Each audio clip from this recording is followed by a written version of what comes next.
Pardon? Top speed, she's not here. So I can put her in there.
sure, but no.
Nothing like coming back to home.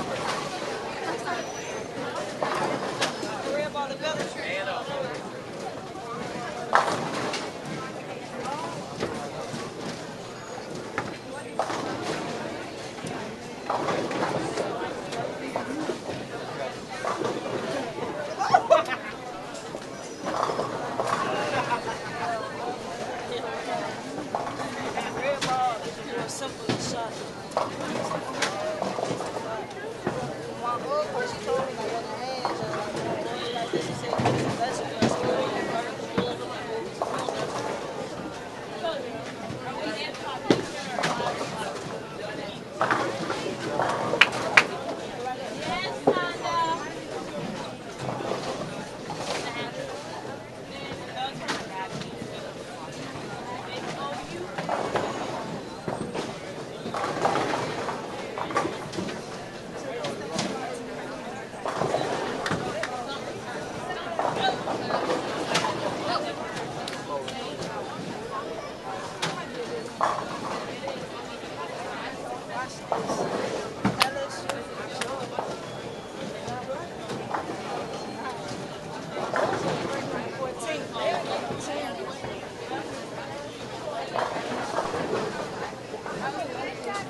All right, ladies.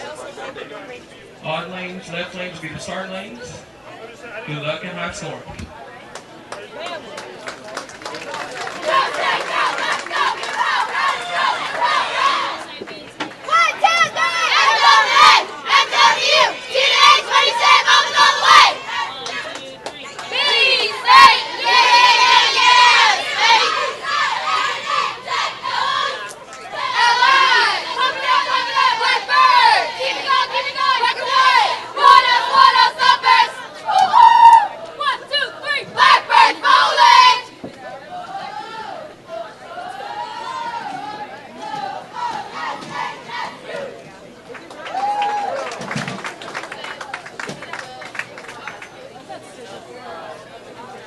Good morning, everybody.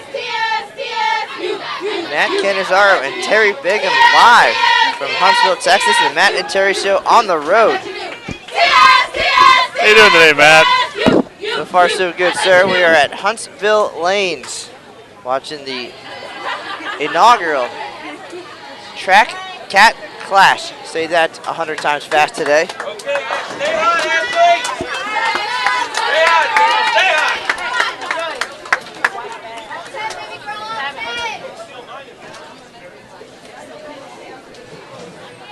This is day 2 of competition here at Huntsville Lanes. Yesterday, there were some Baker matches going on.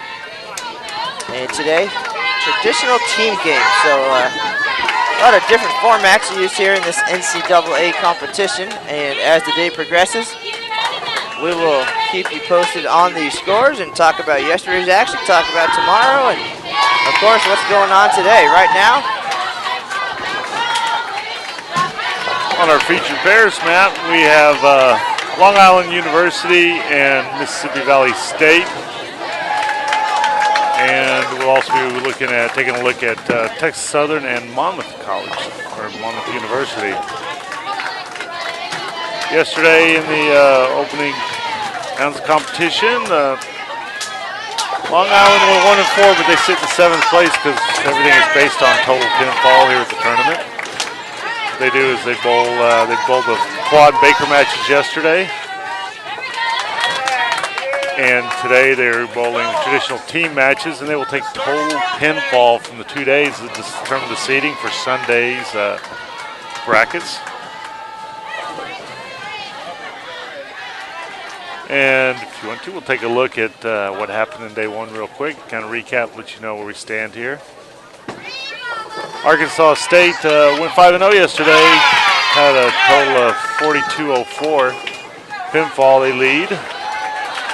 Right behind them is Vanderbilt, number 2 ranked team in the nation. They are at 40-80. Sam Houston State also was undefeated yesterday in the Baker quads, and they're in 3rd right now with 39-77. And Nebraska is 4th at 38-64. Monmouth, one of the teams we have right here, is standing in 5th place at 37-73. And there's your top 5. We'll talk about the other teams as we get down further as they come across the featured pairs here.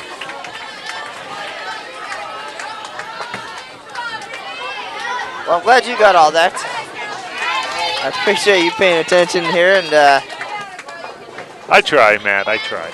as you can see, we're a little bit of tight quarters here, and a lot of excitement at these NCAA events, so a lot of cheering today.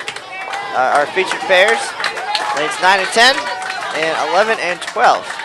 here at Huntsville Lanes, a 24-lane center. So let's turn our attention right now back to lanes 9 and 10, Long Island University and Mississippi Valley State. Let's go, girls.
All right, so once again, Matt and Terry. The Matt and Terry Show on the road here in Huntsville, Texas. We are getting our technology in order, getting bowl.com all set for today's live stream, so bear with us. But for the moment, enjoy some NCAA bowling here. Lanes 9, 10, 11, and 12.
Okay, while Matt works on trying to get a few glitches we have on our Bull.com homepage straightened out. Go ahead and talk about the teams that are going on right now.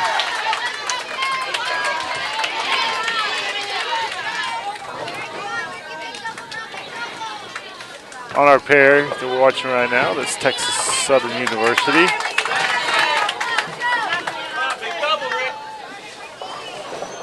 And Monmouth University bowling on the right pair here.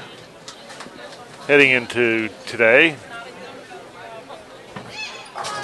Texas Southern was in 11th place. They went 2 and 3 yesterday in the quad Baker matches.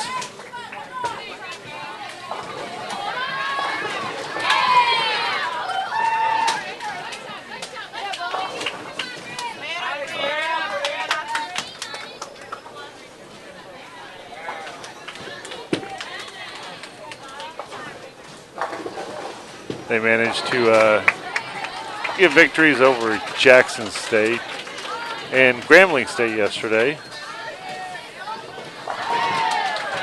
to go 2 and 3.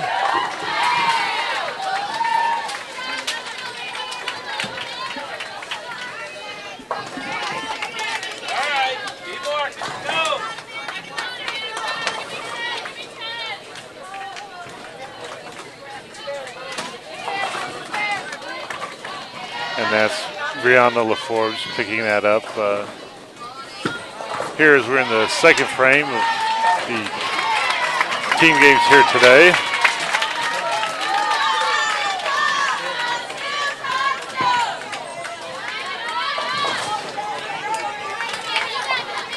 Monmouth College, meanwhile, yesterday, they managed to go 3 and 2, but collected a lot of pins, and they're currently in 5th place. 431 pins back of leader Arkansas State.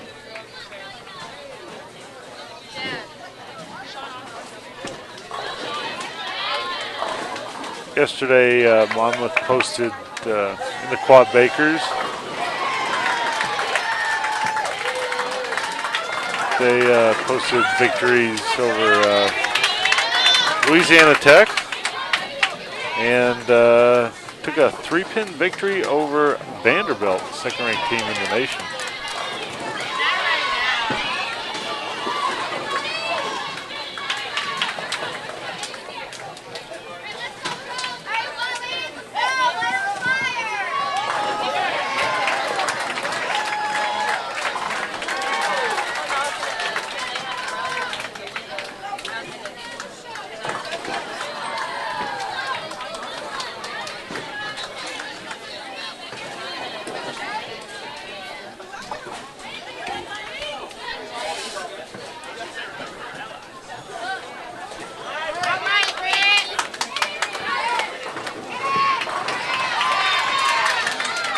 Hillard picking up the spare for Texas Southern. She's the anchor for them.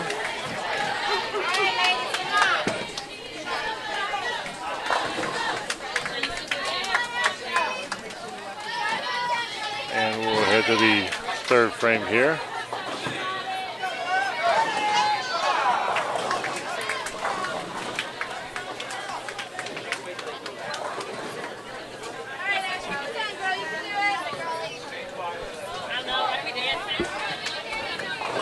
And leading off from Monmouth here to start the third frame is Ashley Ormsby.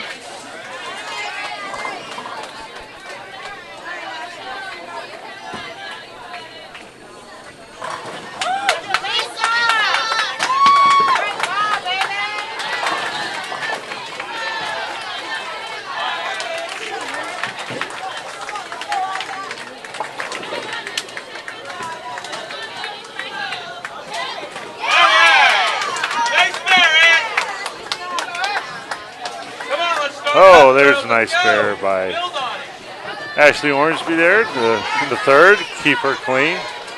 Tough split. Go back over to Texas Southern here on the right side.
for.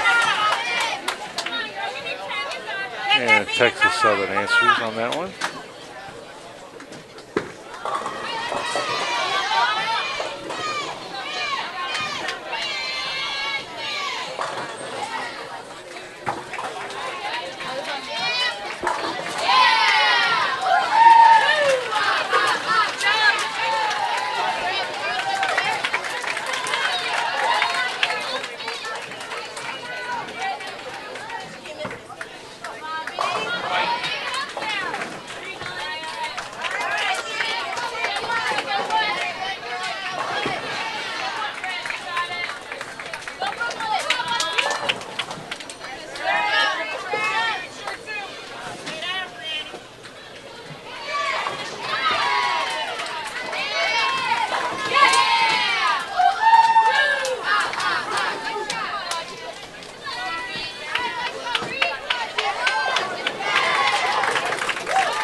All right, we'll switch over to our other pair here, 9 and 10. Take a look at Long Island University and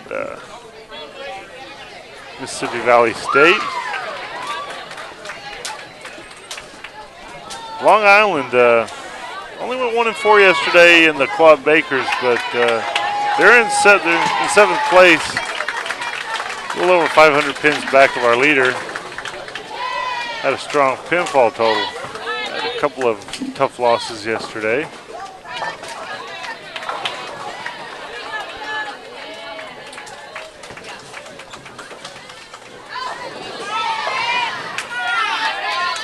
And they also came up against a couple of really hot teams. Alabama State early, Arkansas State put up a big number against them in the Quad Bakers, topping them 850 to 748.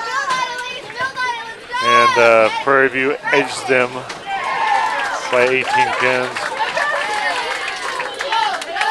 with their lone victory coming against Long Island University.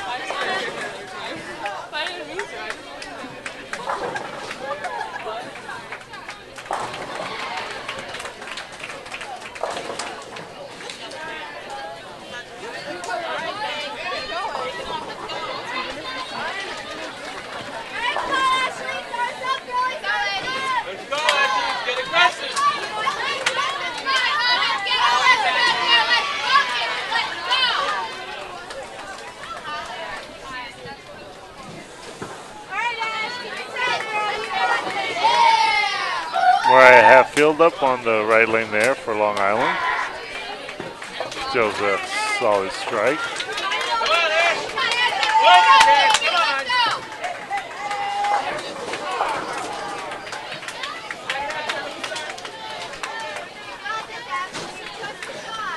Mariah is the anchor bowler there for Long Island University.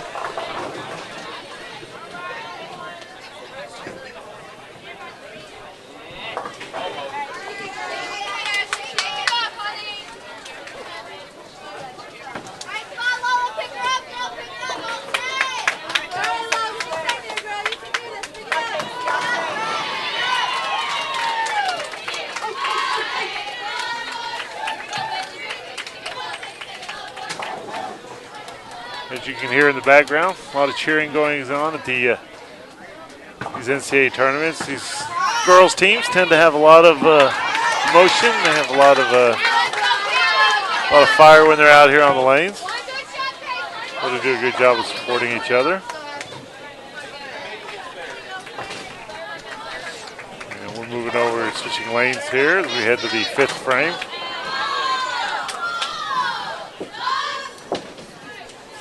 Long Island University putting together a pretty solid game here. They're 3:18 through 4 frames. 3 of the 5 have working on strikes, 2 working on spares.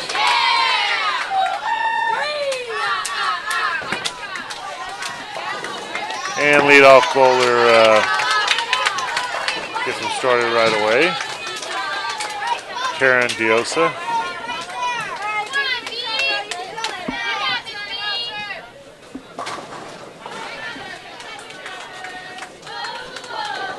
And next up, Brittany Hart for Long Island U.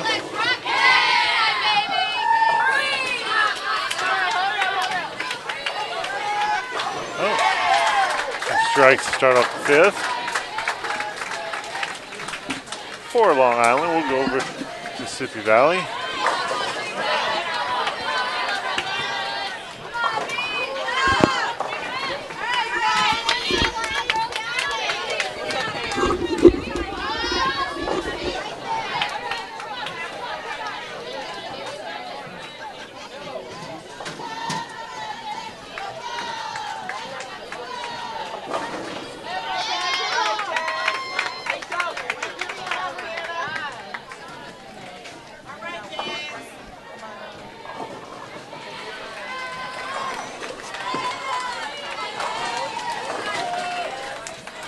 Tough lead there.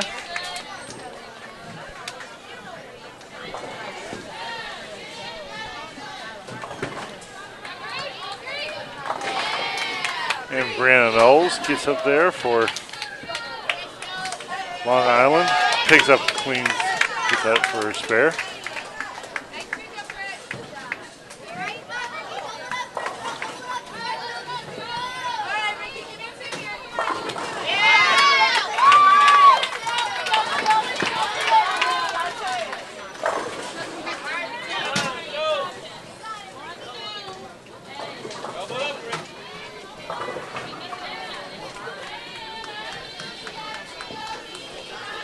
Condoleezza Reese gets 8 for Mississippi Valley State.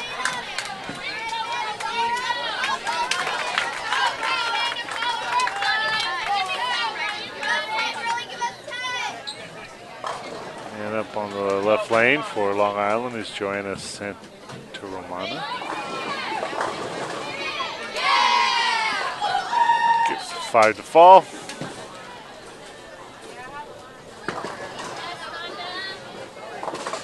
And Condoleezza Reese picks that up.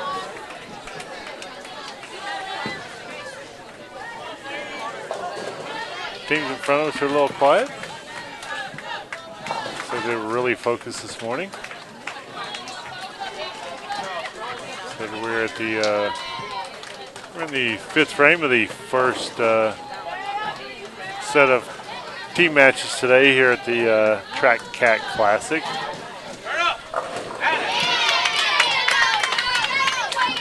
And Long Island's on their anchor bowler right there. Mariah Hatfeld. Ooh, leaves a tough 10-pin.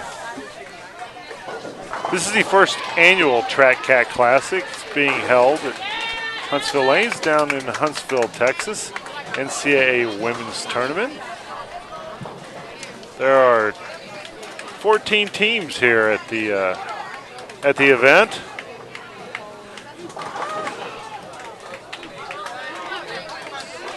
Including, looks like we have 6 teams who are ranked in the NCAA Top 20.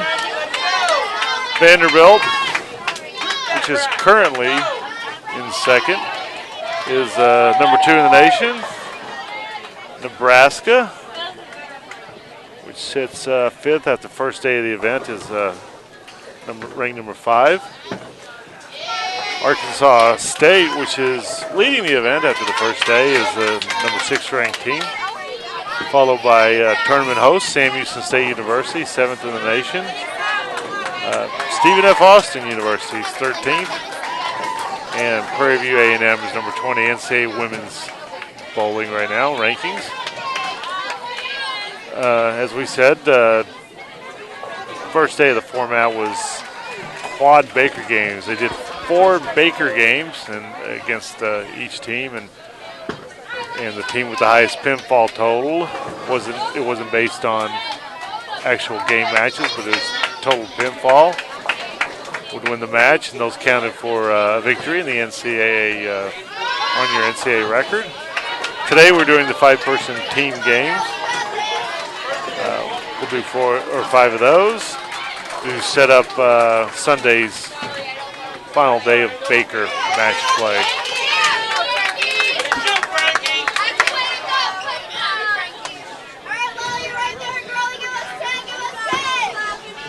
Terry Bigham, are we having fun yet? I love technology. I love it. I heart it. If I could marry technology, I would do it. Well, it is what it is, Matt.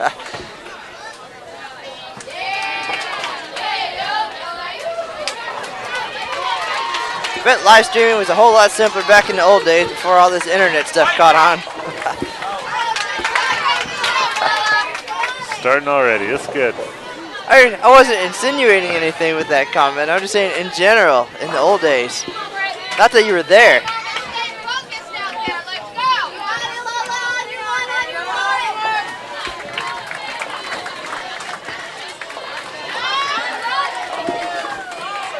Well, looks like Matt was able to solve some problems here. We have a very supportive team spread all throughout the country at this point in time. So we are the current heart of the operation here at Huntsville Lanes in Huntsville, Texas. But we have our satellite offices all over Texas, Virginia right now. So we'll get the hang of it here in just a minute.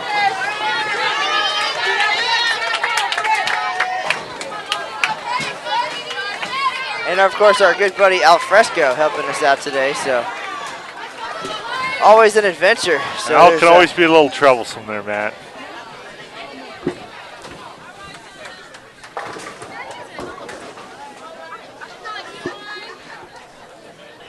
We're a full-service organization here, serving our members. We're blocking off the aisles here, trying to get it set up so we can see, get our camera set up, and of course, because of that, we did kind of take over here. It's 24-lane center. It's a very tight squeeze, and we took up quite a bit of it. And we appreciate them having us. And well, yes, the staff here has been actually very tremendous in giving us everything we need, helping get us set up. We thank them very much. We're kind of in the way. Yeah, but we do this so we can share this tournament with everyone else around the country. In the country, we have some people looking on from Denmark today, actually.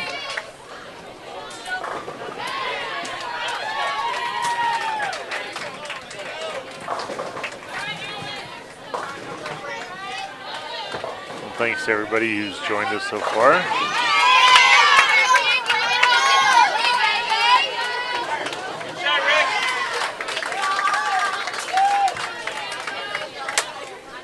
Matt switches back over to 11 and 12 to see what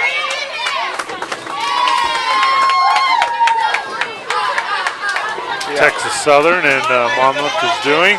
Yeah, we also have the luxury of a scoreboard camera today as well, so we'll check up on that as often as we can, so we can get an idea of what's happening up on the scoreboards. And of course, right to our left, if that makes any sense, college game day. Big college football day here in Huntsville as well. Got a playoff game here. Sam Houston State. Top ranked Sam Houston State. So bowling, they're not the only powerhouse sport at Sam Houston. No. I know a lot of those tailgaters out there were not here for the football game. They were here for the Cat Clash. So This is the place to be today, no doubt.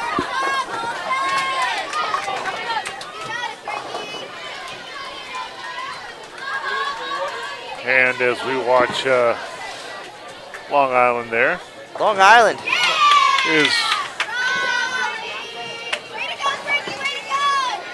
a little over 100 pins ahead of Mississippi Valley State right now. Looks like we really got a tight match on our other lanes, a little bit closer.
big strike out of the left-hander, number 10 for Long Island University, Karen Diosa.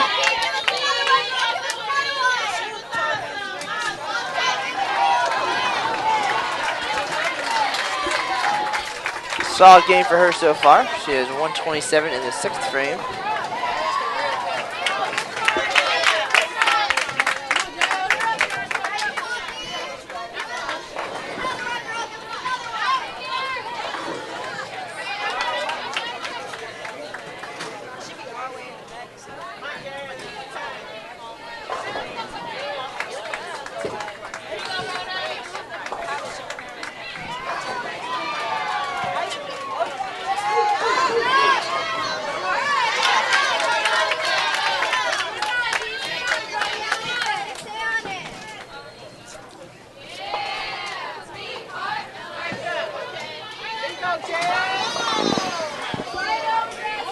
So in each one of these pairs today, you see like Monmouth, TSU, each of these games, they're bowling right now while they're trying to go for pinfall, because pinfall from yesterday and today's total pinfall will determine your brackets. But each of these matches, Matt, accounts for a victory or a loss for your NCAA record, such as was yesterday when they bowled the quads. Arkansas State went 5-0 to lead. But for example, Vanderbilt was only 4-1. They're in second place ahead of Sam Houston, that also went 5-0 yesterday, because it's based on total pinfall. And that's what they'll determine your ratings for Sunday's bracket.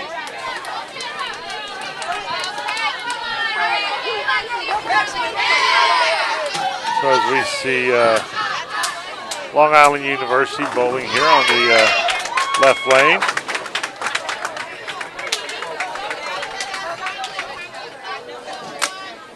They have a big lead over Mississippi Valley State. But obviously the key is to get as many pins as you can, Matt. Isn't that always the key, regardless? Get as many pins as you can? Yes, sir. Okay, so that was Captain Obvious right there, but you know what I meant. Sometimes I do know what you mean. The key is the record does not mean so much as for bracket for Sunday as for your total pinfall. Because as I mentioned yesterday, Sam Houston went 5-0, but they are in third place, because 4-1 Vanderbilt team was able to get more pins than them to be in second. But obviously, if you're winning all your matches, you're probably putting up a good pinfall total, right? Yes. I'll explain to Matt later that when he nods his head, we can't hear that on the broadcast. You can't hear the rocks rattling.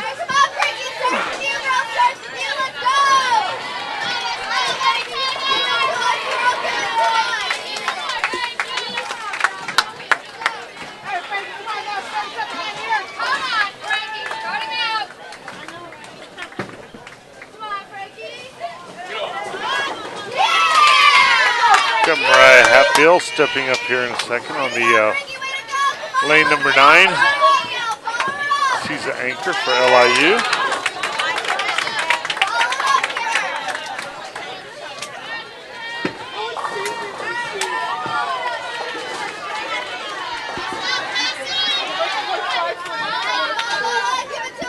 Terry, you're doing a fine job today. I'm going to step Well, out here for the rest of the afternoon. And Kind of tough when you're talking about something and Matt switches cameras on me when I'm not paying attention.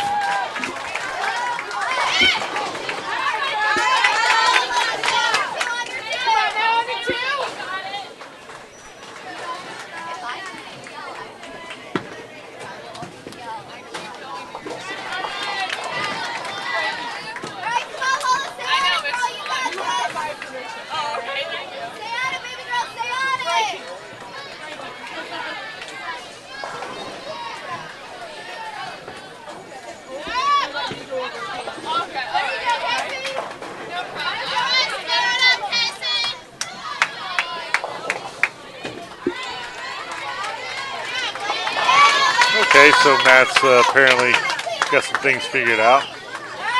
While he's doing that, I'll try to keep you guys up with what's going on here.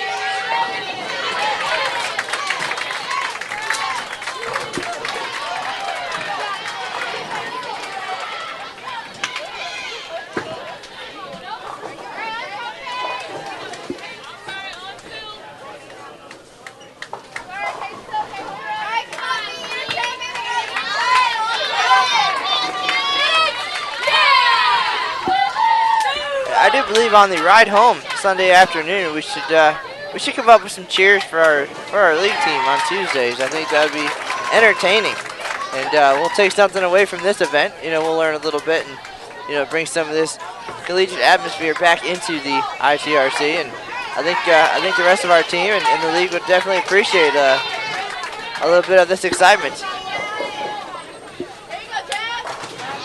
Well, since a lot of them both collegially, they would probably take them back to their glory days.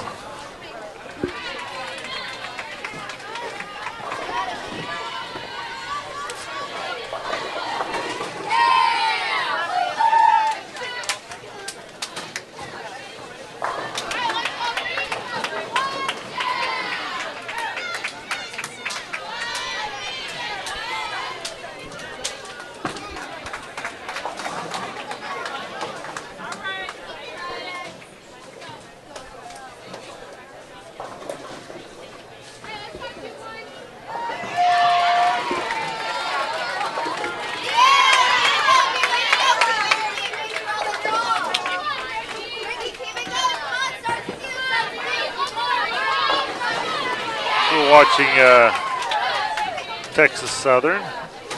They are a member of the Southwestern Athletic Conference.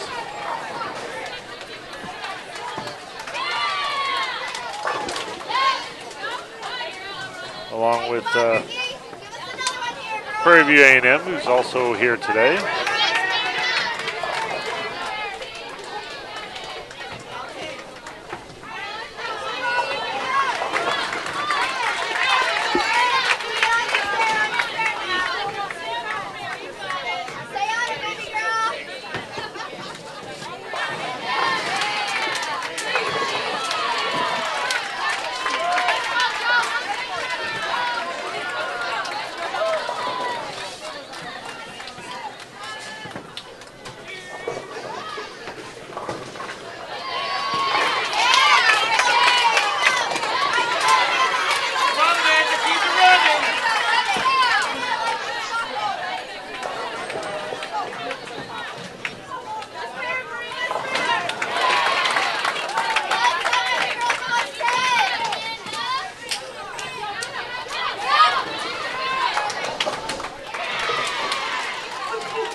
Big strike from Pressure Clayton for Texas Southern, which is trying to make a move to get back into this. They open up the 7th with back-to-back strikes.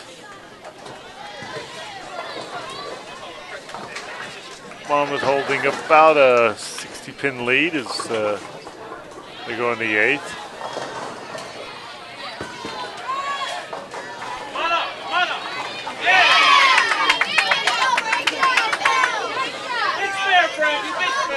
Lauren Frankowski opens up for Monmouth.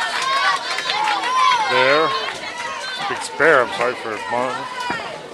Which is, like I said, they're just trying to hold off a surge here by Texas Southern.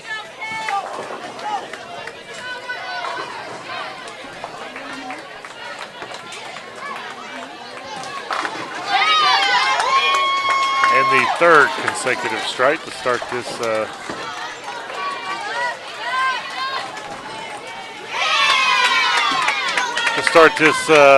8th frame by Texas Southern.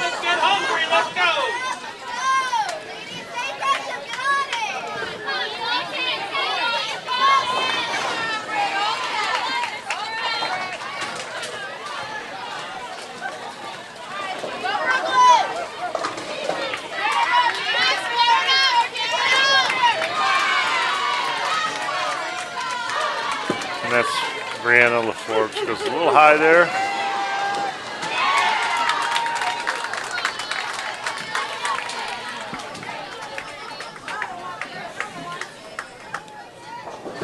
Brittany Havens.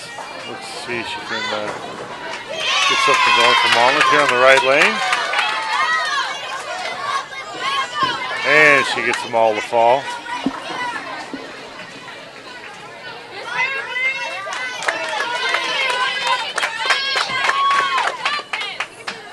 Brianna picks up her spare.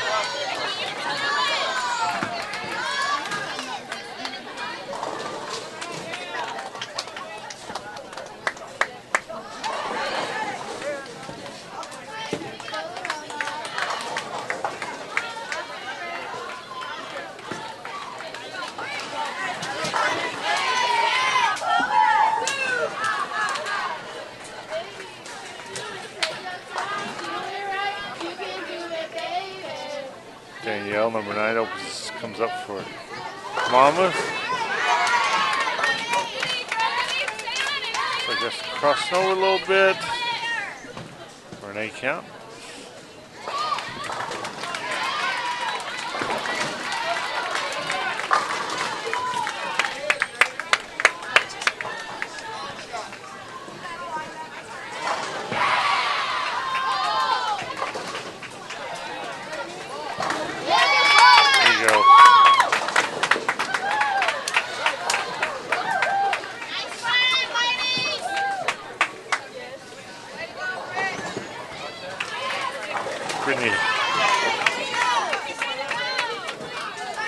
Brittany Hillard, the anchor bowler for Texas Southern, finishes off the 8th frame for them with a strike.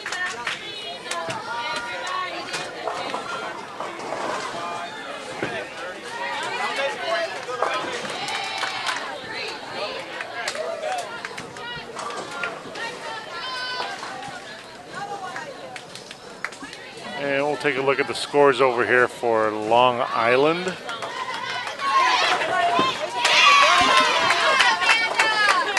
And Mississippi Valley State. All right, there they are, finishing up the 9th frame here, so getting into the big 10th frame. Obviously, it looks like Long Island's going to pick up a victory, NCAA victory here. But of course, as we said, pinfall's really important. As it always is, right, Matt?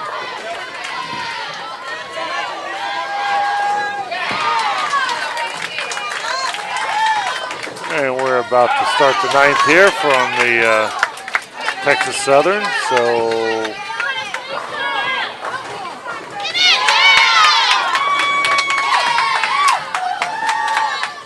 we'll look over at the action on the lanes while we adjust the camera so we can see their scores.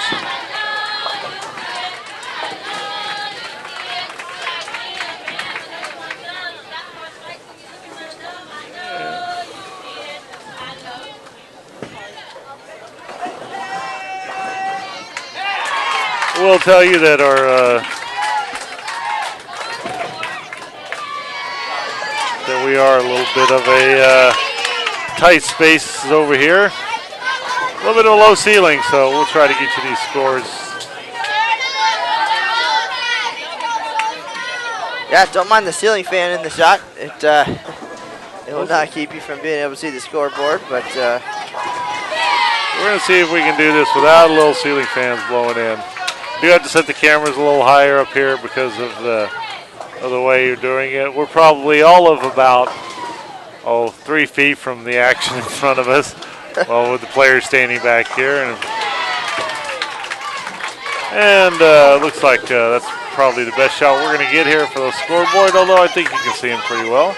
All right, we'll take a look as we'll take a look too with you on the Monmouth and Texas State in the 9th frame here. That's Monmouth on the left, Texas State on the right.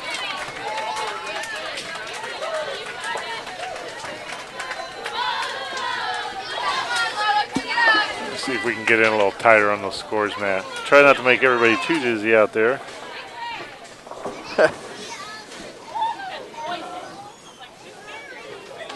Yeah, we're going to do it anyway. We're going to make you dizzy. Hope you've had your morning coffee. Or wait for this. You can see Monmouth has about a 100-pin lead right now in this match. In the 9th.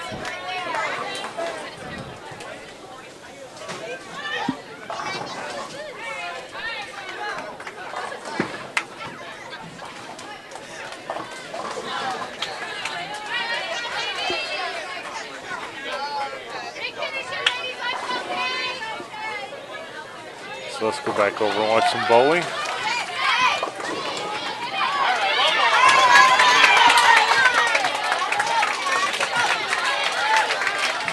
And Brittany Havens. Oh.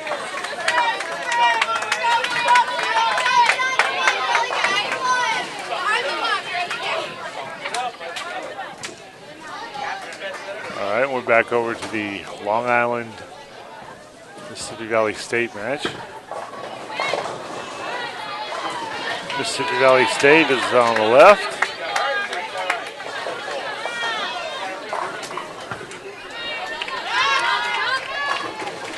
And that's Zamora Perez for them.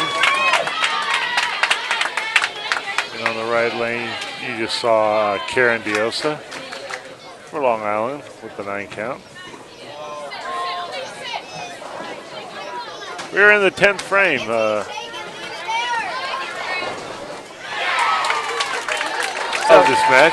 Not a lot of pressure here on Long Island heading into the 10th frame. Of course, the idea now is to collect as many pins as possible with the victory already secured. And a good opportunity to kind of step up and have that feeling in the 10th frame, knowing every pin counts and everybody wants to throw a double for their team. But while we watch this unfold, so let's talk about a little action that we saw this week. Actually, a USBC record shot by another group of collegiate bowlers in the St. Louis area. It was Buckets on Deck, a team made up of Lindenwood University current and former bowlers, and it was in their league at Harvest Lanes. They actually shot 1434, which is the highest game in USBC history. And the previous record was 1413, also in the St. Louis area. But this game just the other day, on November 30th, it included a 278, 279, 279, 298, and 300. So not much more room for perfection, really. They struck on all but 5 shots, and 3 of those were fill balls. So again, to watch those college bowlers and their reaction to the whole thing, even.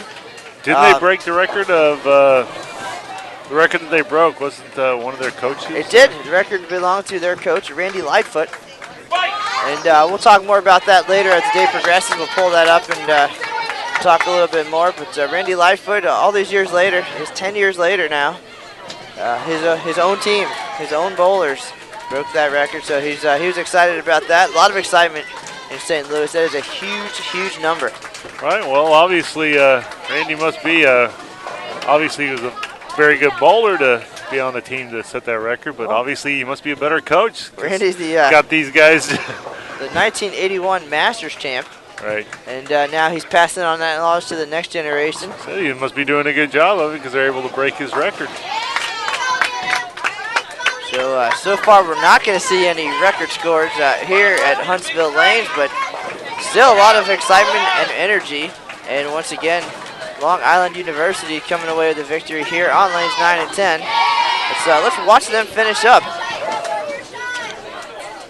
A couple of good scores right off the bat, 196-208.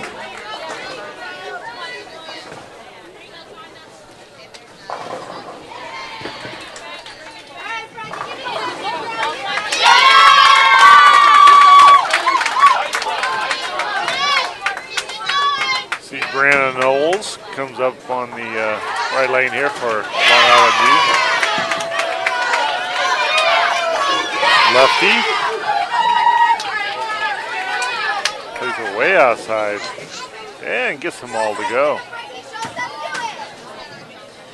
You see, Terry, the benefit of tuning in to listen to the Matt and Terry show for 8 or 9 hours a day here is that along with some excellent collegiate bowling, you get to hear all the great stories from our travels and our days working side by side at USBC headquarters in Arlington, Texas, and of course throughout our bowling careers we could talk about our own personal successes as well to keep things light and interesting. And I was watching Brandon Knowles double here in the 10th for Long Island.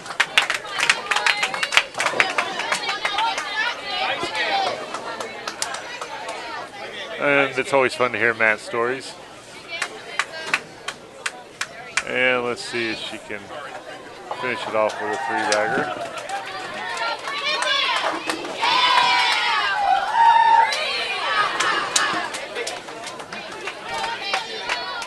And of course, we'd like to thank everybody for joining us on this this exciting football Saturday. But those of you tuning in to watch a little bit of bowling, of course, we'd like to welcome Jason Overstreet, the man behind the USBC live stream operation, back to headquarters. He's tuning in from Dallas. And we hope Jason had an exciting morning at Gymboree, but now tuning in to watch some bowling.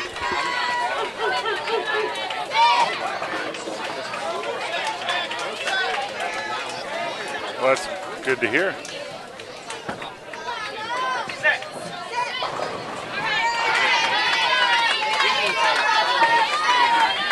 Looks like Nebraska will be coming over here in front of us. Bill Straub just pulled up a chair over here by our live stream. So we'll be seeing, looks like we'll be seeing them come through here in the next pair. Of course, as you know, Nebraska, Matt, is the 5th ranked team in the nation right now. NCAA women's bowling.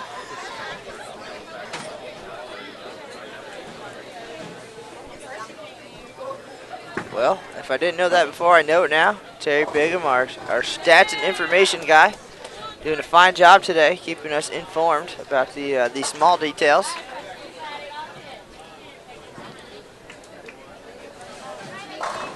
And as we talk about this is obviously NCAA bowling. NCAA women is a varsity sport on the National Collegiate Athletic Association level. Of course, a lot of these teams also compete trying to get spots in the intercollegiate team championships each year, which is run by the United States Bowling Congress collegiate team. Last year, University of Maryland Eastern Shore took care of women's team, won not only the NCAA Women's Championship, but they also won the United States Bowling Congress team championship.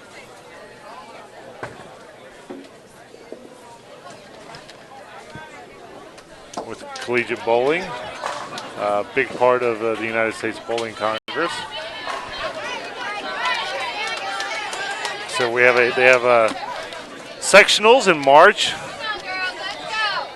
where there's approximately 64 teams that are invited to 4 separate regionals, where the top qualifiers out of each one advance to the national tournament. Hearing the thump of bowling balls being dropped in front of us. Pick those up on the. I say that was about 12 inches away from the microphone. Almost on our power strip, but once again a tight squeeze here as the excitement builds and this tournament comes down to the You can hear them drop. later rounds. There's a lot of bowling equipment walking through here right now. Yep.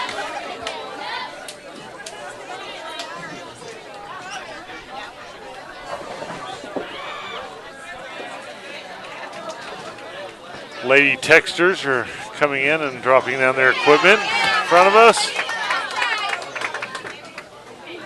Lady Texters, you know where they're from, right, Matt? Louisiana Tech.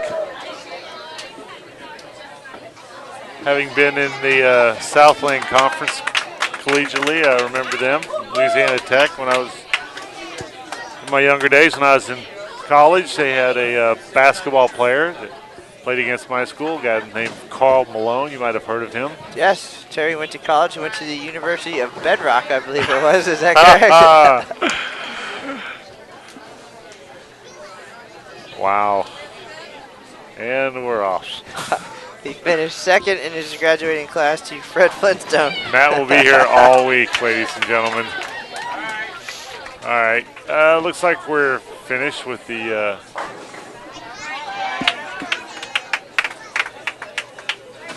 like Long Island University puts up a 981 to Mississippi Valley State's 699 over here on our first pair. And Matt wants to. You could probably, I don't know if I can ever get this camera set up right. There we go. You can see the final scores there. There's the final scores. How about that? That's as Terry said, 981, 699. Long Island with the win over Mississippi Valley State. Very nice shooting by Long Island. Now we'll turn our attention back over to lanes 11 and 12 to watch the end of the Monmouth Texas State University match.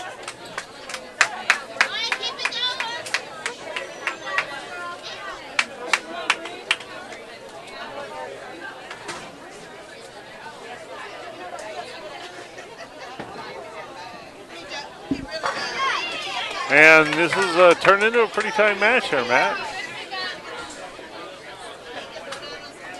Although it looks like Monmouth's just going to have enough to hold them off. Well, we'll see. Still could be pretty close. Well, the number 4 and 5 bowlers here for Monmouth, pretty solid.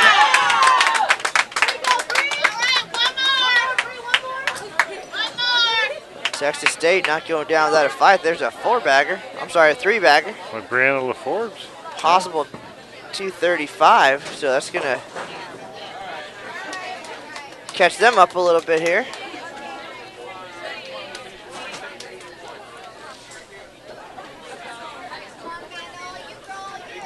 And Brittany Hamilton, junior Team USA member, walks by. She's won just about everything there is to win in youth and collegiate bowling at this point. So I'm sure there are a lot of coaches and players out there are happy to see that she's about to graduate. Yeah, she is. She has had an outstanding career. And now, 2 hours into our broadcast, it looks like everything so far is working technology-wise, so we can relax a little bit and concentrate on the bowling action.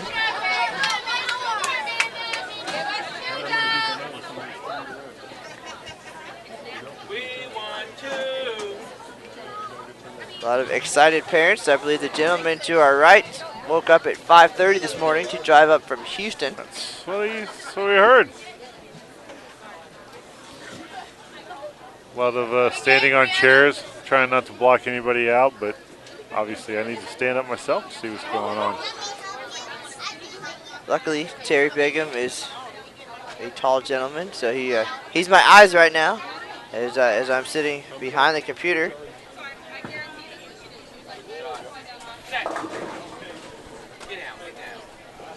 Watching things get done here, Texas State tough lead and there. Monmouth.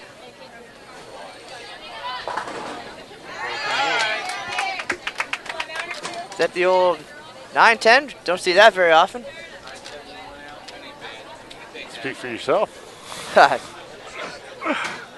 Well, I mean, if you're ready to graduate to like at least a 9-pound ball,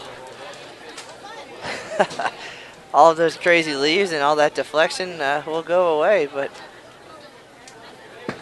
and let's see if she can pick this up. Nice shot. Yeah, let's see if she can get this. Looks good, Matt. Oh, very nice pickup there. that's a great shot right there. Outstanding. Nice game, girls. All right. Yeah, things wrap up for Monmouth, 9-61. So they're going to come away with the victory. Although that is a nice late run there by Texas Southern. Came on strong at the last.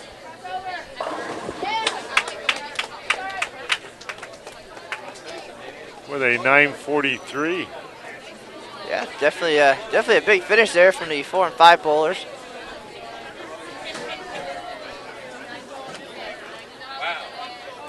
And as they all congratulate each other, be a few minutes while they bowlers all move down to their next lane assignments. That is match 1 for us today. We got 4 more to go, team games. Said we're here at the Huntsville Lanes in Huntsville, Texas for the first annual Track Cat Classic. It's being hosted by Sam Houston State. And as mentioned, it's at Huntsville Lanes. Folks here have done a very nice job in helping us get set up with our internet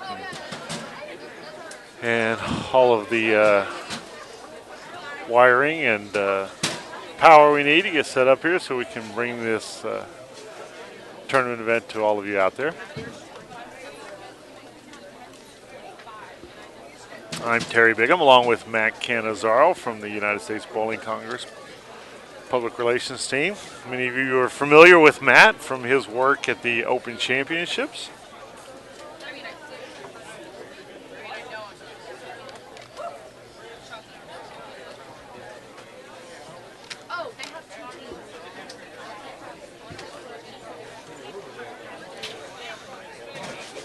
And of course, on our YouTube channel, if you can get on there, you can watch what's going on. Looks like some Overstreet Media guys on there letting us know about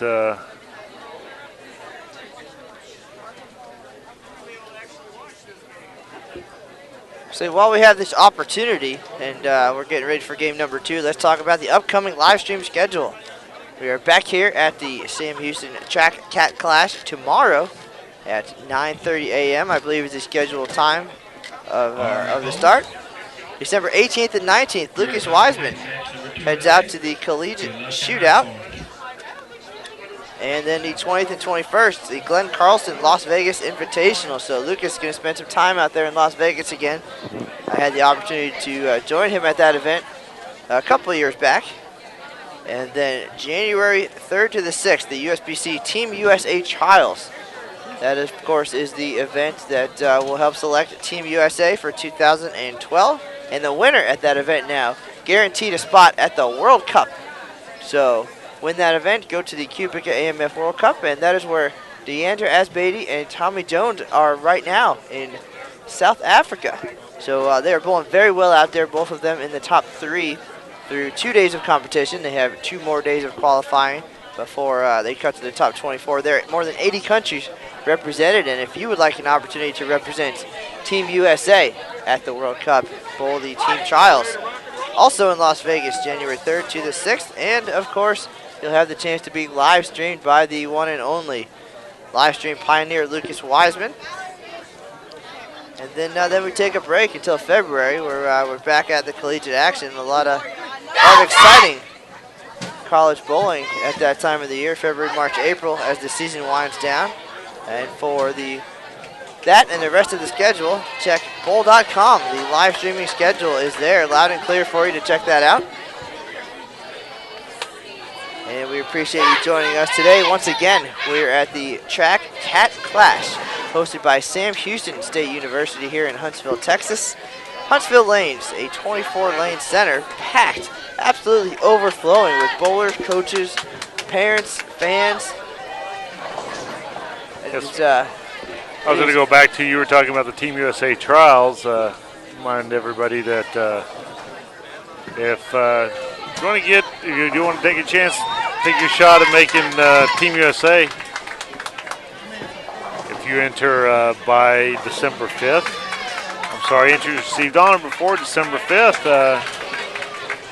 you actually get a reduced entry fee rate and save $50 on your entry fee. So encourage you to get in there in the next few days. Time's running out for early entries for Team USA trials. And once again, those will be held January 2 through 6th at Texas Star Lanes, Texas Station in Las Vegas. And we'll be live streaming those out there. And as Matt mentioned, your winners will be able to, the men's winner and women's winner will be being in the World Cup.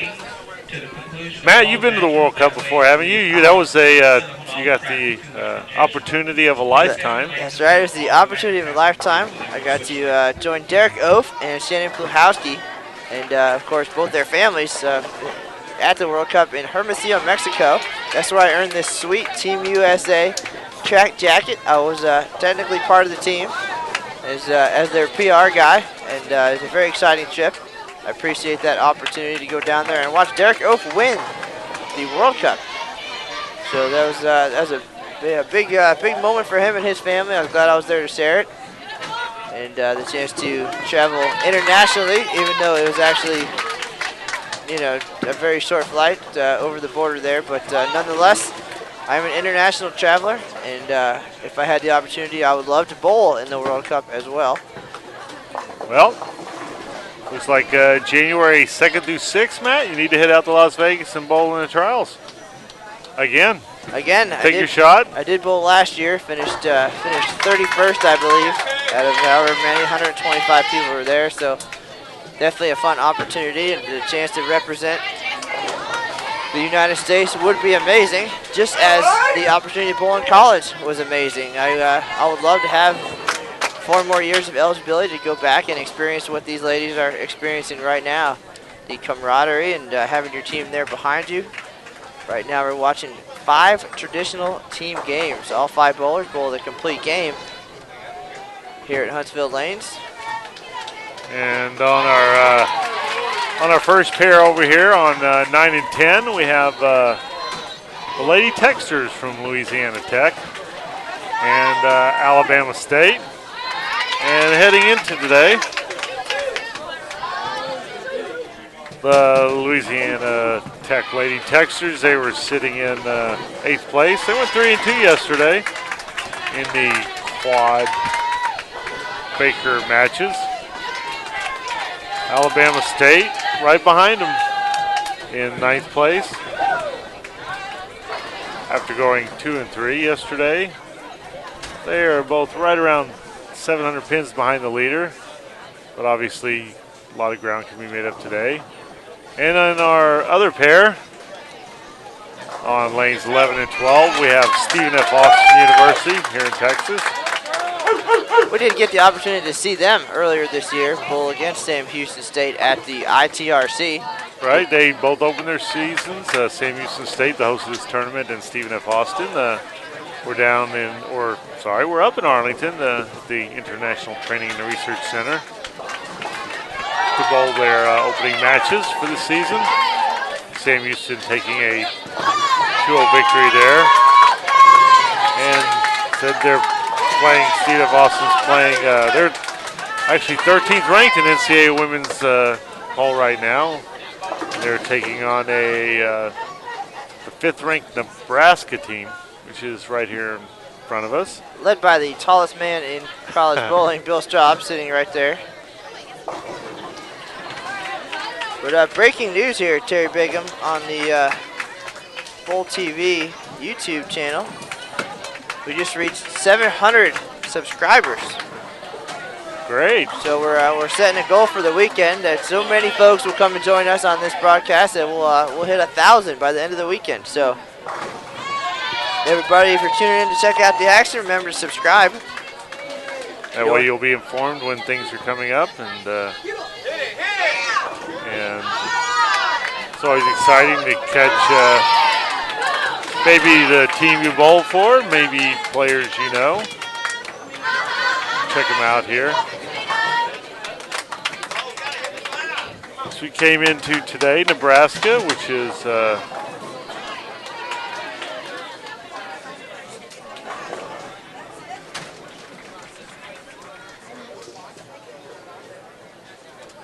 we'll be watching here against Stephen F. Austin on lanes 11 and 12 here. So Nebraska came into today in 4th place.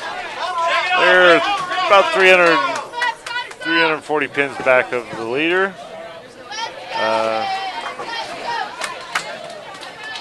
This is the 2nd event for the Cornhuskers this season. They took 2nd at the Crusader Classic, hosted by Valparaiso earlier this year. They were the top qualifier at that event, Matt, but lost to the tournament host in the finals. We were saying the tallest man in bowling, Coach Bill Straub. He's been the women's coach since 1996 in Nebraska. Obviously, he's been there for longer than that, coaching the men's and women's program when they were both club programs there. The very first NCAA Women's Championship was held in 2004, and that was won by Nebraska, led by Coach Straub. Leading the way for them that year, young lefty. Shannon Pluhowski, the left-hander. There you go. Actually knew a lot of the folks on that team. That was right around my college wheelhouse. That was my time. I was in college 97 to 2001 and then coached until 2005, so got the opportunity to see all of that NCAA action unfold.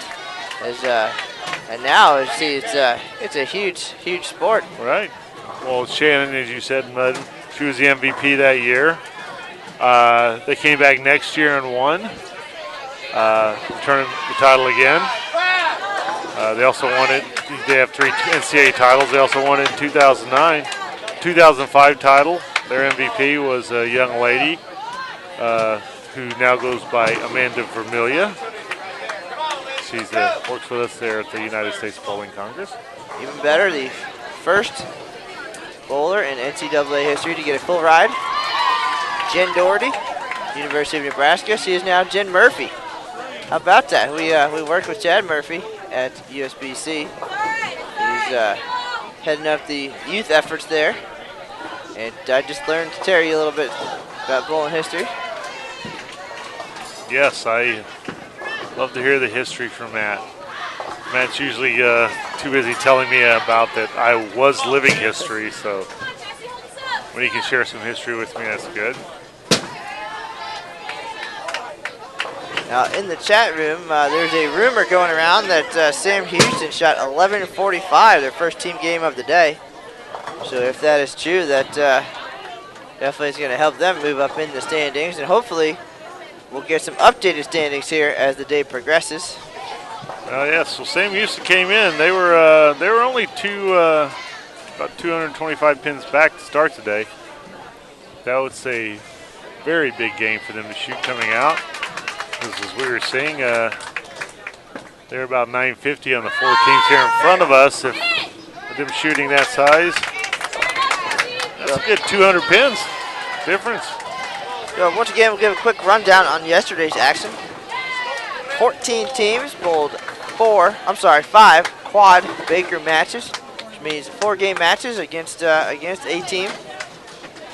And at the end of the day, total pins is what ranked them, and that's what will rank them for the seedings heading into tomorrow's bracket. But heading into today, Arkansas State with a sizable lead over Vanderbilt. Arkansas State 42-04, Vanderbilt 4,080. Third place Sam Houston 39-77, and fourth place Nebraska 38-64. Monmouth University fifth 37-73. That's your top 5, and then today's 5 team games will be added to that total pin fall from yesterday. So a lot of excitement here. Different formats, keeps things fresh. And Stephen F. Austin is coming out very strong to start this off.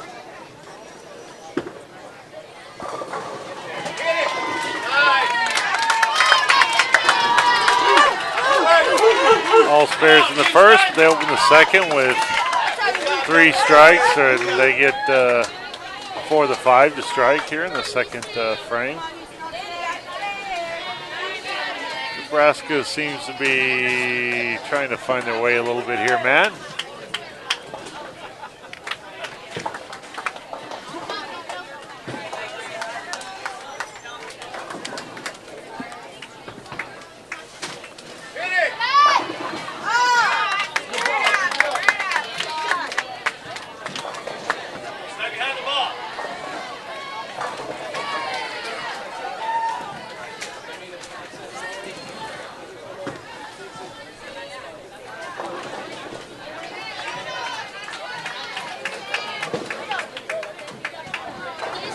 It certainly does help that all these players wearing numbers on their uniforms so we know who they are. However, tight quarters, a little hard to see everybody.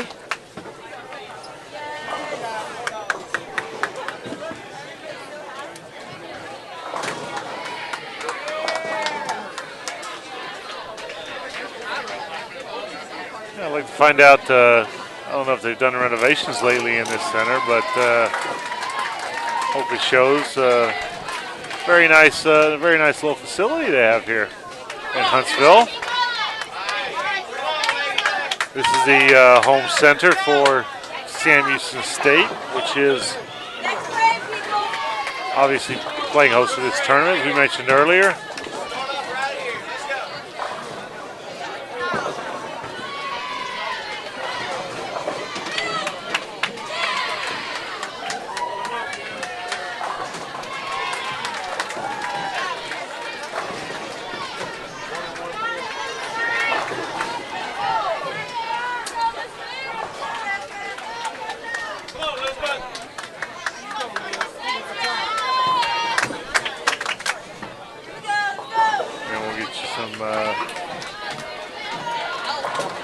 Flipping through my rosters, Matt, trying to get caught up a little bit here. As they,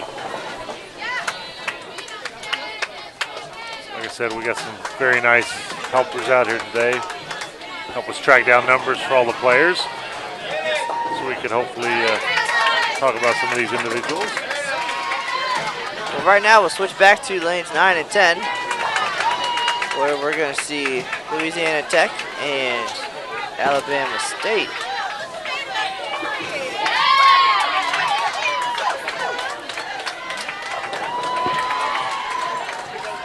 Mentioned they are 8th and 9th right heading into today in the 14-team field.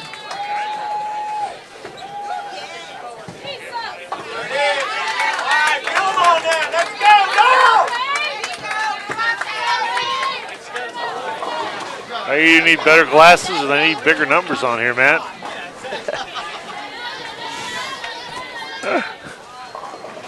I don't know why you find that amusing.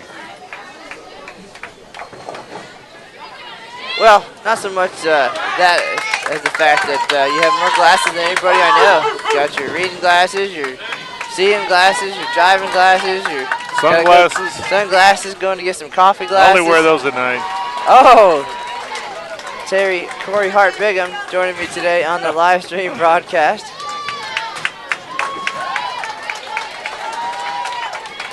And early on, looks like we got a good match here between Louisiana Tech and Alabama State. Maybe that's why they're right next to each other in the standings.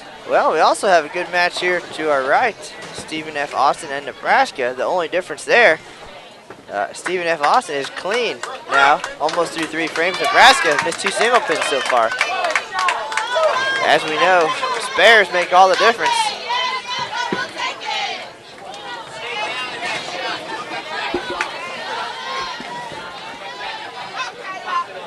And that's Paige Rogemore for Alabama State.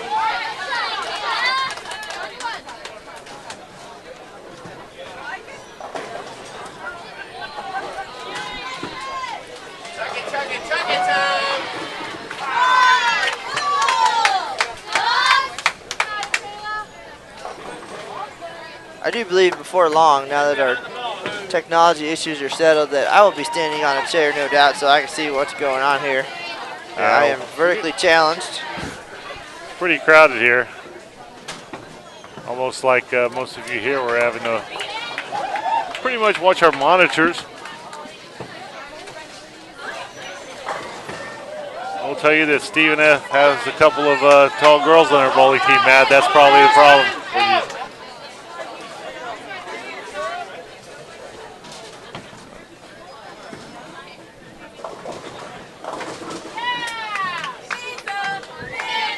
Oh, that's looking good. You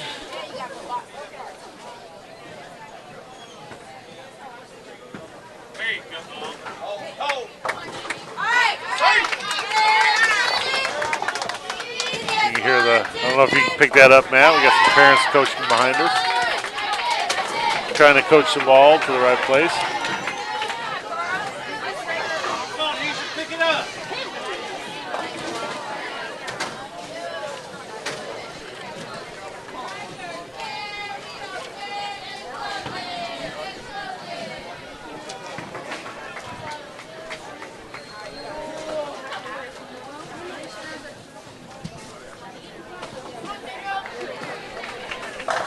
Well, we had this opportunity. Let's just talk for a second about the lane condition that we're seeing here at the Cat Klash.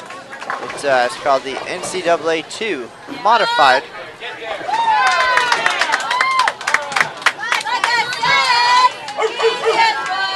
And it looks like the pattern distance is 38 feet. Danielle Walker, you can pick this up on the right side.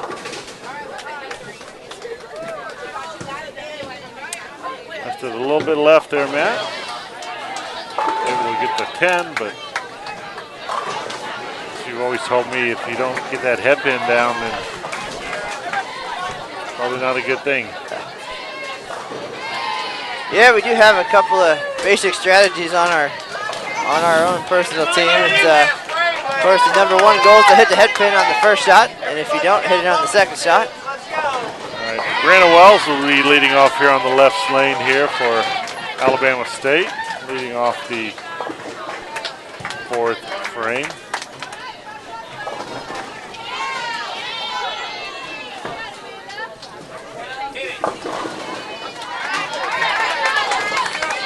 All right, let's switch over to lanes 11 and 12. Check out Stephen F. Austin, still clean through 3 frames, and Nebraska.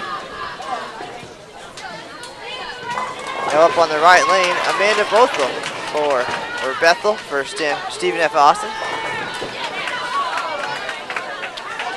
She leaves a 7 pin.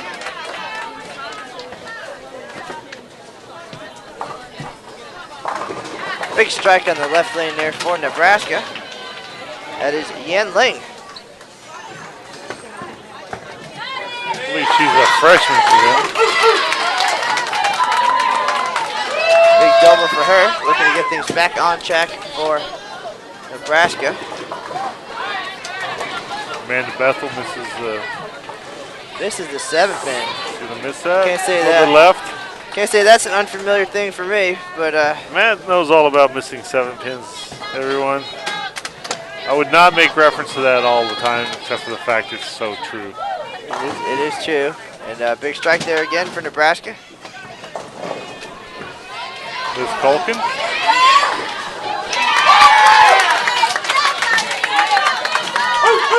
Keeping it that open frame by Stephen F. Austin, allowing Nebraska to creep right back. Pretty much tighten this to even. Looks like the momentum is swinging here. Let's see if the Huskers can make it 3 in a row. Here's Ashley Rosenkrantz on the right lane. Saw her bowl down at the ITRC. She gets them all to fall.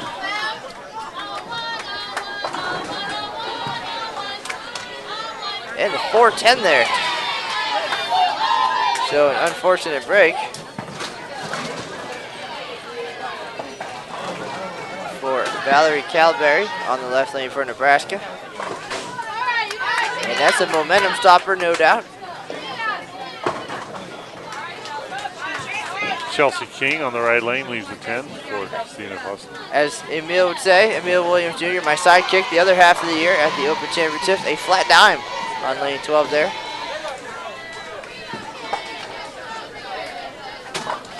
Big fan of our made-up live stream terminology.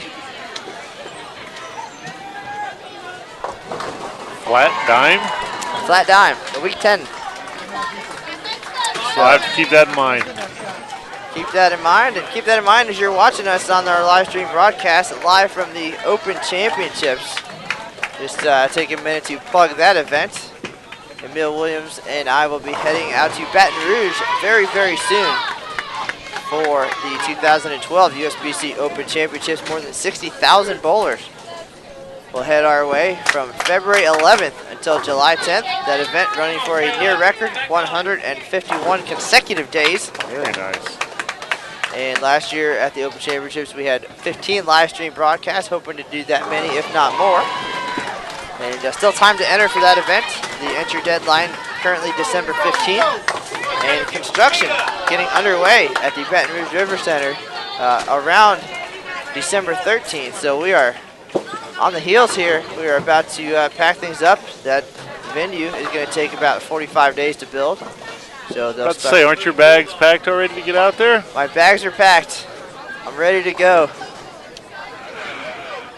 Well, unfortunately, it's close enough you don't have to take a jet plane. You can jump in your car and drive there. Fair enough. I'll be joined there by 50 or so travelers from around the country as we try to put on the big show. 48 lanes being constructed in the Baton Rouge River Center. And how many lanes did we have last year? We had 78 lanes last year. Why was that? National Bowling Stadium. So that seems like if you want to get out there and compete in the Open Championships, you better be checking your availability dates right away. Well, another big opportunity at the Open Championships this year. While we do have 48 lanes downstairs for the main event, there will be 4 showcase lanes upstairs at the second level of the River Center. Those will be practice lanes. So bowlers will have the opportunity to go out there and for a fee, schedule a time to practice on the exact same lanes and lane condition that they will face at the main tournament.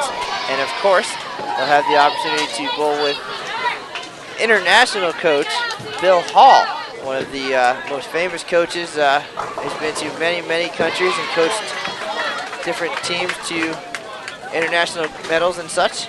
And he'll be available for the duration of that event to help the bowlers. And the one way to guarantee an opportunity to spend some time with Bill Hall, join the VIP program at the Open Championships for $199.95. You get a 1-hour lesson with Bill Hall all to yourself.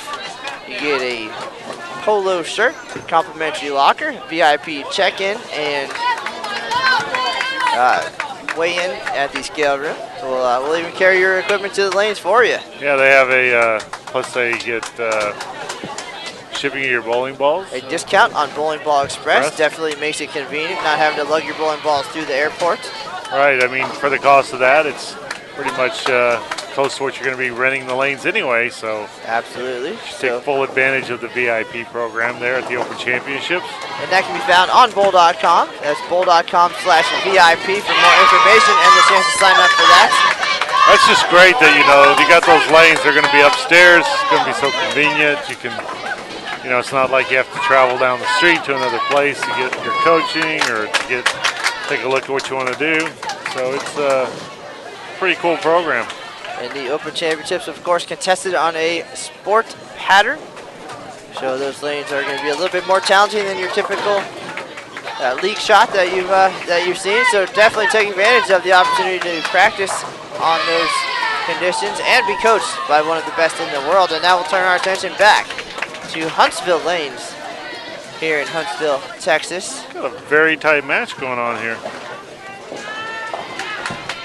We are still watching Stephen F. Austin and Nebraska. And, while Stephen F. Austin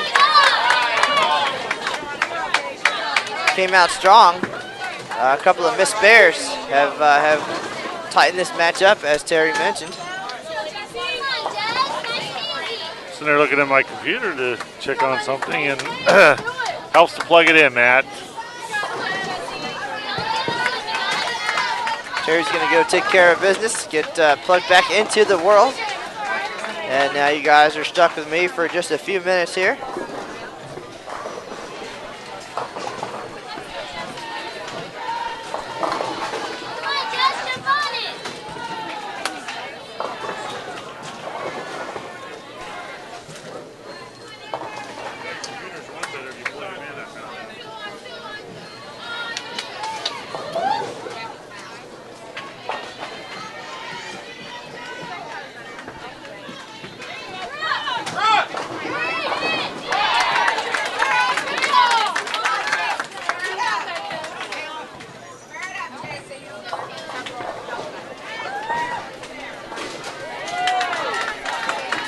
And for those of you in the chat room, we'd appreciate if you were respectful in your comments. Otherwise, please sign off and go watch some college football. For those of you who are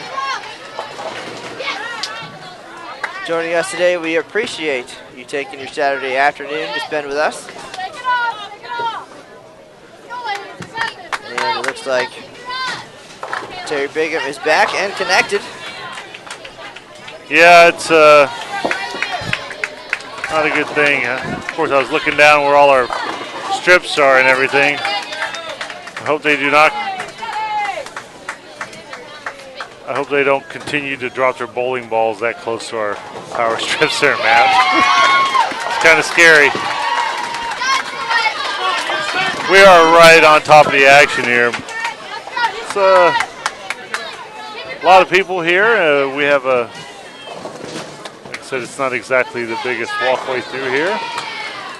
Smaller center. Very, very intimate. Intimate. That's the word I'm looking for. An intimate setting for bowling. I like this place. I would love to bowl league in this place. It's really nice. They've done a really nice job here down in Huntsville lanes. All right. Well, let's take a look from the lanes to the scoreboards here. We'll take a look at the Stephen F. Austin, Nebraska scoreboard as best we can. We're through 5 frames, starting frame number 6. And right now on the left lane for Nebraska, Yen Ling, as you can see, is working on a 3-bagger, trying to make it 4 in a row for the Huskers.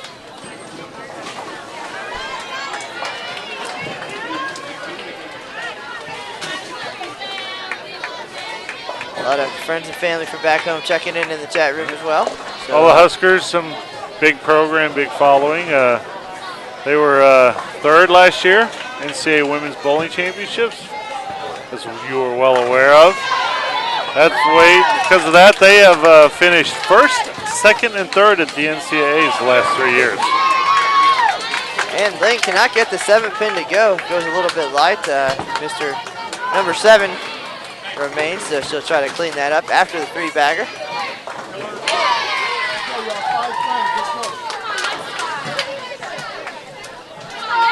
And we have a flat dime there on 12, looks like.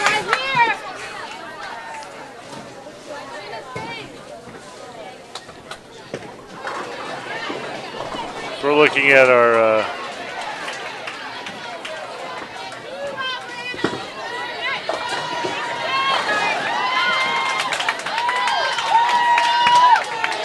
oh, that was Amanda Bethel. There. These two are separated by just a hair.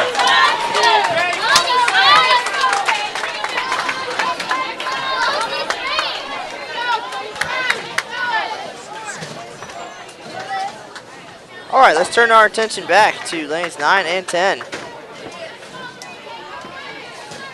Alabama State and Louisiana Tech.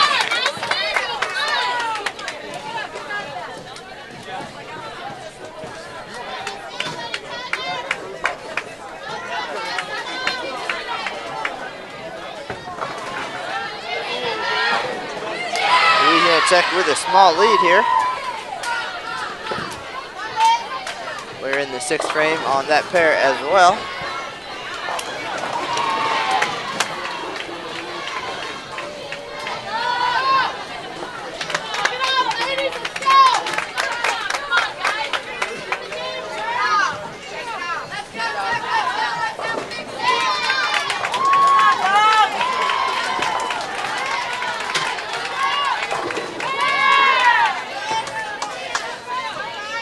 Looks like we're missing a player here for Louisiana Tech.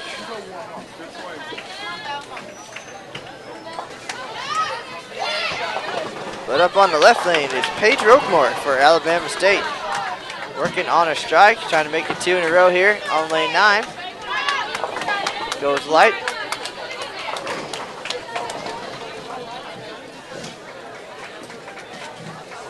Leaves a 2-4-5-7.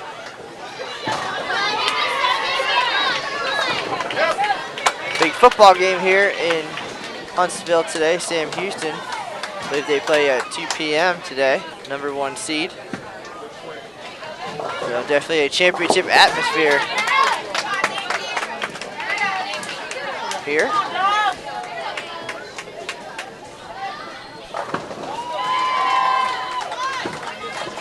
And open frame for Roguemore.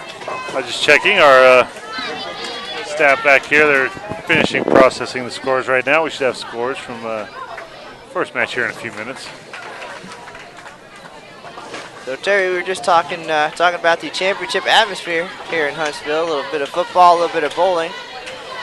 Pretty exciting. It is Championship Saturday, Matt. And where'd you go to college? Florida? They're playing what are they playing for today? Oh, that's right. They might be done.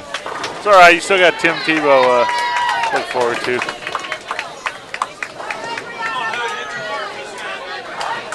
Florida's a bowling school now, Terry.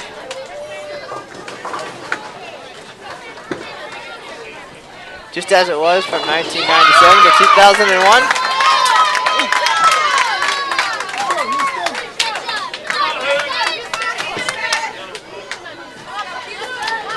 Big double there for Louisiana Tech.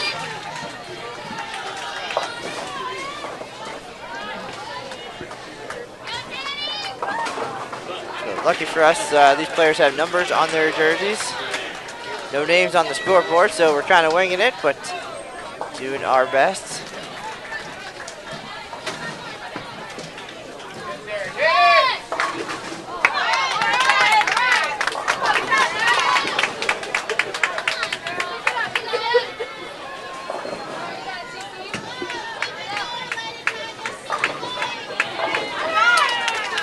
Once again, this is game 2 of 5 team games here at Huntsville Lanes today. Yesterday was an all-Baker day. Today, all team games. So mixing up the formats a little bit, giving everybody a chance to shine.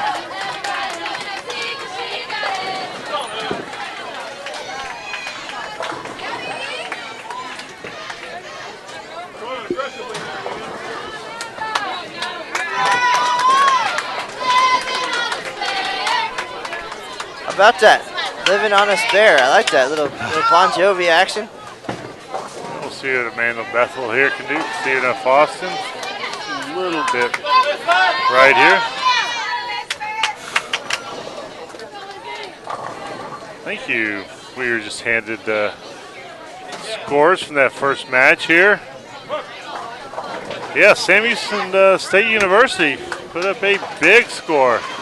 They were taking on Arkansas State, and while Sam Houston put up 11:45.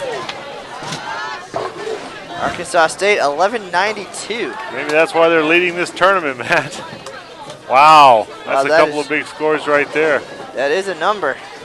Arkansas State now 6-0 on the weekend, but 11:92. Wow, that is a huge number. Which helps them increase their lead. And Vanderbilt in that first team game shot an 11-17 to beat Alabama State. But Arkansas State has about a 200-pin lead right now over Vanderbilt. Sam Houston State, despite their big game, obviously is going to lose some pins there to Arkansas State. As you saw in the matches here, Long Island University beat Mississippi Valley, and Monmouth edged Texas Southern. Look at some of the other scores. Stephen F. Austin put up 984 against Jackson State's 927. Louisiana Tech Lady Texters, who were part of our pair right over here now. They shot 966 their first team game to top Prairie View A&M, rolled 816. And Nebraska, the other team that's we're watching right now, they put up 1005 to edge Grambling, which rolled an 888. Should be good if you're playing three-card poker, but while we have this chance, we'll give a quick rundown of the overall standings. And this is through 5 Baker matches yesterday and 1 team game today. In the lead right now, Arkansas State, 53-96. Vanderbilt, 199 pins back, 51-97. Third place, Sam Houston State, 51-22. In fourth, Nebraska, 48-69. Rounding out the top 5, Monmouth University, 47-34. So Stephen F. Austin in 6th right now, 18 pins back. A lot of excitement, long way to go, however. 4 more team games. We're halfway through game 2 for most of these teams. We'll head into tomorrow's bracket. Of course, total pinfall determines the seeding as we head into tomorrow's bracket. I'm sure it's a lot less complicated than it looks. We'll worry about that tomorrow. You like that living on a spare, huh? I do like that. If our team on Tuesdays made spares, we can say that as well, but we don't.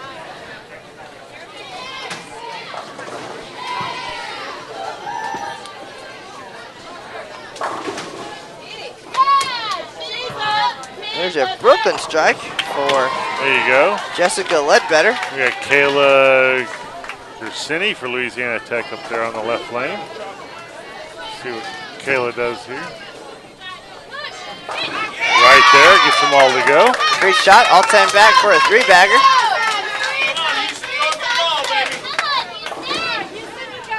Louisiana Tech's trying to make their move right now.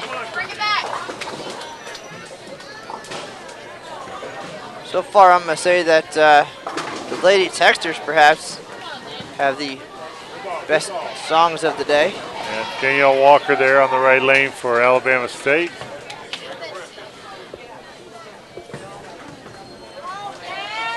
Has a little bit of work to do.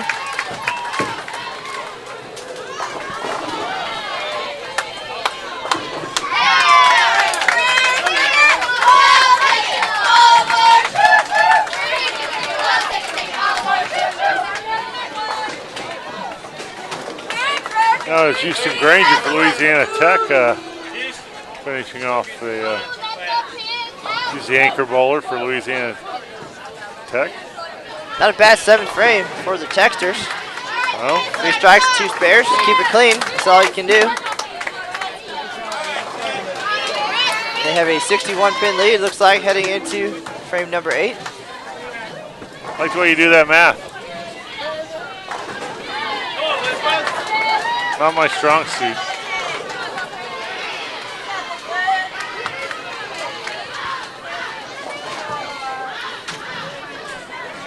Up on the left lane for Alabama State, Brianna Wells. Goes a little bit light, almost leaves the bucket.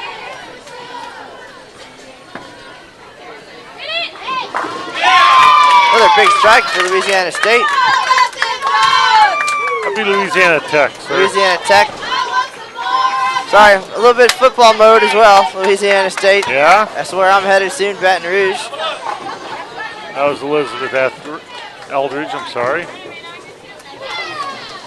Eldridge clean so far this game.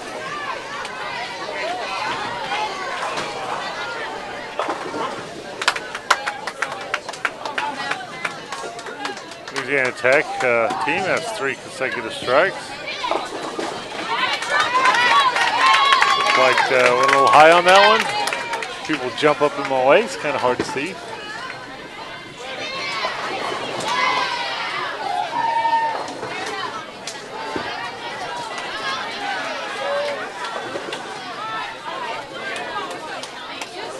Just a little outside there.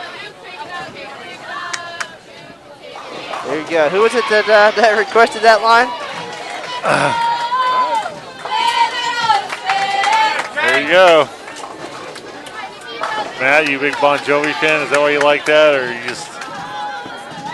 Well, I did spend some time in my life living in New Jersey, so you kind of have to.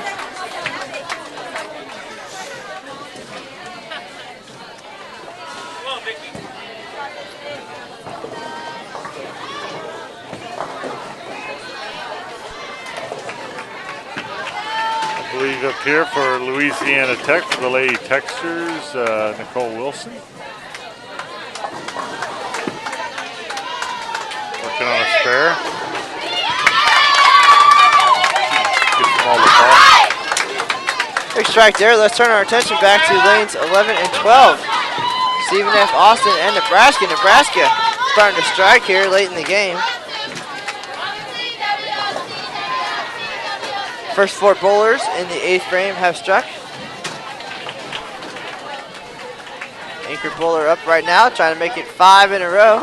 Nebraska's held their spot so far. And she leaves the big 4.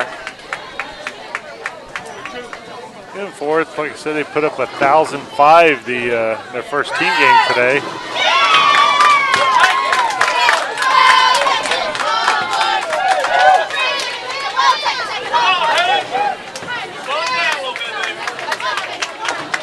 Austin leads 5 pin.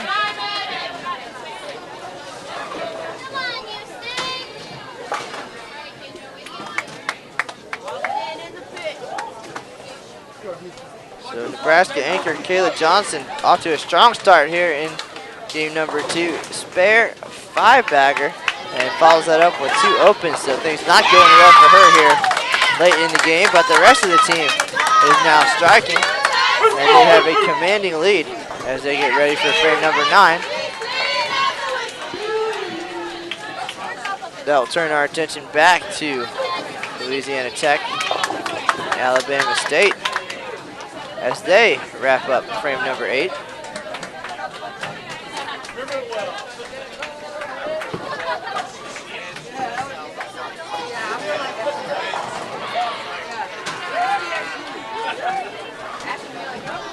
Jessica Ledbetter aiming at the 4-7.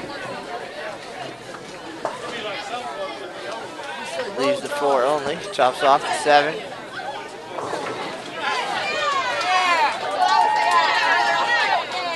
Now Danielle Walker looking to finish off this 8th frame for Alabama State on the left lane, lane 9. Stephen F. Austin making And maybe a little ball change or something. Everybody players goes down for Walker. Let's switch over for the 9th. Big 8th frame there for Louisiana Tech as they increase their lead.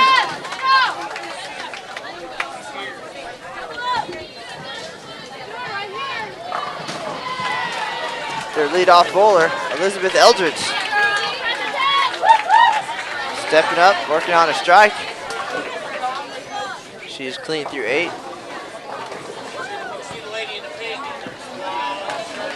Possible 232 game for her with 2 more strikes.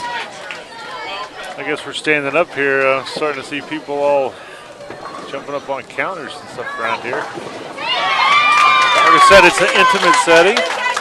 Not a lot of space here on the concourse. Big strike there for Eldridge. Makes it a double.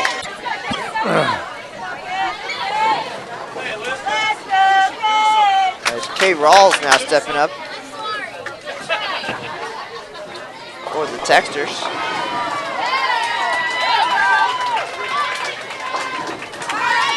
It didn't sound good from back here. I couldn't see it, but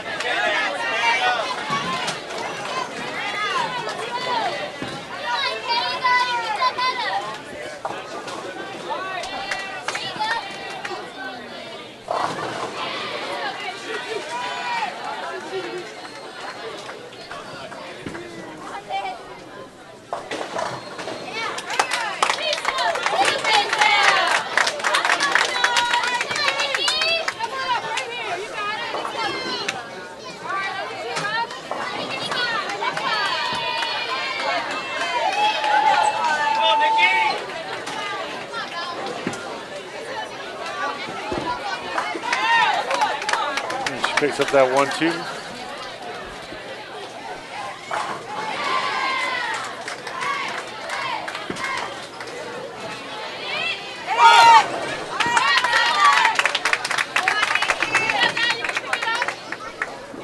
And we'll call Wilson. Needs a couple.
What we got here?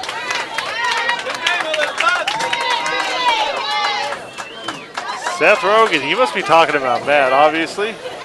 Making comments on our broadcasting skills here.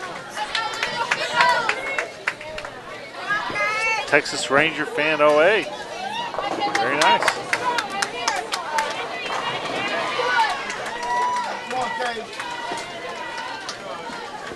Well, I guess it could be worse things than Seth Rogan. well, yeah, we've definitely been called worse in our day.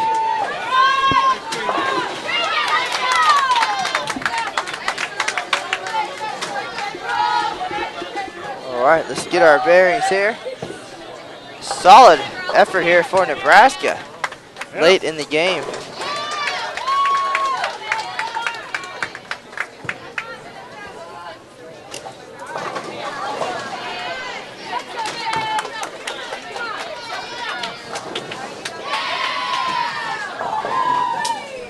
So the Huskers 202, 224, their first 2 bowlers.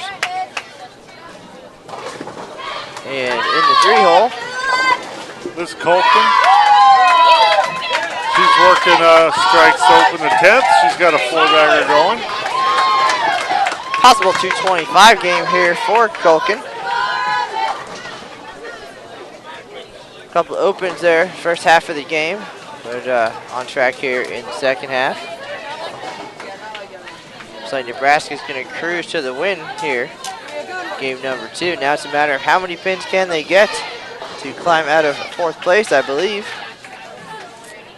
Pretty good, strong game. So we saw a couple of 1,100 shot the first game by the leaders. Holken looking to make it 5 in a row here on lane 11. Crosses over and gets them all to go down. Doesn't matter how you do it. As long as they all fall. All looks the same on the scoreboard, and if that's all you can see, then you have no idea. 5 in a row. Close it out. Throw ball with 6-bagger.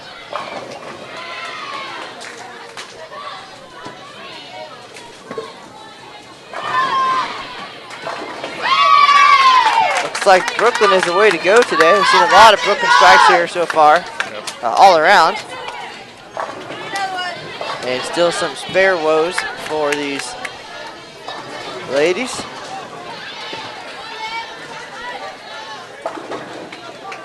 And it seems like as we progress here, now we're in game number 2, the action is getting closer to us. It's like the tide is coming in almost. Good finish by the second, third ball. All right, looks like Valerie Calberry stepping up here for the Huskers on the left lane. Tough game for her. 119 in the 8th, working on a spare.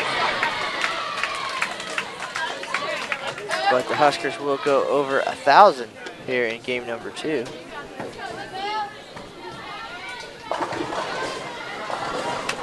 Good shot, a little bit high, leaves the 9-pin for Calberry. Up on the right lane, it's Whitney McCoy for Stephen F. Austin. She finishes with 164.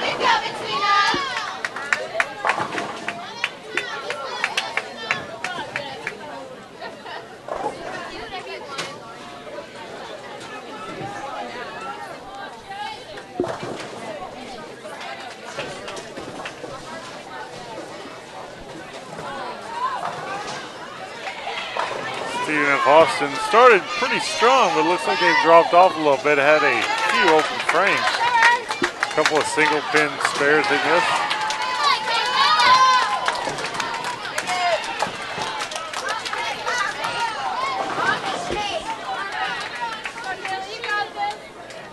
Let's go, Caleb!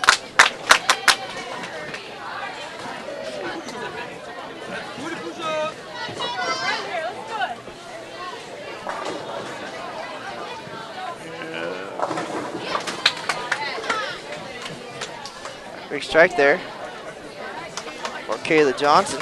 Yeah, Kayla's had an up and down game here. Says she had the 5-bagger, then she went open. Otherwise, she could have had a really big, could have shot a big game here. Come on, Kayla, show off a little bit. Pick it up.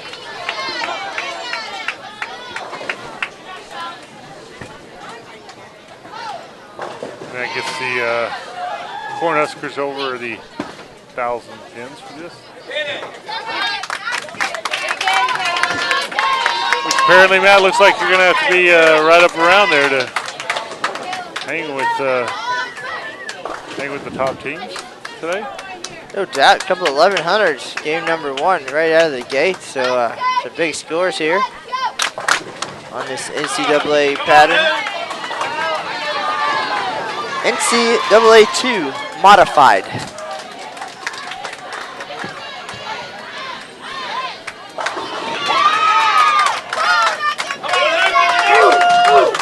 Kayla Johnson's going to finish things up here for the Huskers. She closes out with 214 and 1,011 for Nebraska. They're going to come away with this victory over Stephen F. Austin. Was that about 38 feet? 38 feet, that is correct.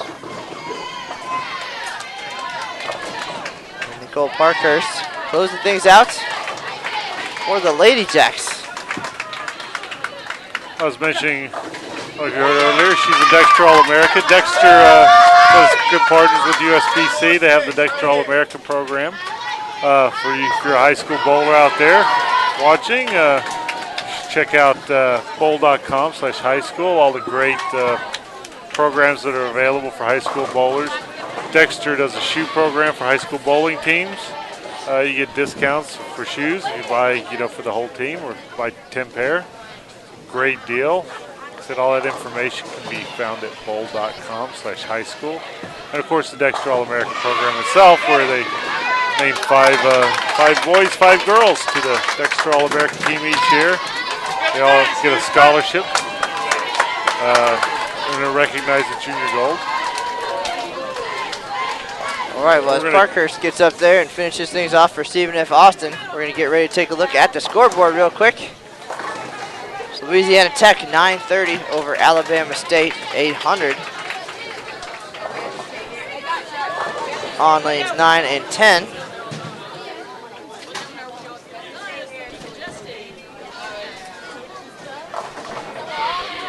Keep that in there. There you have it. There's all your scores. No names on the scoreboard make it a little bit difficult.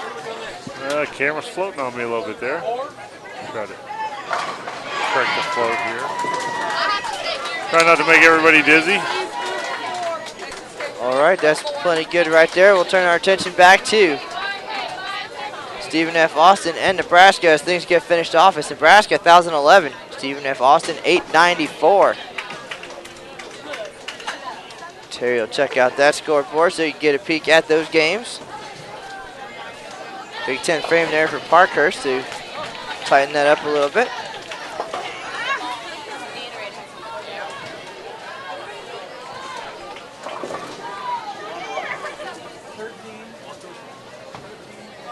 All right, we're going to click back to the action here and step away for just a second as we try to resituate ourselves here heading into game number 3.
That's what I was telling her. I said, yo.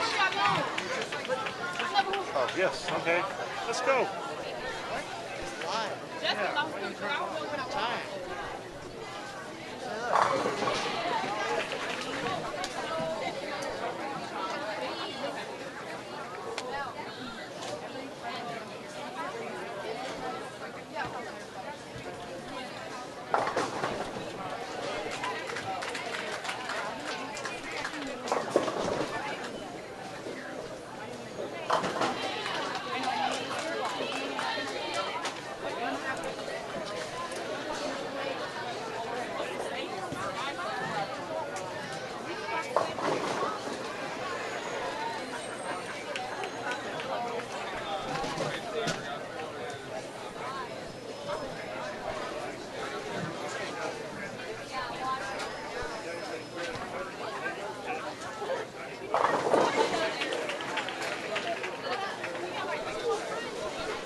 Okay, well.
I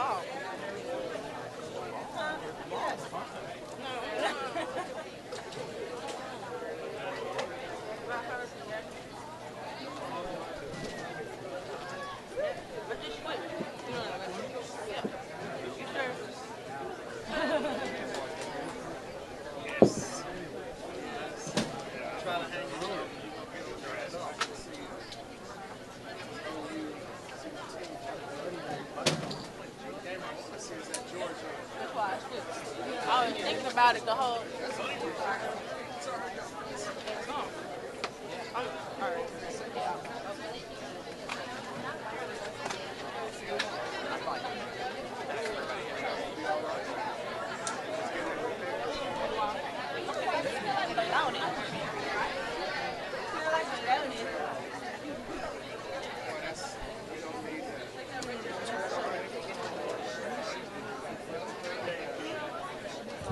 All right, attention bowlers, coaches, please make sure that each bowler only has 3 balls in the player's area. 3 balls only.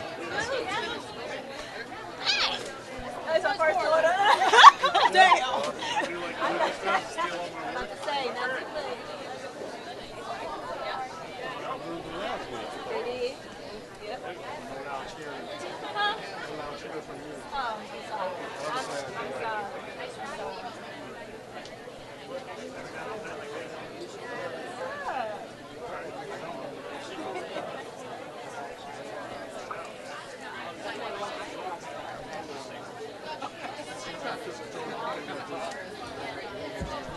All right, bowlers, about to begin match number 3. Good luck and high score.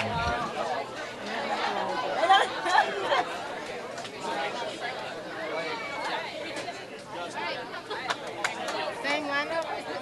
I was looking for you. You were here.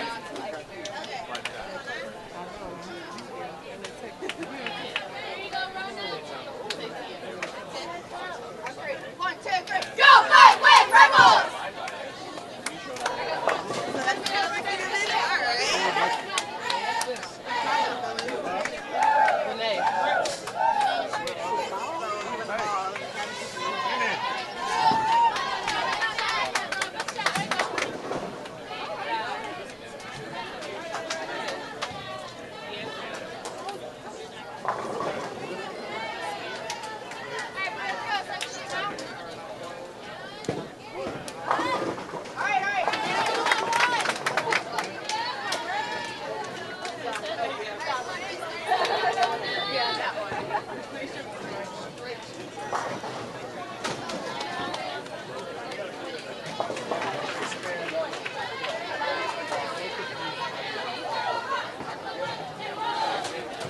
All right, folks, game 3 of 5 underway here at Huntsville Lanes in Huntsville, Texas, and leading things off on our right-hand pair, 11 and 12.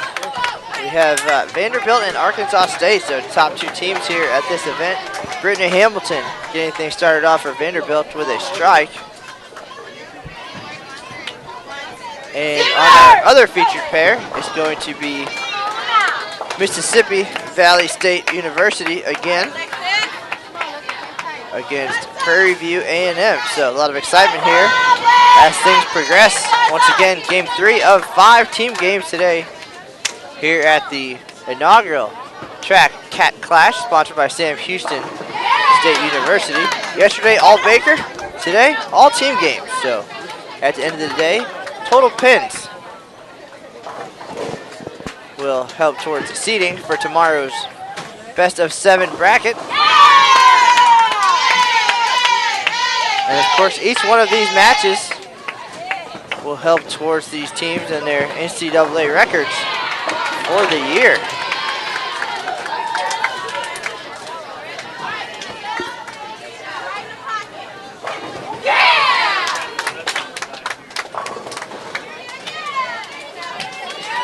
Vanderbilt off to a solid start here. 3 bowlers, 3 strikes. Arkansas State not far behind with a spare and 2 strikes. So this is expected to be an exciting match. These are your top 2 teams heading into today's competition.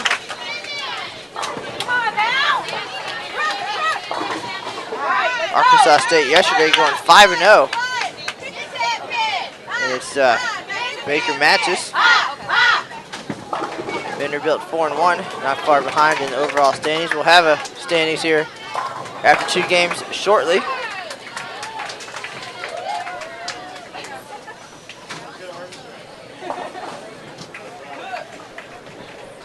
Right now, Vanderbilt 4 for 4 for strikes.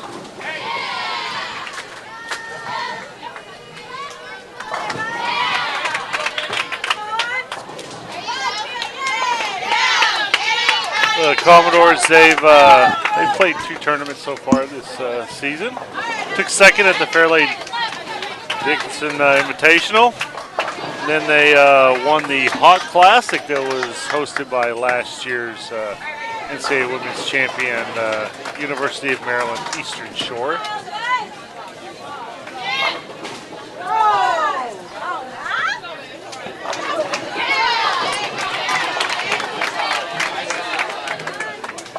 Vanderbilt with 5 strikes open.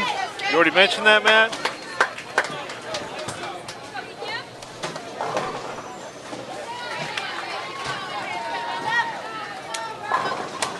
Move over. Let's see how they do on the left lane here.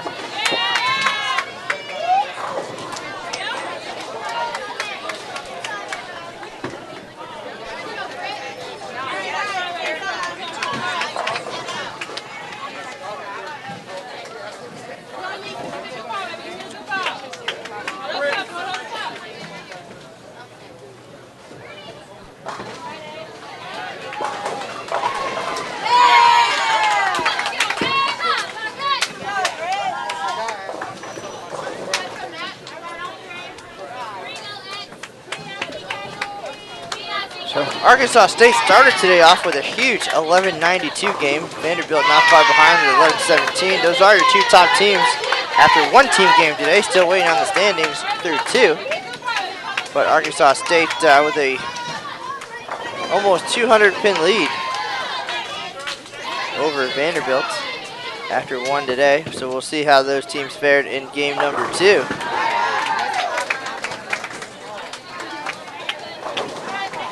Vanderbilt starting this game with 6 consecutive strikes before a 7-pin stops the run.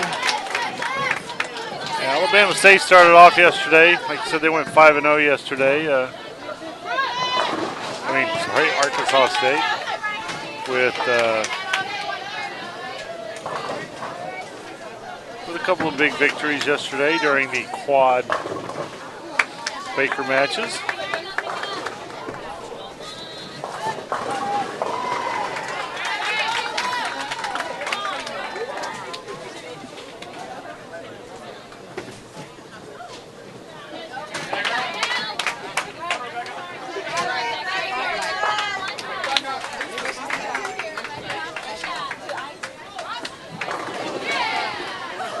So first spare of the game for Vanderbilt, Natalie Goodman cleans up that 7-pin. Now up, Rebecca Ruggiero.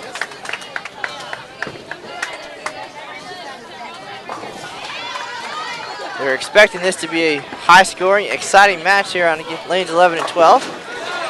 There's another 7-pin, a pair of left-handers here for the Commodores, but we don't want to neglect our neighbors to the left here. Mississippi Valley State University and Prairie View A&M, so we'll keep an eye on them as well. Left-hander leaving a 7-pin. That's a tough one to pick up, Matt. Now here's a challenge for you, Terry. We've got the flat dime.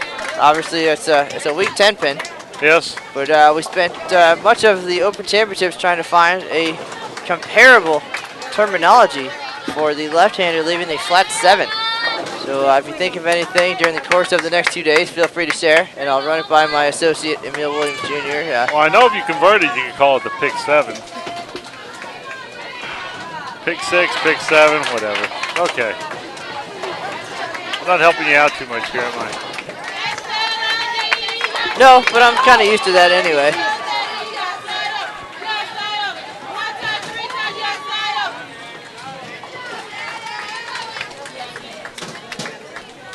A couple spares there for Vanderbilt.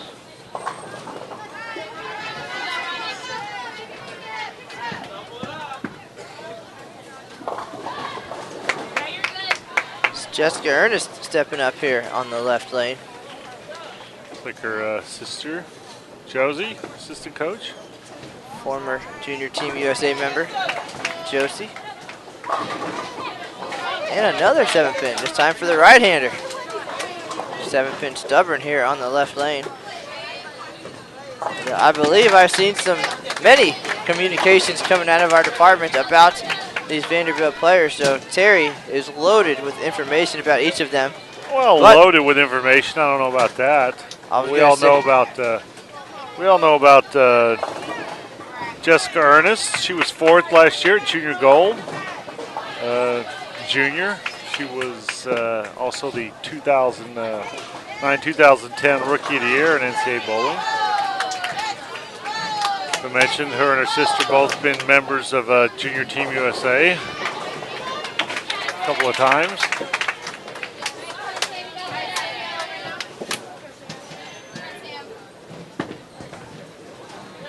Vanderbilt has picked up a lot of, they do some heavy scouting at the Junior Gold Championships. Obviously, you know, good place to find talent because it's some of the best youth bowlers in the country. Go to that every year. We've had a few changes in the Junior Gold Championships coming up for this year. The North Point Junior Gold Championships now. The merging of those two tournaments, creating a $250,000 worth of scholarship for the bowlers. Pretty amazing. Don't forget, there are qualifiers already going on. If you're a high school or a young collegiate bowler, make sure you jump on. And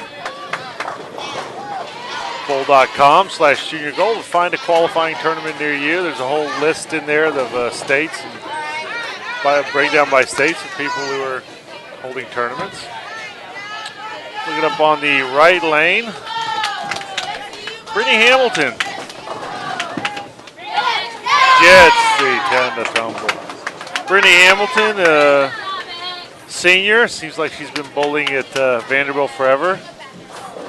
Like I said, I mentioned to Matt earlier. I'm sure there are a lot of other players and coaches who will be happy to see her finally graduate, move on. Brittany, as you know, won the Intercollegiate Singles Championship last year. It's obviously the national tournament for collegiate bowlers, singles tournament. Qualifying for that is held the day before the national tournament.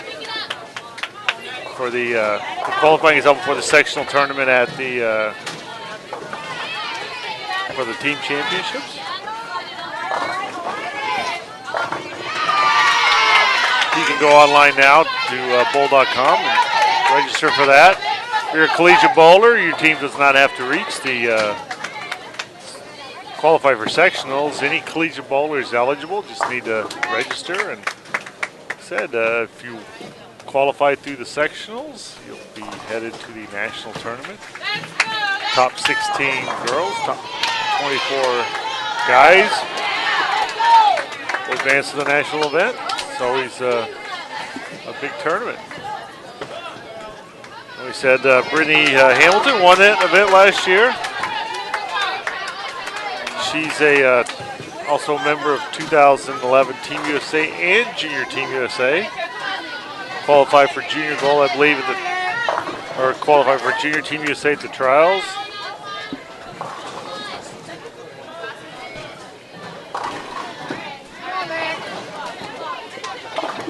All right, we'll take a quick time out there from Brittany Hamilton's resume and take a look at Mississippi Valley State and Prairie View A&M. Don't want to neglect anybody.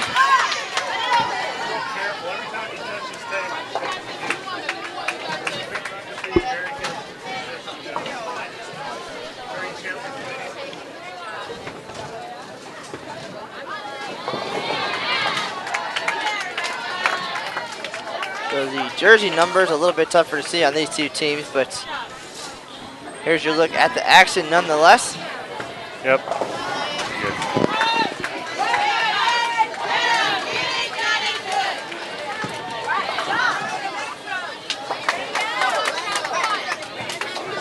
Prairie View A&M sitting 10th after the first round of team games today.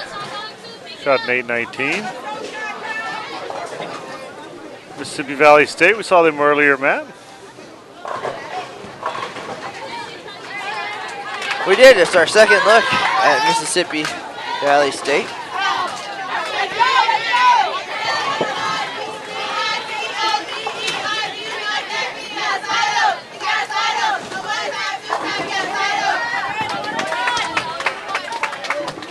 So for everybody just joining us here on our new YouTube channel, it's Terry Bigham and Matt Canizaro live at Huntsville Lanes in Huntsville, Texas.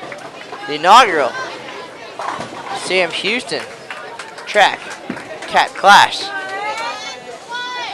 hosted by Sam Houston State University. It's their first home tournament of the year.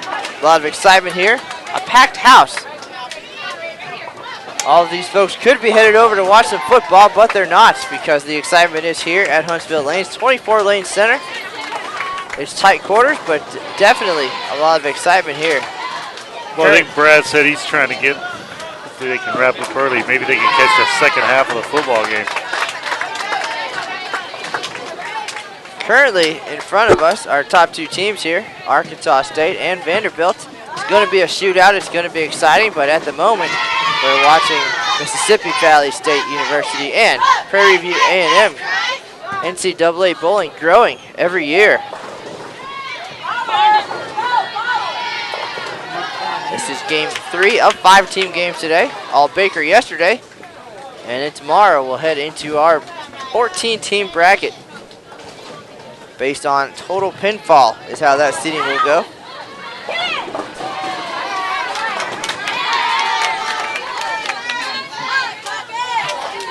Arkansas State, 6th ranked in the nation.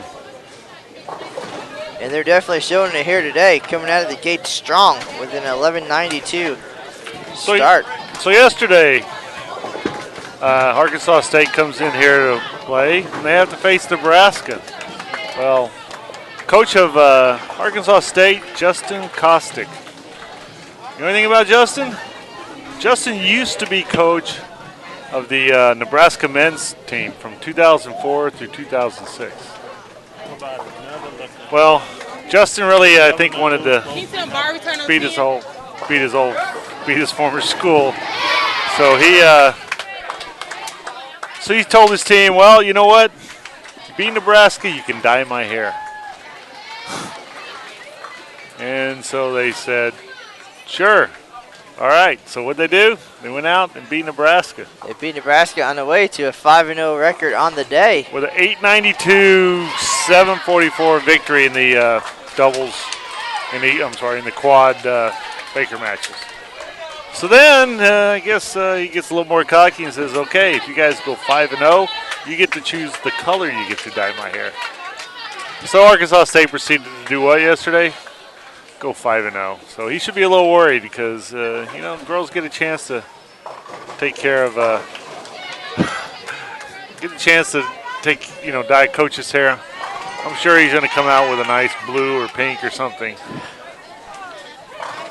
We're going to have him send us pictures of that so we can see. Well, they keep throwing shots like that. We'll head back to that match right now, Arkansas State and Vanderbilt. It's going to be a high-scoring, exciting match here.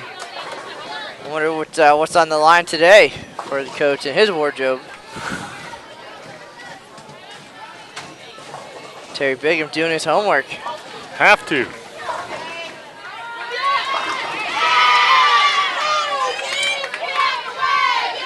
Arkansas State has always had a pretty solid program. They were runners-up. They were national runner-up in 2008.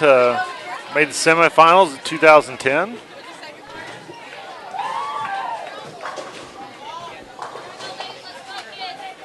And obviously they're showing how consistent they are by their performance here so far in the tournament. And this is a very close match here between the two. Arkansas State and Vanderbilt. Maybe we can get Matt to show us what the scoreboard looks like after the.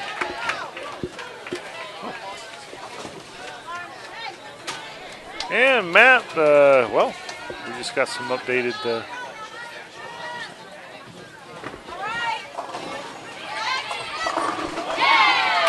We got some updated standings here. Terry's going to try to get a look at the scoreboard real quick, and we'll look at standings after 2 team games today. So, once again, yesterday's Baker matches and 2 team games in the books so far. Arkansas State leads by just 83 pins at this point, 7-0 on the weekend. Last game they lost some ground to Vanderbilt, shot 991. So Arkansas State leads 63-87. Vanderbilt second, 83 pins back, 63-04. Sam Houston State up in 3rd place now, 62-56. Nebraska still in 4th place, 58-80. Rounding out the top 5, Long Island University jumps in there, 56-77. They are 710 pins behind their leader, Arkansas State. So the field starting to pull away here. And once again, we have our top 2 teams here on our right-hand featured pair, 11 and 12 here at Huntsville Lanes. Looks like it's going to be a tight match. And on our left lane, Prairie View A&M currently in 9th place, and Mississippi Valley State rounded out the top 14. They are still looking for their first victory of the weekend. We'll see if it's going to come here. 40-pin lead so far. Oh. Go. Scores go down a little bit in the second team game of the day. Sam Houston with the high game of 11:34 in a victory over Vanderbilt. Commodore shot 11:07 in that loss. A little bit of payback from game number 1 when Sam Houston shot 11:45 and lost to Arkansas State 11:92. Those are some big numbers, folks. 5-player teams, of course, here in the collegiate bowling. So now that we have our rundown, let's turn our attention back to the action. The Commodores getting excited. A striking frenzy going on here on lanes 11 and 12. Our 2 leadoff bowlers battling head-to-head here. Brittany Hamilton, you heard her resume. She's won just about everything there is to win. Starts this game with 4 in a row. And our leadoff bowler for Arkansas State, Spare, 3 in a row.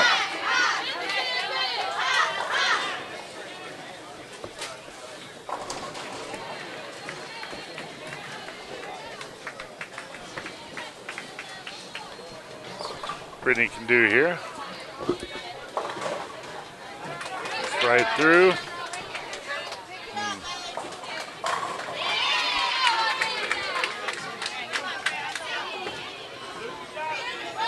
6, 7, 10, is that what she left? Hard to see over through there. 6, 7, 10 after starting with the first 4. And a 5-pin there for Arkansas State.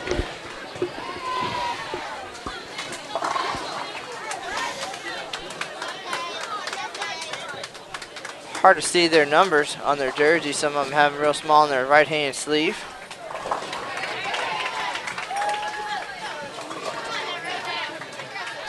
Brittany has a open. Handful of left-handers on this pair. That's good to see. Maybe I can learn You have something a soft in the process. spot for those left-handers? I do, a little bit. Mostly I'd like to learn something.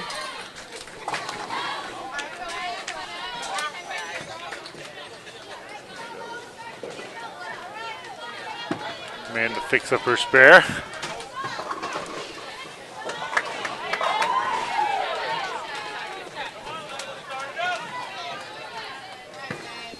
Is that back-to-back left-handers for Arkansas State here, 1 and 2? Looks like it.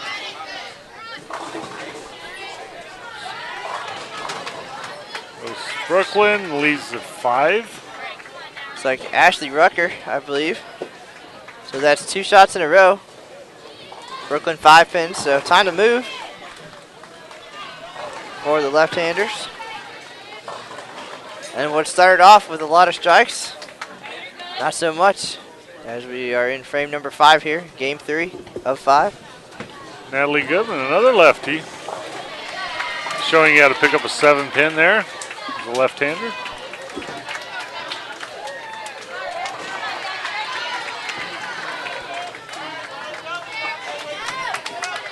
I'd like to thank everybody for joining us today.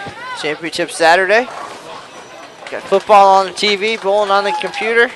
Doesn't get any better than that. There's another left-hander. My goodness, Matt. Rachel Giddings. Oh, I'm sorry.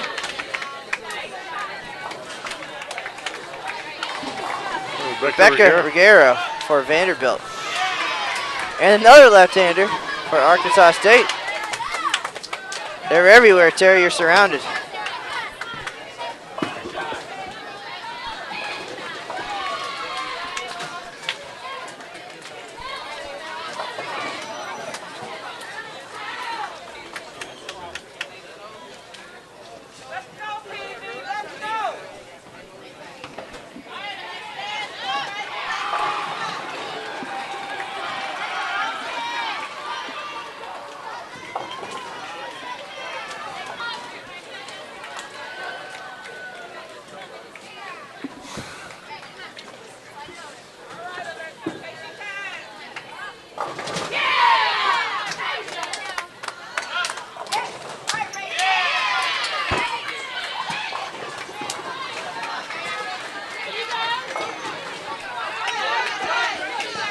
All right, well, we Sarah had Lockard, by the way, just struck for Arkansas State.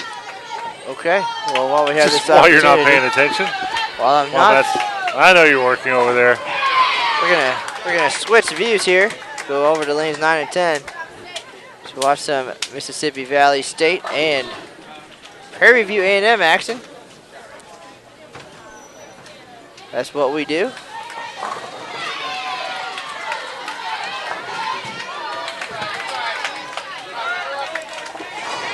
Go.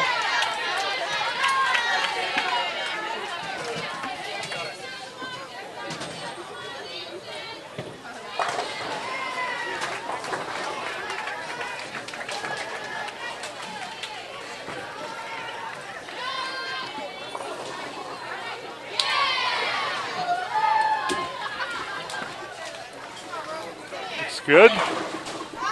Good shot there, 10 pin. Flat dime there.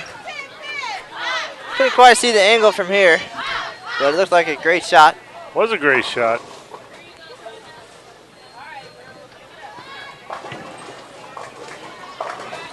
We'll go with ring and 10 on that one. Okay, we'll go with that. Oh, another left-hander over there, Matt. She goes high. There's the 2-4.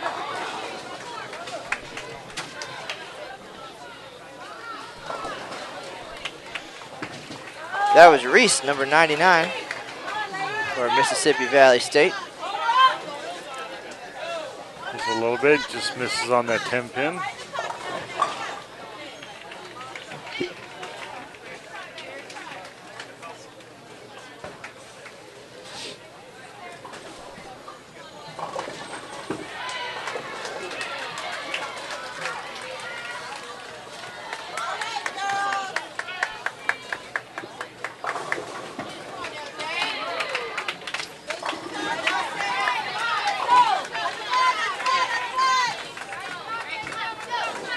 That's a 5 pin there.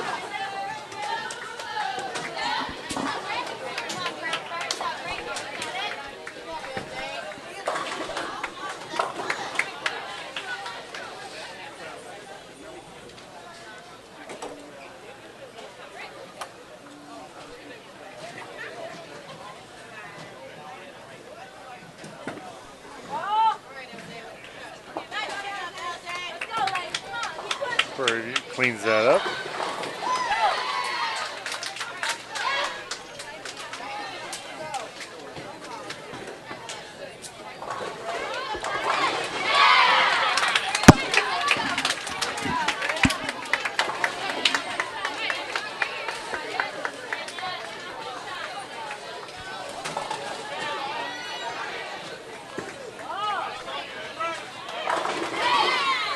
Goes a little high there.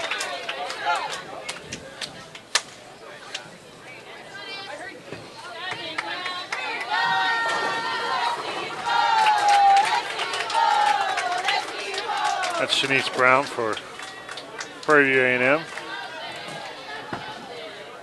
It's hard to pick up their numbers on the sleeves there, Matt.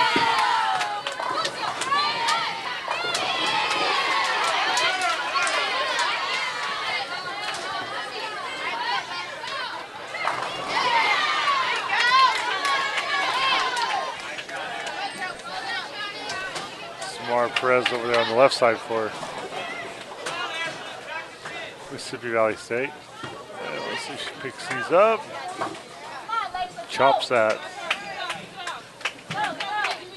So today's action, 5 team games. Going to move a little bit slower than tomorrow's all Baker best of 7 matches.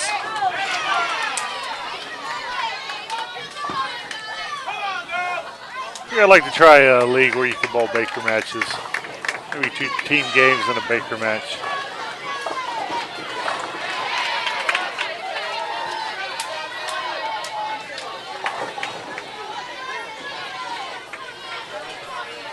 Okay, let's see what. It's a good looking ball. Goes a little high. All right, Terry Bacon, let's turn our attention back to our tournament leaders. Arkansas State and our number 2 team at this point, Vanderbilt.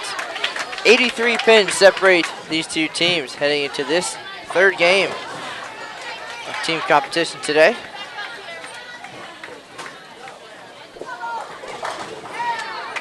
And here we are in the 6th frame, and it looks like not much is separating them right here, about 10 pins, right?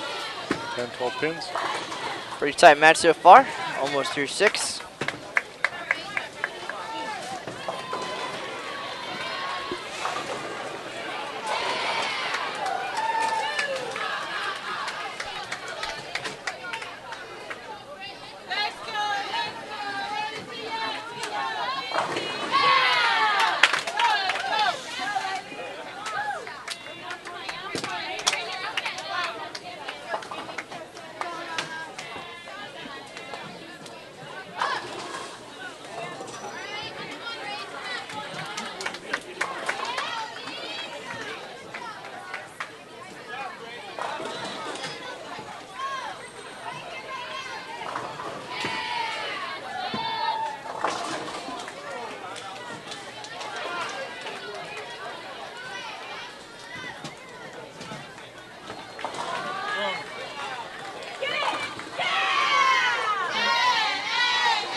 That's Samantha Hesley, Vanderbilt.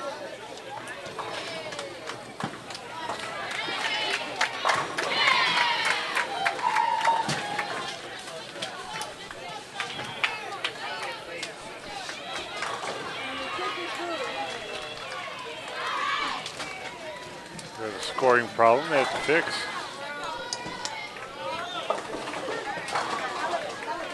Gave her credit for 7. Obviously, she has 8.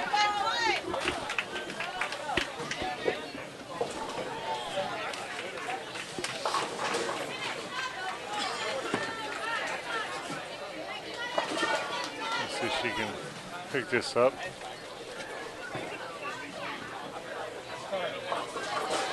Jerry, these teams don't mess around with their nutrition and such. It looks like a grocery store over here next to us trying to keep their energy up. It's definitely well, I don't know about that since we see definitely a long day.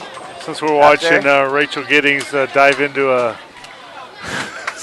sorry Rachel for calling you out there, but she's diving into the pack of glazed donuts right there. Definitely a long day of team competition. Got to keep your energy up. I believe we need to keep our energy up as well.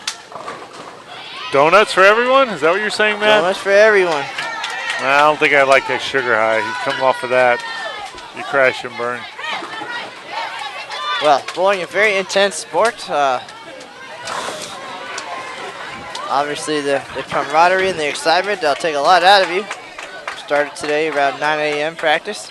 Fun watching their coach. He's, I don't know if he was too sure about that.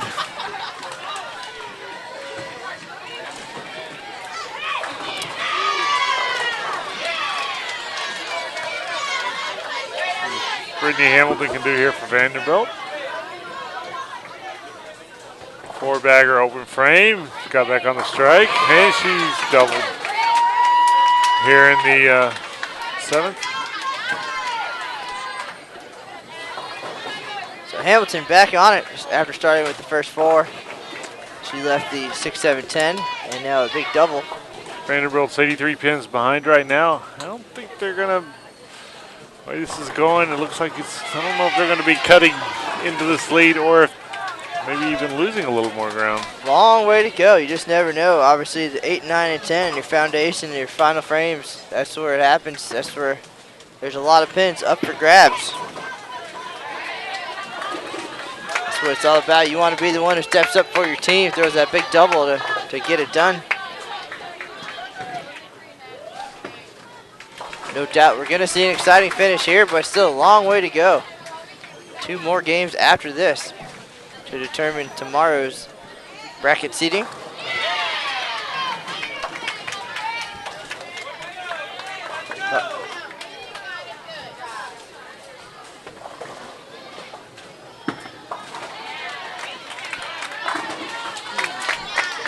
Emily Troutman steps up for Arkansas State.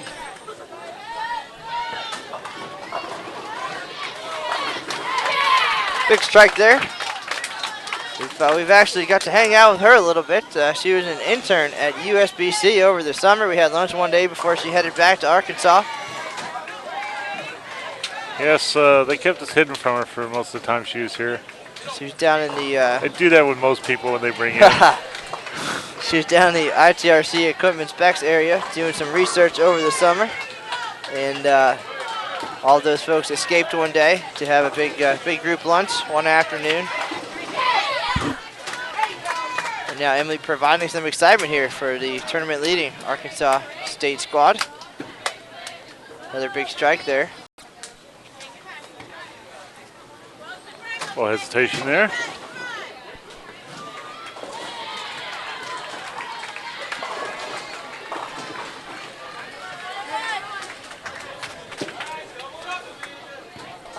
We're going to need to do like the parents and the fans here is we're going to start bringing our ladder so you can see.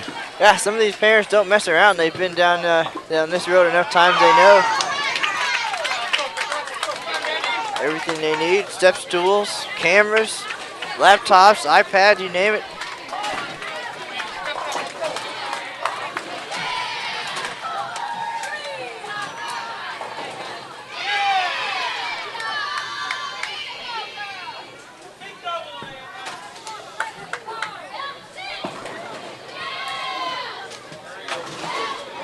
A couple of good frames there for Arkansas State.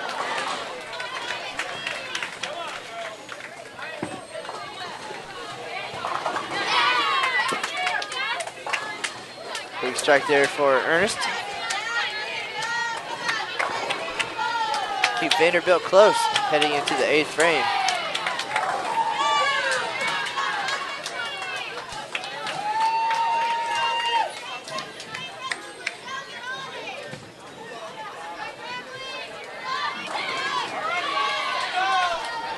Looking at this Vanderbilt team, there's so many award winners and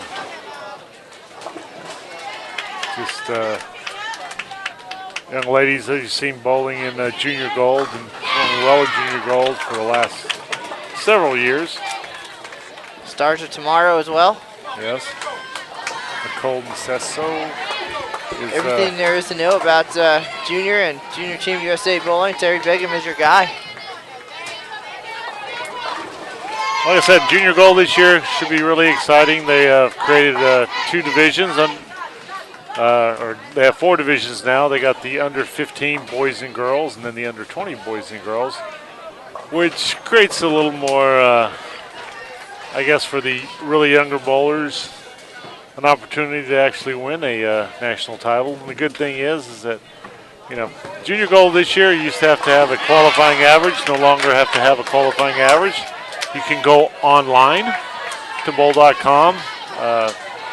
Go to the memberships tab at the top, and you'll see a list there. You can go online and purchase your junior gold membership. Then what you'll need to do is go out and you can also go on to bowl.com, and there's a list, state-by-state list of junior gold qualifying events. So sign up for one of those. Make sure you get qualified for the Junior Gold Championships. Will be in Indianapolis this year, middle of July. Great tournament, and it's a good way to, for if you're a young bowler, Junior Gold program is a great way to start, getting involved in those kind of tournaments, bowling on sport conditions, learning what you need to do to improve your game. All of that, of course, to help get you ready for collegiate bowling. There's no excitement like it. I said, a lot of these young ladies here that you watch today are, the ones that are still eligible, they'll be out in junior gold.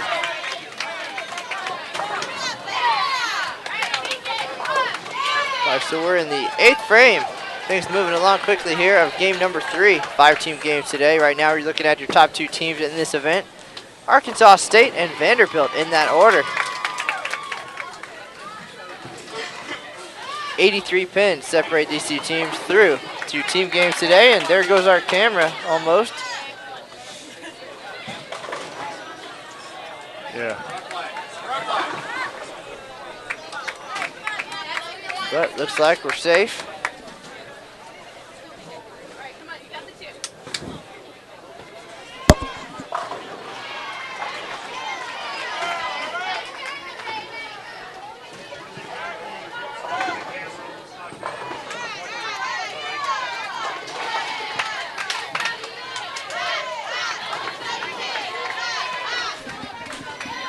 Terry Bigham, our broadcast sergeant at arms, protecting us.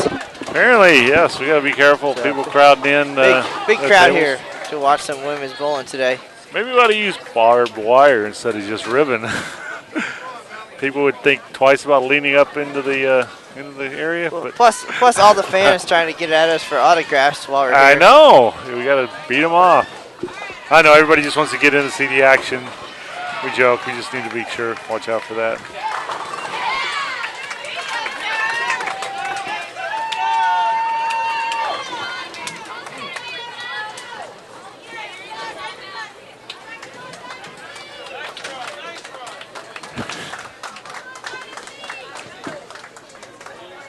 Here to amaze and amuse, Matt.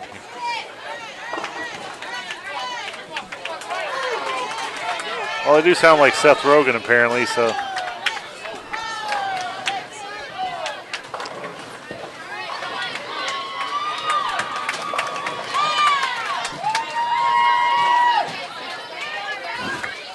Look at the comments we see sometimes. Some of these girls are pretty good. Wow. That's a understatement, perhaps? just a little bit. Wish you could figure out a way. Maybe we should need to change his username to Captain Obvious.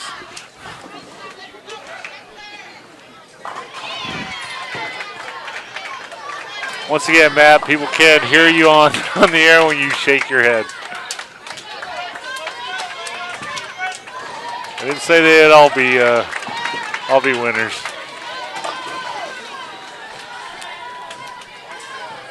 Like Arkansas State's trying to pull away, create a little separation here. Vanderbilt. The way it works tomorrow in the bracket, top 2 seeds, they actually play each other in the first round. The winner gets a bye into the championship match, while the loser will have to bowl another game to see if they can get back in there.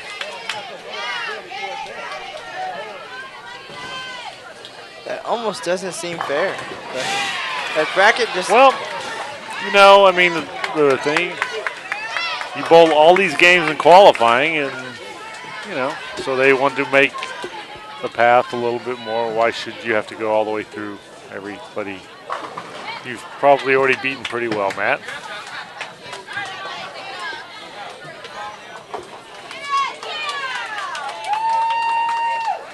So if you're the top seed, if you win your first match, you go right to the championship. If you're the second seed, if you lose, then you have to face the winner of the looks like the 3-4 game. So which means that you could actually 3-4 person. So it gives a chance for the top 4 seeds. Basically, your champion will come from the top 4 seeds. And right now, the top 4 performers here at this event are all performing really well. We're switching over to the 9th frame now for Arkansas State Vanderbilt. Matt's pointing at me to adjust the camera for the scores. That's probably about as good a view as you're going to get there, Matt. All right, there you have it. Heading into the 9th frame here, Arkansas State and Vanderbilt. Arkansas State with a little bit of a lead there, as you'll see, 794, 756. Brittany Hamilton now up, working on 3 in a row. She has 7 strikes in 8 frames, and 7 pin, a little stubborn there. We'll go back to the action now.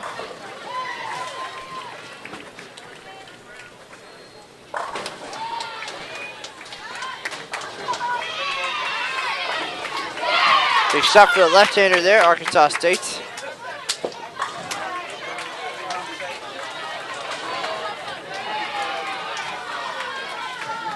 Amanda with a possible 240 there in the leadoff spot. So, solid game for her.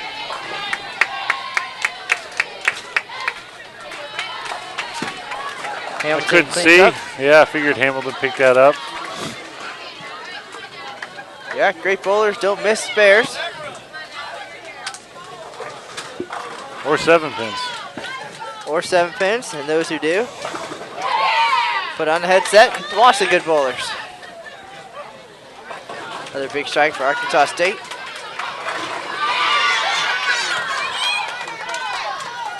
They are pulling away here in frame number 9.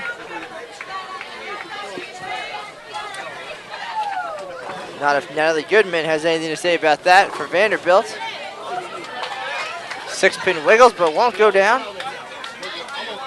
That shot a little bit high. So she'll try to clean that up.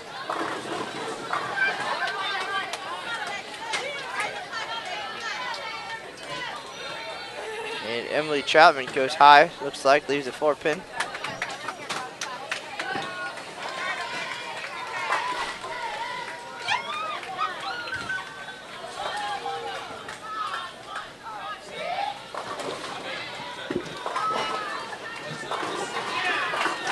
Again, we're bowling today on NCAA modified pattern number 2 at the inaugural track cat clash here, sponsored by Sam Houston State University at Huntsville Lanes in Huntsville, Texas. Right now, game number 3 of 5-team games today. A lot of excitement here to come on Championship Saturday.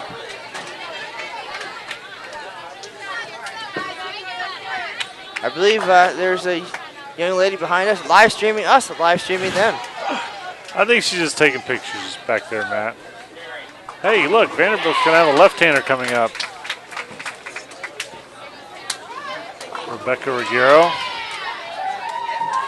So, a lot of traffic on these lanes so far today. This 38-foot pattern breaking down quite a bit.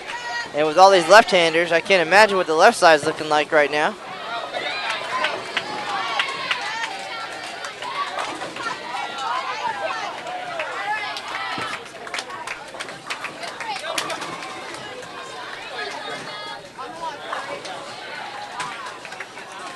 Solid game here for Arkansas State.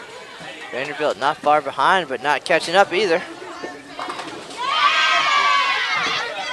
Prairie View A&M to our left with a considerable lead over Mississippi Valley State. So Mississippi Valley will not likely pick up their first win of the event, but still plenty of time.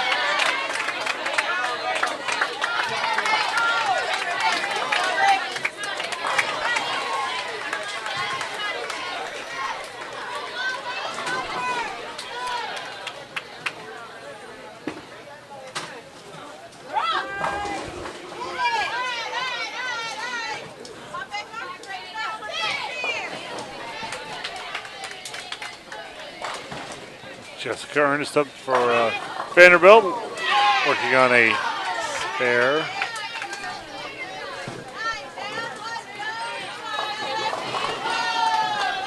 So we will be set up here again tomorrow for all of the bracket 5. action.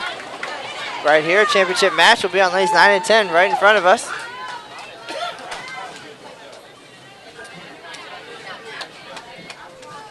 Is that best of 4 Baker matches? It's going to be an exciting day. And at the end of the day, check out the results and all of the news on bowl.com. Terry and I will do our best to get that up there in a timely fashion, along with World Cup standings, the Cubica AMF World Cup. They're bowling that right now, Going and on. should be actually probably wrapping up play today in Johannesburg, South Africa. See where Deandra Asbatty and Tommy Jones are sitting. They were both in the top 3 heading into today's action.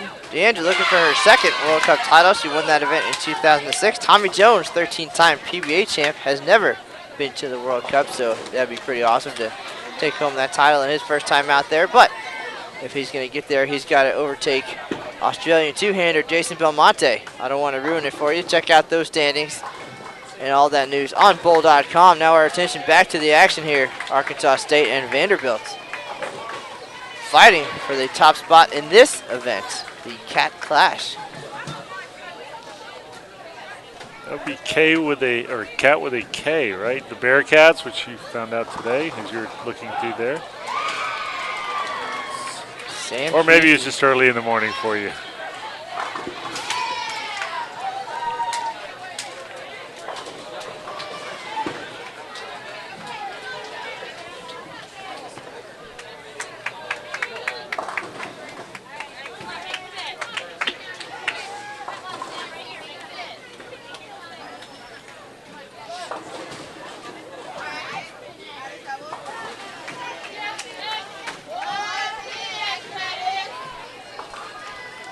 Samantha Hesley's looking at a baby split over there, what I can tell.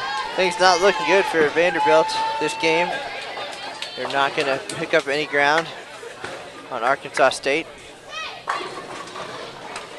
Looking at the standings, it's more than possible that these two teams will see each other again first round tomorrow. But not if Sam Houston State, tournament host, has anything to say about that. They're just 131 pins back from the lead. They've had 2 very big games today. 1,100. Well, no, that's right. It's Vanderbilt. No, they still have 2 big games.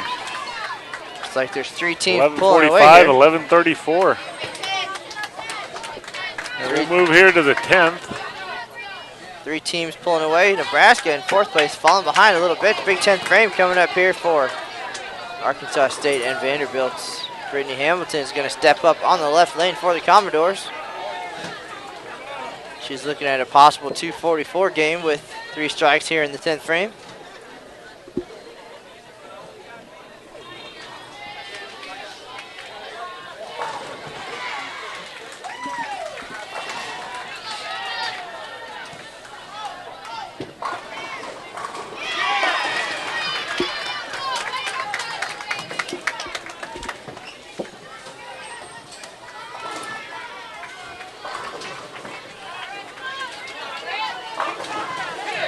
Get it? Nope.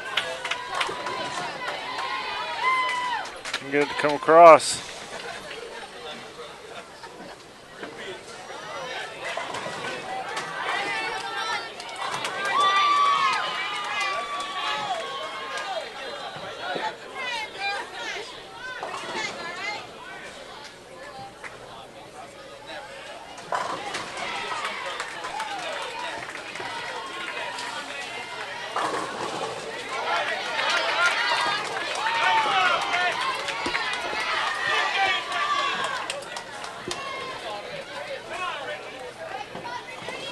Hamilton looking at the 10 pin here on lane 11. Sorry about that.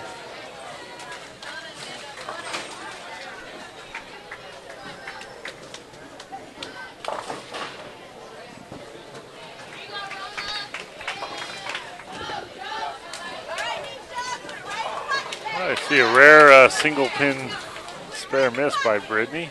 The miscue leaves her with 2:22 here in game number 3.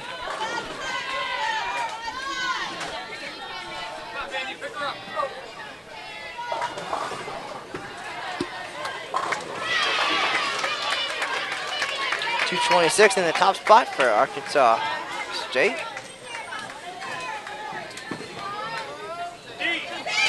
Out of range on 12. And we have an out of range on 12. What is out of range, man?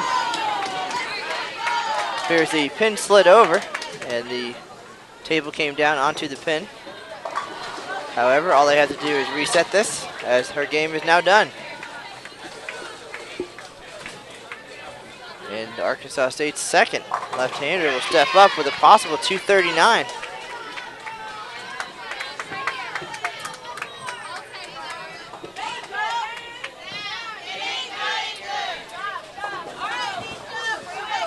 A lot of ASU fans in the chat room today. We appreciate everybody joining us.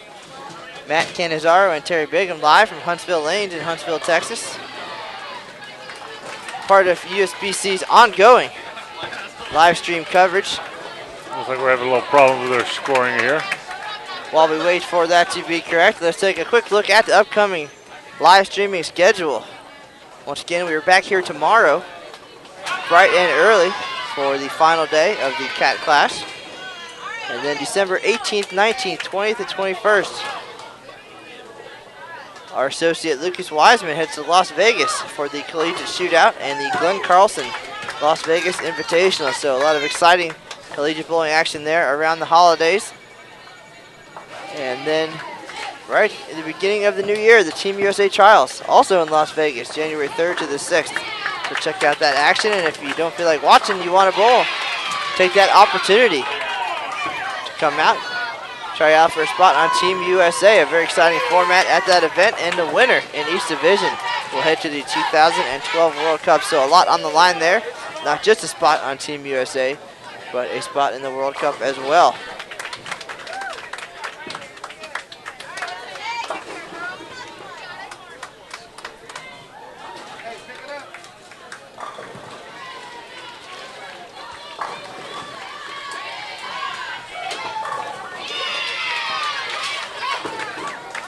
Some discussion in the chat room. Today's pattern, a 38-foot NCAA pattern number 2. A lot of traffic so far today. This is 3 team games already, 2 more to go.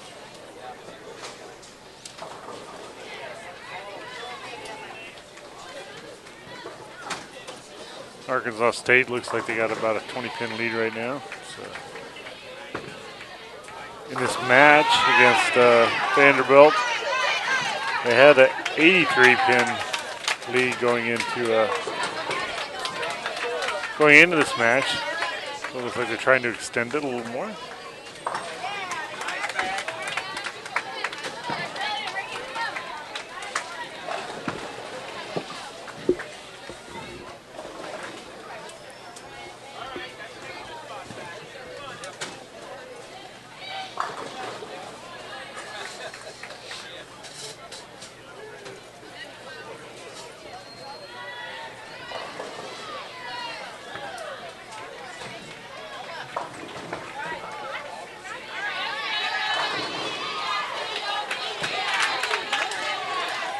Shot there. 10 pin goes down. So 188. Rebecca Ruggiero, yes, she's awful.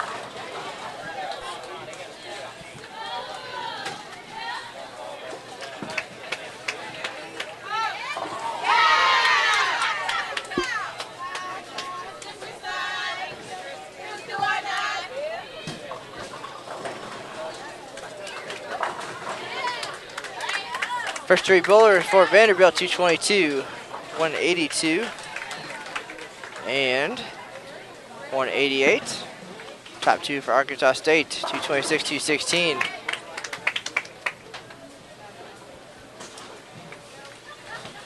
lot of strikes up there for Arkansas State so far. So So they will extend their lead here after 3 team games.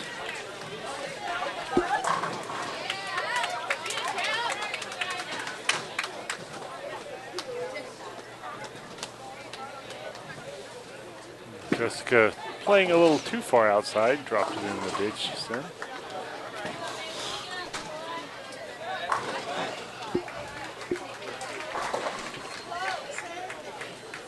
And to our left, things are wrapping up for Prairie View A&M and Mississippi Valley State University. Prairie View going to cruise to that win. We'll have that final score for you in just a minute.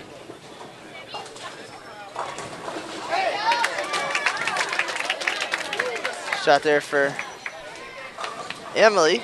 Finishes with 191 for Arkansas State. So 3 left-handers starting the lineup there.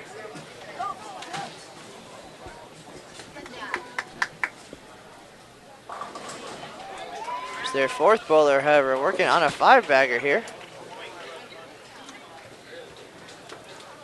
Possible 247 with 3 strikes here in the 10th. Their first right-hander.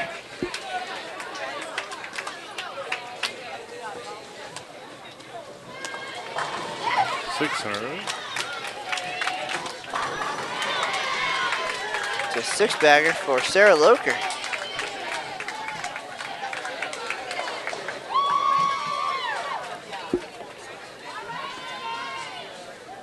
Arkansas State will remain undefeated this weekend. It's like 8-0 for them.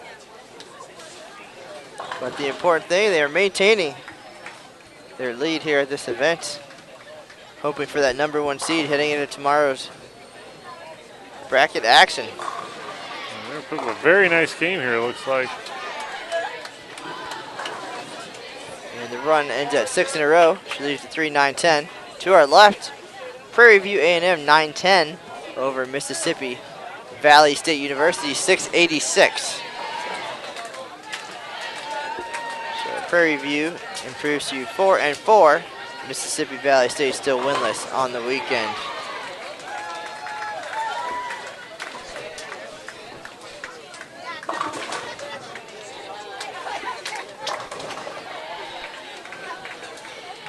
Samantha Helsley leaves a 6-7-8 or 6-7-10. I mean, 6-7-8. I'm just rattling off numbers in my head, Matt.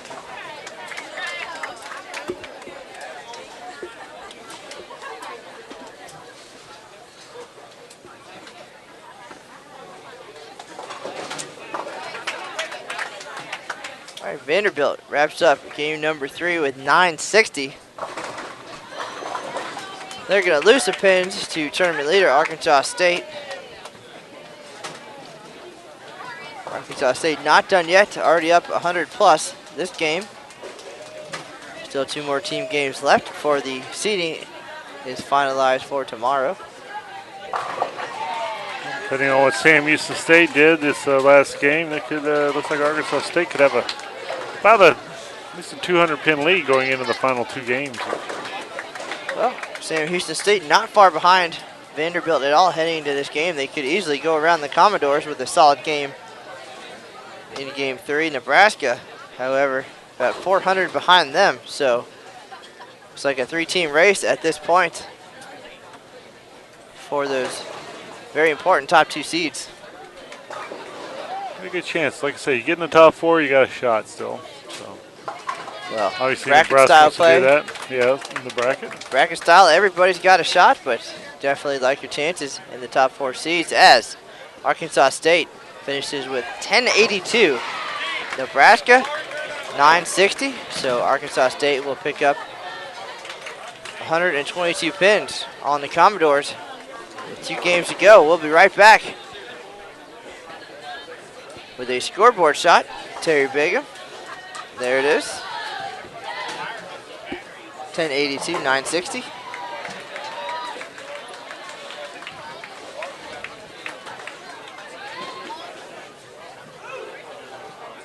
And as we get ready for game #4, we'll be right back.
hip skip and the jump.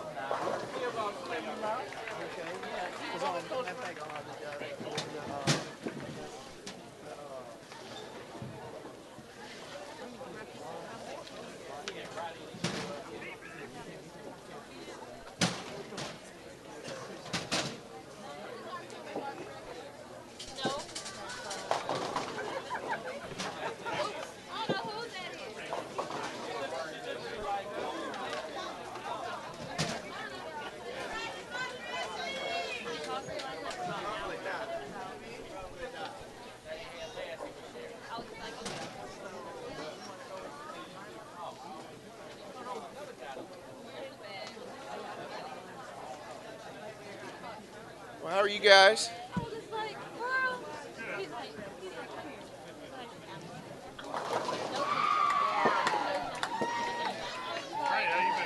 Good. How you been?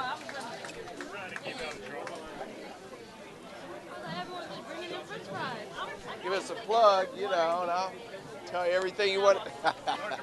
No, I know.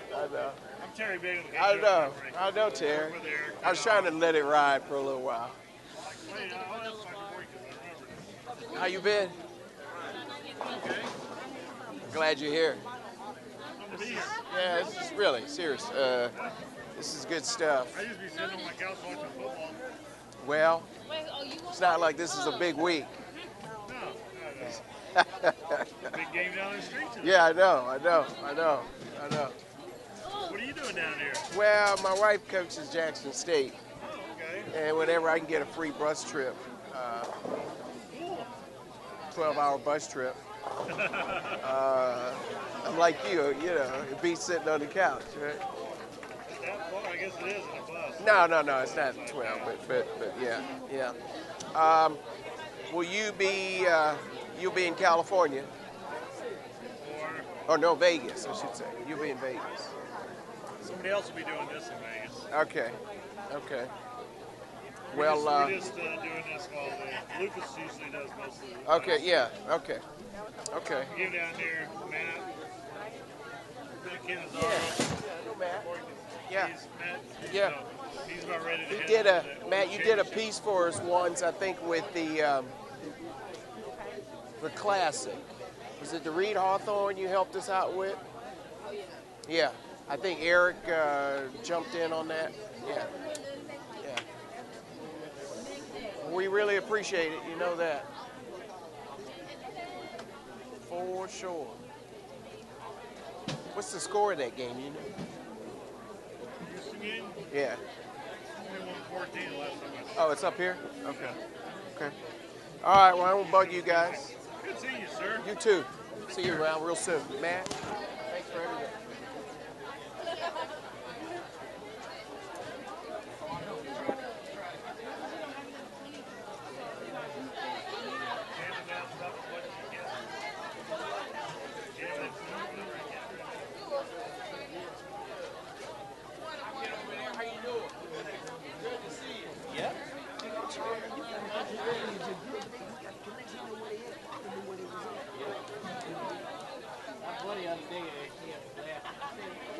I saw my old Coach Frazier in previous. He said, man, you saw the Broadway? Man, he's a whole different guy. I say, what you mean? Yeah, they say he on the field with his grandson. Before the game, asked Frazier when he hooked up and let's go out and play. And that's a whole different. Troy tell me he talked to him every week and say he's the same way. I just gotta call him and see how he sounds. Like Broadway. Well, at one point they lost like, they started hot. They were like 3-1. Last I saw they lost like 4 or 5 games in a row. Yeah. It was like the first play they lost like 4 or 5 in a row. He lost like 3 of them on the last play, man. But he at home though. Oh, he said he happy. Yeah, he at home, so he don't think I'm not he at home making money. They gonna give him a shot. They love it. He was never gonna get that all the way. Then he didn't win. They come with that first year. Yeah. He won. Then he didn't win no more. He didn't win no more. But then he do that. I was sitting down the sideline like, no.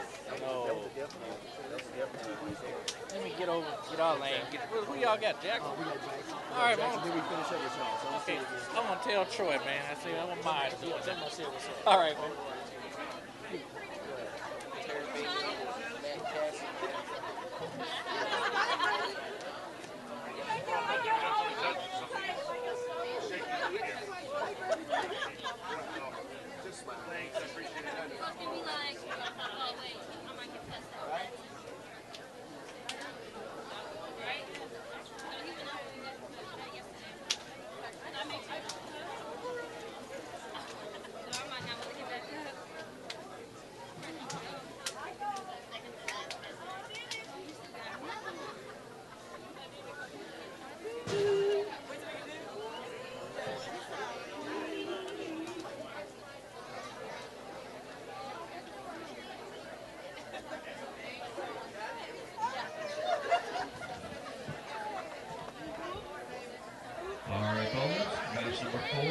the game. Good luck and high score.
Welcome back. We're just about ready to get underway here with game 4.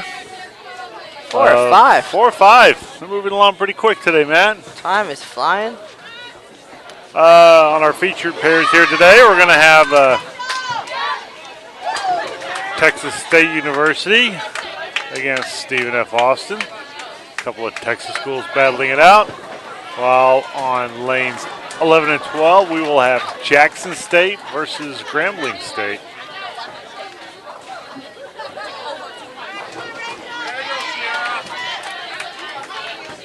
We have here, watching Jackson State, Dr. Michael Boykins, president of the National Bowling Association.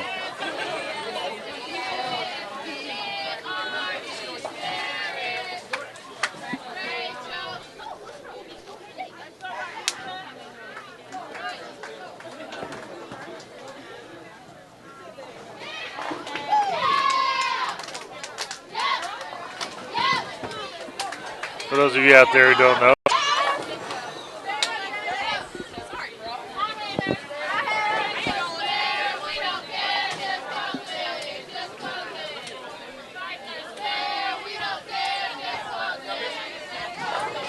as we get into game number 4 here, let's talk about a few highlight items that we'd like to talk about at USBC, of course.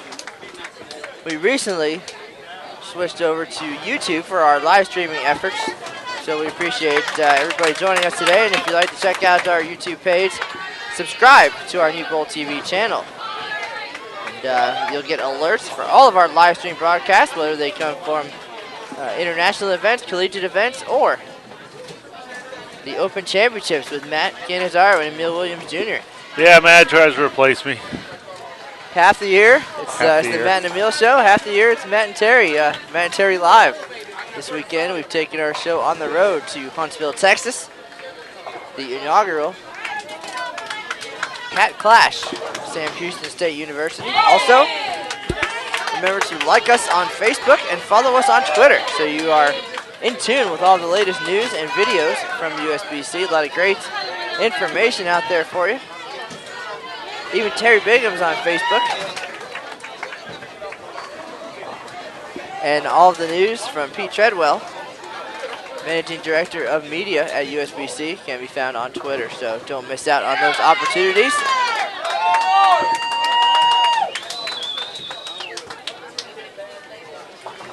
And of course, don't forget our big time events for all bowlers, the Open and Women's Championships. And we'll talk to you about those a little bit later. We'll get into those and some of our new programs available. But right now, we're going to turn our attention back to the Cat Clash here at Huntsville Lanes. Game number 4 of 5 today, team games. We're waiting on our current standings. But it appears to be a 3-team race at this point. Arkansas State just pulled even further into the lead over Vanderbilt. Sam Houston making a good run today as well. They are third. So we'll see how game number 3 panned out very shortly. We're getting our first look today at Jackson State and Grambling State.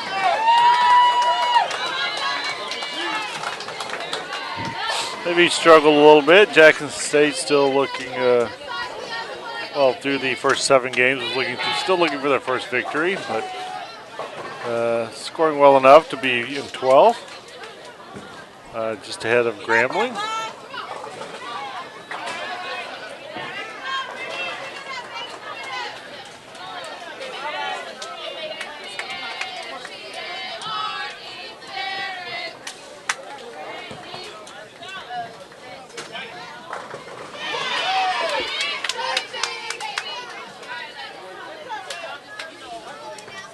Sam Houston State tournament hosts just to our right on lanes 13 and 14. So we'll see if we can keep an eye on them. We know we have some fans out there in our chat room interested in how those folks are doing as they try to win their own event here.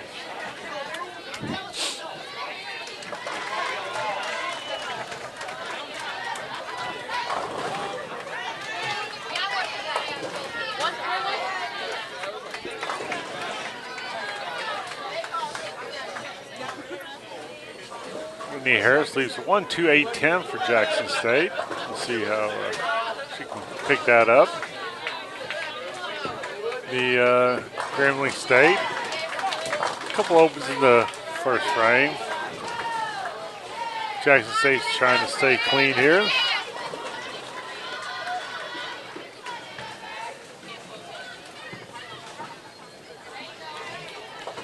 Oh, Whitney Harris, so close. Just swings around the 10 pin there. That's what you would describe as unfortunate, right?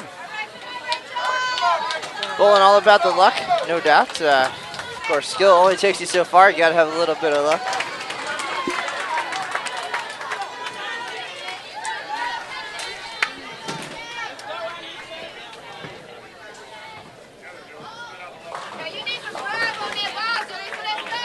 Let's take a look at lanes 9 and 10 now.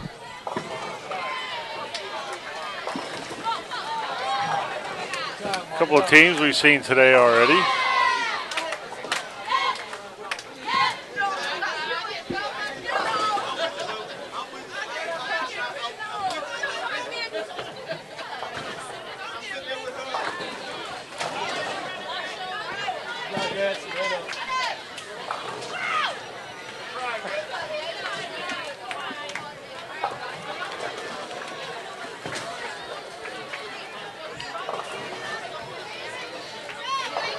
Stephen F. Austin, through those 7 games, was sitting in 7th place. Texas Southern was Texas in 11th. Southern. I hope I didn't call them Texas State University throughout their whole first time, but I probably did. My apologies in retrospect. Things didn't go so smoothly for me early on, but now we're back. Matt Canizaro and Terry Begum.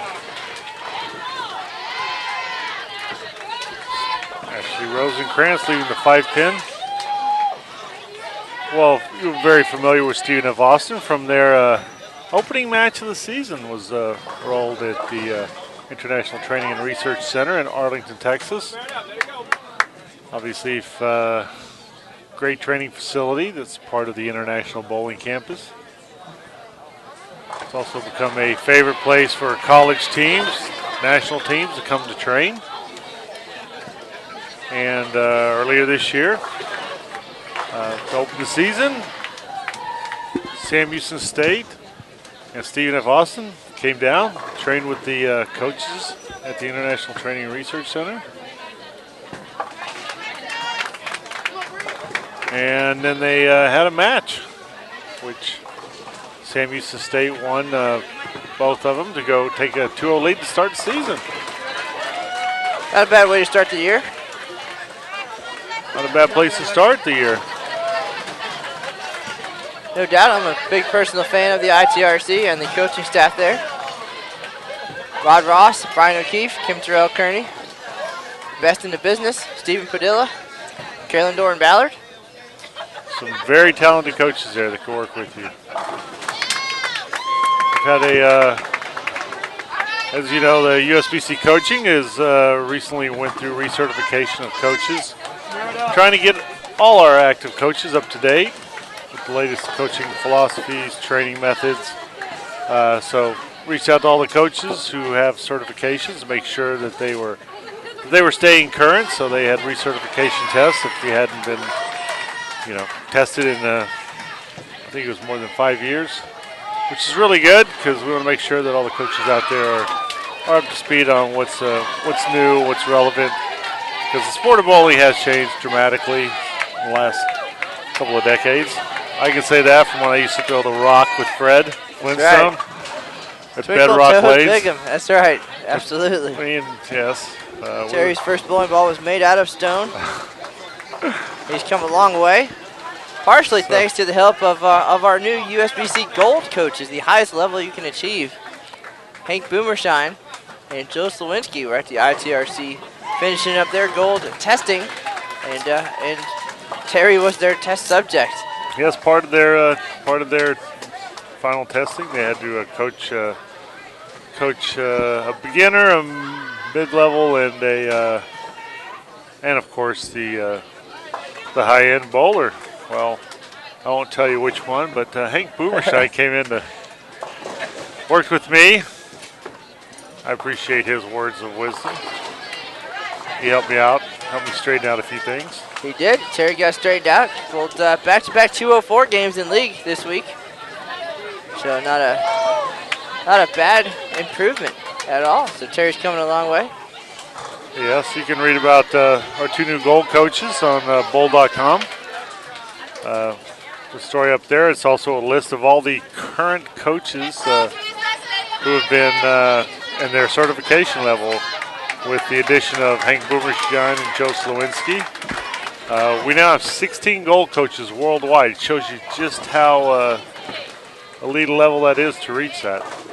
So congratulations to those two guys. I know they put in a lot of hard work. But check out bowl.com and make sure you go to bowl.com/coaching if you're looking for a coach. You can find a coach there. Lessons never hurt anybody. I got my lesson, and as Matt can attest, it helped me straighten out a few things.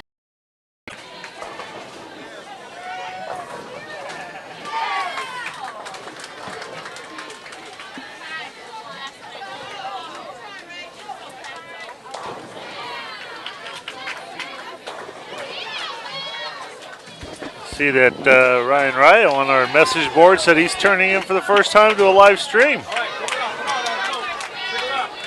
We do appreciate you joining us, and for those of you curious about our live streaming schedule, you can find that on the main page of bowl.com. Scroll down to the bottom, there's a live stream schedule, mostly of collegiate and Team USA events at this point in time, and that's through early 2012. And once we head down to Baton Rouge for the 2012 Open Championships, we'll add some of those events onto the schedule as well. So tune in regularly to see all the great across college and international bowling.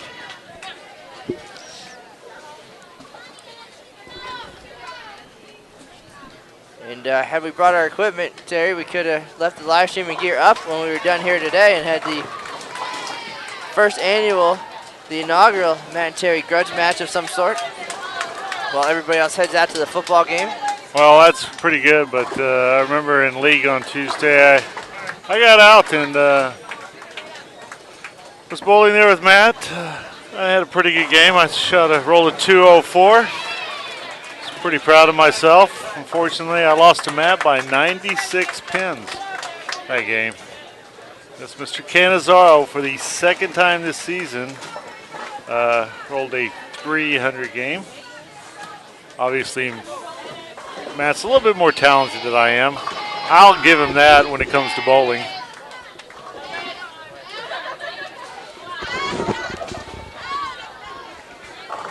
So I'll give the fact that Matt, like I said, when it comes to bowling, he's probably a little more talented than me. It's a given. But, I try to hold my own against him.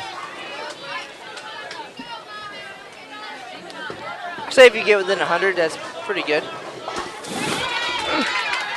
That's fair, right? Sure.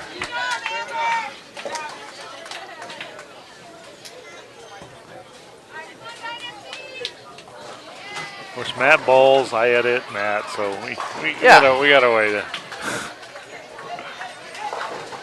Good team effort.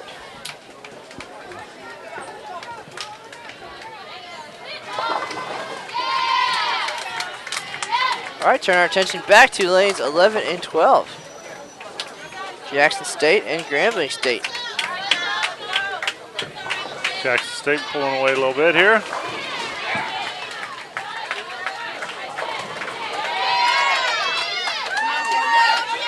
Should be getting scores here shortly for the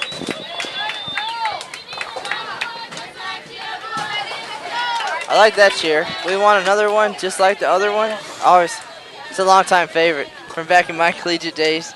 We didn't sing them, but the ladies did, and it's always entertaining.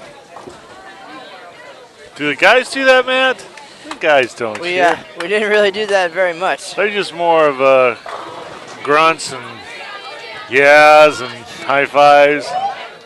Yeah. Right? Typical guy reaction. Sounds about right. Chest bumps, high fives. Just as exciting, but a little quieter. Rashia Euro up here on lane 11 for Jackson State.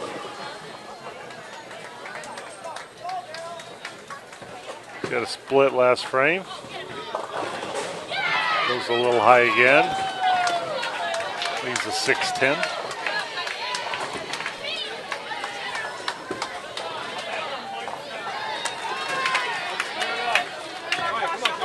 So Brittany Bryant there with the spare for Grambling. That's going to end Grambling's third frame.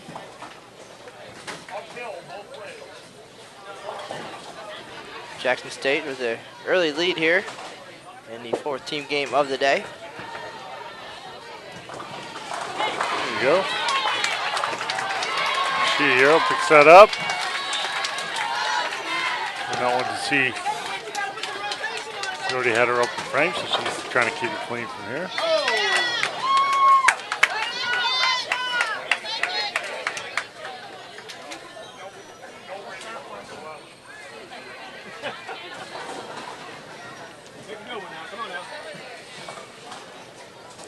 I know it's not going to be long before we go to cover one of these collegiate bowling events, and there are tailgaters in the parking lot. So it's definitely growing and very exciting. I would not doubt at some point they're going to have their RVs set up and their grills going when we get to the event. Collegiate game has grown tremendously in the last decade, but even more so in the last 5 years. It is, I mean, you can tell just from a tournament here, we have 14 teams, NCAA teams. In fact, it's an NCAA recognized sport. NAIA's got it on its radar.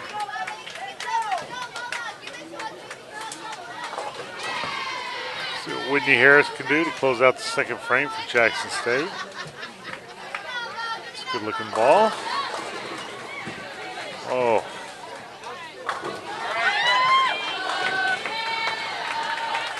Leaves a dreaded 8-10. Did I just hear a breakout of O Canada? Yes. Look through our rosters. I have a feeling there must be somebody with the last name Canada, maybe? I don't know. Seems I've heard that before. I believe one of the Stephen F. Austin bowlers was from Canada, if I remember correctly, from our day at the ITRC. And looks like the new standings are on their way to us, hopefully.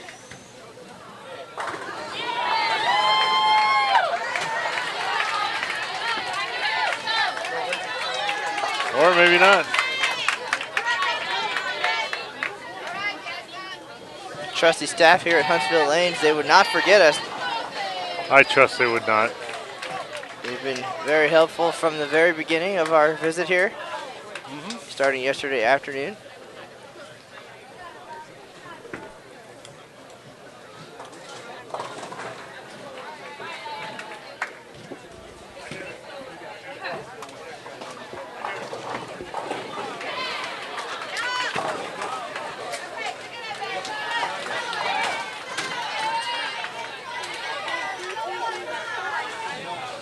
I believe the O Canada was for Chelsea King.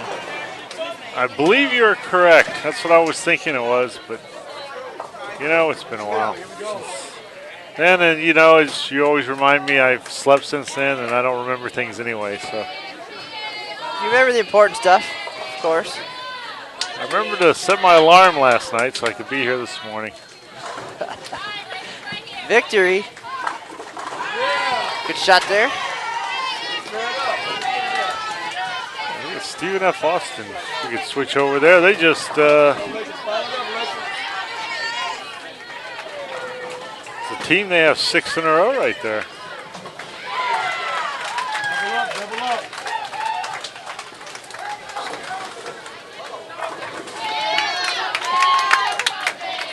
Great shot there. Very nice. Right lane.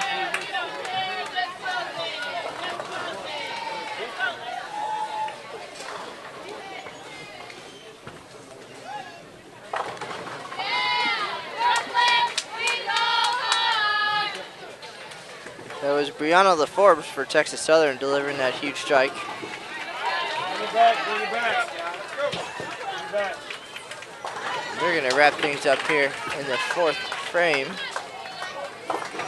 Shot goes high, leaves the 3-6.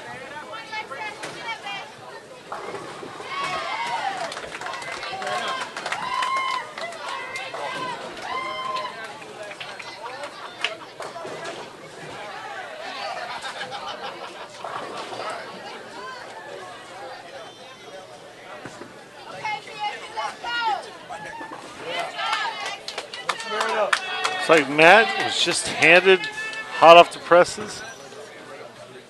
Hot off the presses, the standings. So I want to know what everybody else is wondering. Is Sam Houston State, were they able to make a move? They've been bowling really well today. See if the tournament hosts, they make the jump into the top 2? Well, I don't want to spoil it just yet. We'll go ahead and start from the top here. Well, I know who's at the top because Arkansas State, we saw them increase their lead over Vanderbilt by probably up to 200 pins now.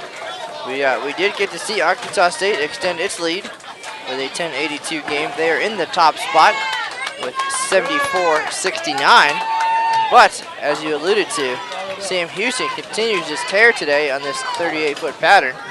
11:45, 11:34, and 10:89. So in both of the last 2 games, the highest game in the field. And they are now second at 73.45, 124 pins back. And Vanderbilt drops to third, 31.84 for yesterday, or today's team games, I'm sorry. And 72.64 their total, minus 205 behind the leader. Nebraska still fourth, 549 pins behind the tournament leader. So once again, looks like a 3-team race. Arkansas State, Sam Houston, and Vanderbilt. But the question of the day, can tournament host Sam Houston catch Arkansas State?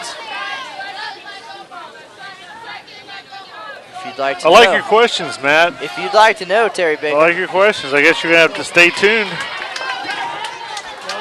See what happens. This has become a pretty tight here at the top 3. Now, we likely will not have those scores before we go off the air today, but you can check on all of the action on GoBearcat.com. Is where we checked this morning for the latest updates. And, of course, we'll be back online tomorrow with the bracket portion of this event. So, to hold you over, once again, GoBearcats.com. That's cats with a K. And it will have your latest updates at the end of bowling today. Sam Houston State has had the, in every team game today has had the, well, no, 2 of the 3 they've had the highest score. The only time they did not have the highest score during the team game was against Arkansas State. When they threw up an 11:45 and lost by 47 pins. And that's right there's your difference why Arkansas State's leading this thing. But I call it this thing, I'm sorry. That's why they're leading the Track Cat Classic. Up on our right lane here, Chelsea King. If she strikes. Up. Oh. Matt was waiting for the "Oh Canada" Okay, chant. I'm all about the chants and cheers here. It does. Yeah. It brings a sense of excitement. These bowlers are excited for their teammates. You know, some teammates support each other and help each other out, and make sure that they're in the right frame of mind. Try to keep them. Don't let them. Should they have an open frame, you don't want your teammate to dwell on that. You need to move on. Unless, of course, they keep leaving open frames, and you wonder why they don't move or do what they need to do. It's like somebody splits 4 or 5 times in a row, and they're questioning why they're continuing to split. Well, what would you tell them, man? Yeah, you might want to move. Might want to move. And just like today, a lot of traffic here. We're in team game number 4 of 5.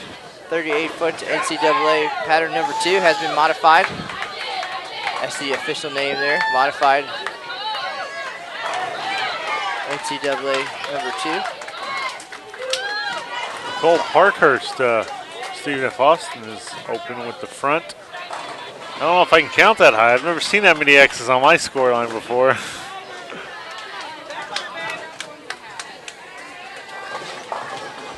Front 5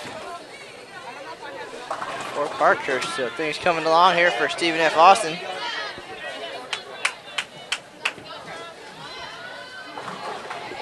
The Lady Jacks currently in 5th. 819 pins behind your leader. And they are 5-3 on the weekend so far.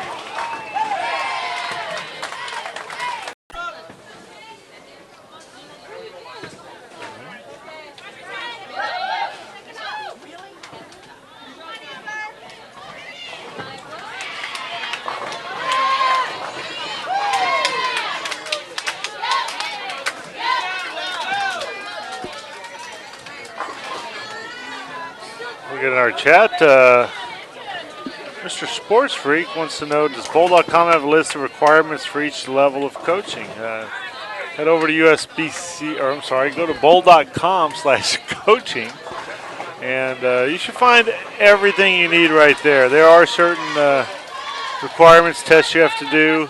If you previously have been a coach, maybe were certified as a coach, 8 or 9 years ago. You recently did recertification. You should have been notified to update or renew your coaching license. And this is right now. So if you go to bowl.com/coaching. Matt's shaking his head at me, going, "Oh, what is he doing over there?" Terry's first day on the job, still getting the hang of this. Still trying to learn what we're doing here at USBC. Trying to confuse everybody out there, all of our viewers. It is bowl.com. That is the site for all that is bowling for USBC news and information. So visit often.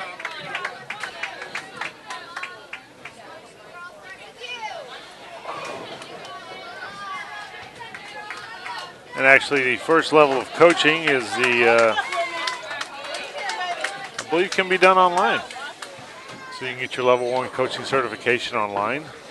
After that, there are a series of classes you must attend. And there's always a list of those upcoming classes. They're held throughout the country.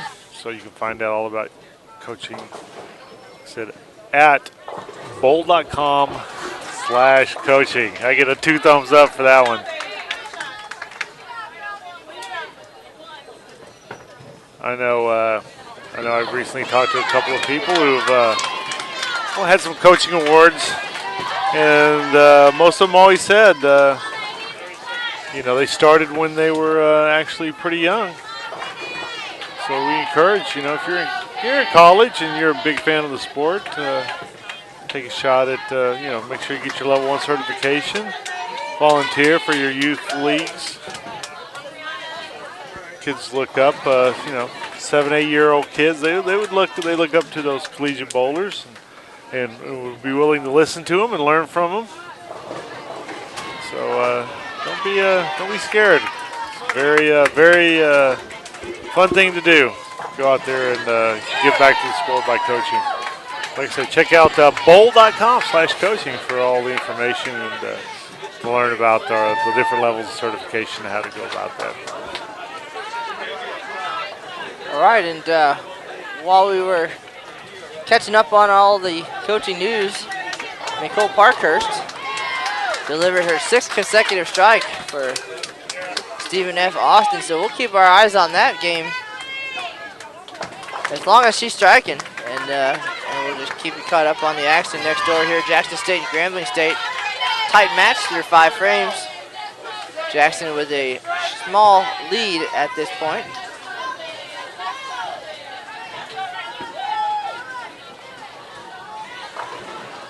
Keep an eye on Nicole Parkhurst, what she's doing.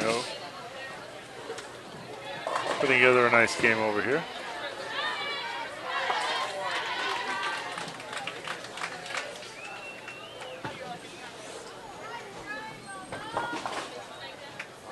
Looks like these lanes are definitely starting to dry up for these players. A lot of games bowled so far, 5 on the team. Through 4.5 games so far.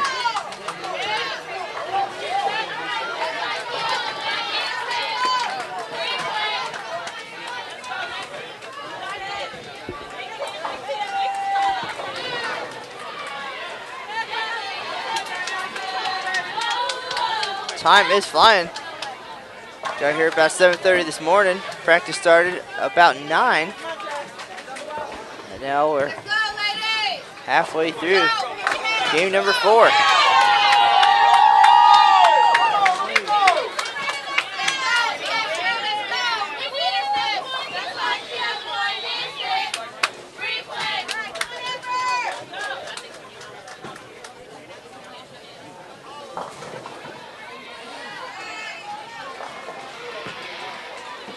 We're switching lanes here. Stephen F. Austin now on the right lane, lane number 10. Texas Southern heads to lane 9. 24 lane house here in Huntsville, Texas. Huntsville Lanes, home to the Sam Houston State University Bearcats. For those of you who do not know where Huntsville, Texas is, it's about probably a little more than an hour north of Houston. But more importantly, it's about 30 miles south of Buc-ee's. It's what I call it, a famous landmark along I-45 between Dallas and Fort Worth and Houston. It's a stopping point for gas and such.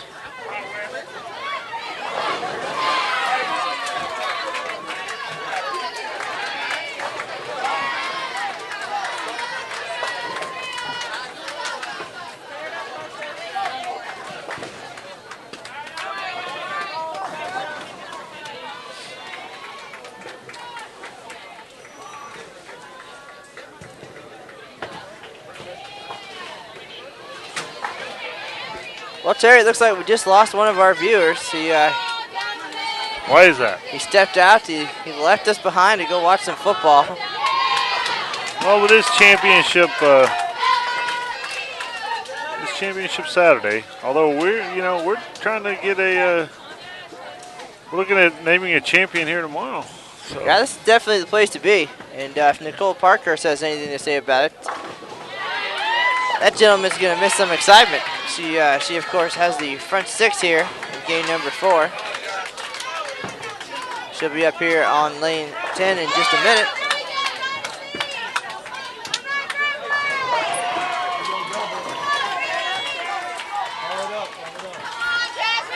Stephen F. Austin trying to crack the top 5 here. Sorry, trying to crack the top 4. They are in 5th place right now, 66-50. 5-3 on the weekend. Nearly 300 pins out of 4th at this point, but still, game and a half to go. Here goes Parkhurst, stepping up on the right lane. So like I said, championship Saturday, right down the street here, Sam Houston State, the top-ranked team in the football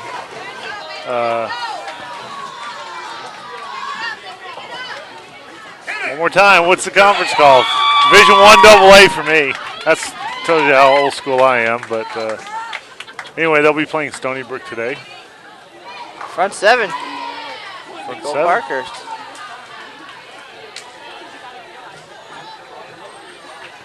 Putting on the show here at Huntsville Lane. She says, Joking around, relaxed. football who? So let's go ahead and switch to the other match. Jackson State and Grambling State.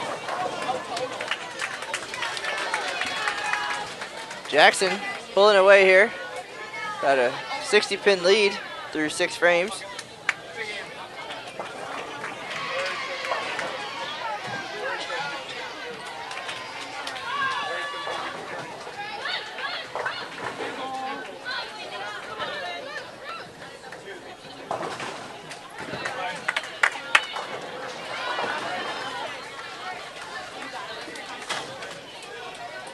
A lot of strikes on the board for Jackson State so far this game, so things turning around here in game 4.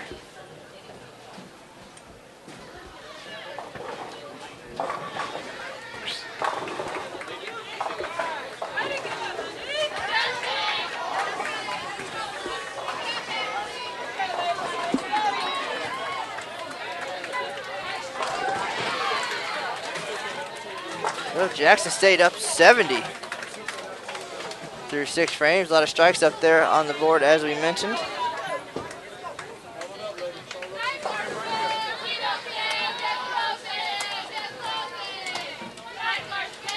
But I will say in this match, Grambling has the better cheers. They have the energy. Jackson has the lead, however. From 24, Diana Scott up on the left lane. She leads the 3-6-10.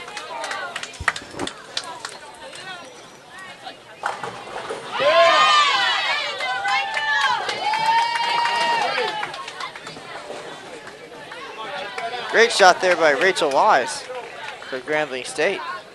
Big double for her.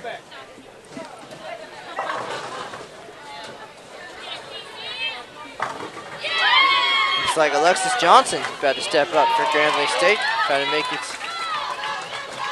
4 team strikes in a row here.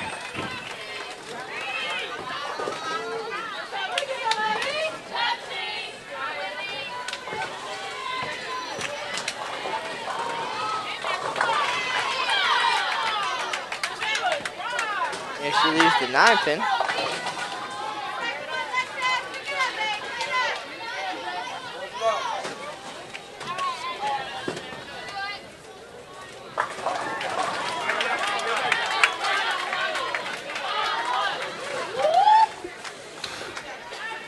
Always like to whoop, don't you?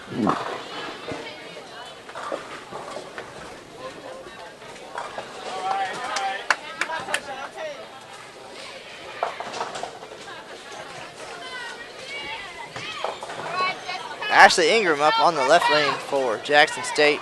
She's working on 3 in a row. She has 5 strikes through 6 frames. But that was a washout in frame number 3. Otherwise, she'd be perfect. And missing the head pin right. Leaves a 1-2-9. So I'm supposed to say just a little outside. Just a bit outside. It's hard to get a strike. Not impossible, but That hard to get a must have strike. come from our youth membership person. Gary Schmidt, USBC. He's also a big Packers Brewers fan, obviously, listening too much to Bob Euchre.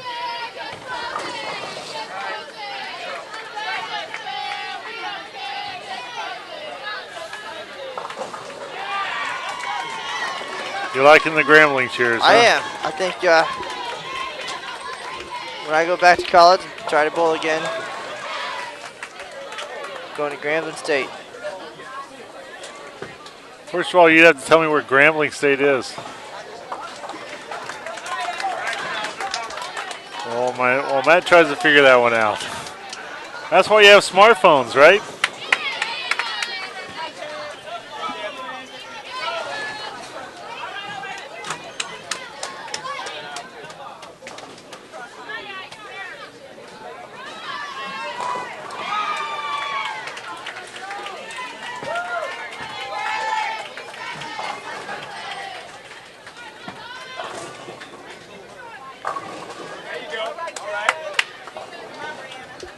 It's in Grambling, Louisiana, by the way, Matt. I don't want you to strain yourself. Well, I appreciate the I was just trying to see. geography help. Fortunately, you learn all these colleges when you have to deal with a lot of college football and other sports. So there's Jacayla Bafford on lane 11 working on a 4-bagger for Jackson State. I think that would Everybody be goes down. That's 5 in a row. 5 in a row. Very nice. We are about to turn our attention back to the left to the Stephen F. Austin match.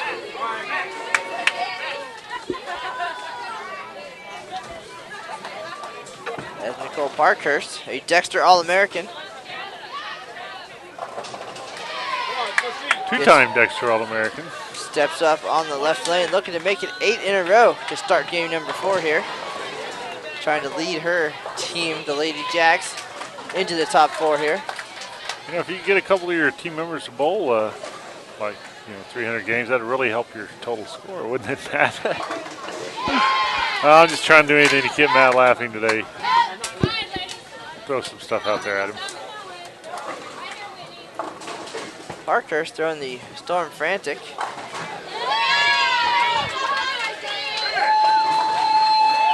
She leaves a 4-pin. I've seen that ball roll pretty well for some folks lately. Chipper Key, one of our co-workers, threw 22 strikes in a row at the ITRC in League one day, 300, 288. And I believe there recently was an 899 bowled with the same ball. You can find that news on bowl.com. As Parkhurst steps up, looking to clean up that 4-pin.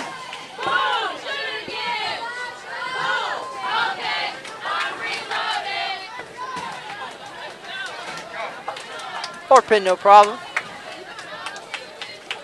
Little swing back over to Jackson State and Grambling State. They are finishing up frame number 7 here. Got 1 frame behind.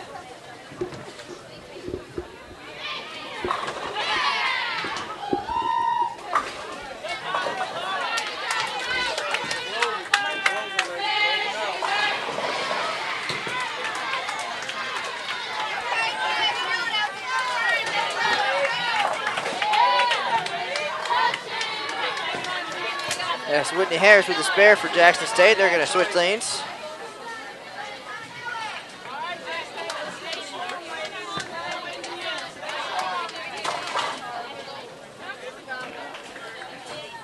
You have better eyesight than me. Can you see what Sam Houston's doing over there? Sam Houston looks like not bowling quite as well, but still pretty solid. 658 through 8.5 frames, so still a long way to go in that game. Looks like scores are dropping a little, like you said. Probably wear and tear on the lanes here. Yeah, the oil's been pushed around a little bit by now. A lot of games on this pattern so far. Kind of a medium pattern at 38 feet to start the day. And typically you see most of these players in the same general area, which is going to break the lanes down even faster.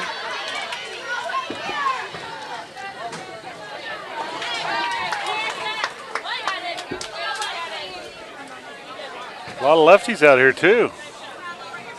A lot of lefties. That doesn't happen all that often. They kicked on the air conditioner in here too while they're at it. A lot of people in here, a lot of fans watching the action, which is good. It's supposed to be a real nice day outside today.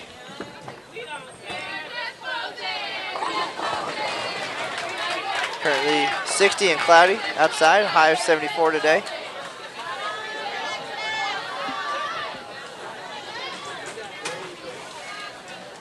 Now up on the left lane here for Grambling.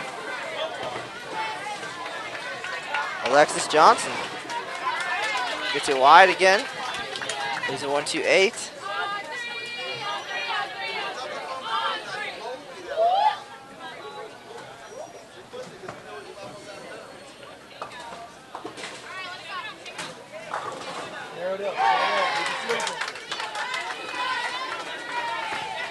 Like Jackson up about 80 pins here in the 8th frame over Grambling, so they're gonna get their, possibly get their second win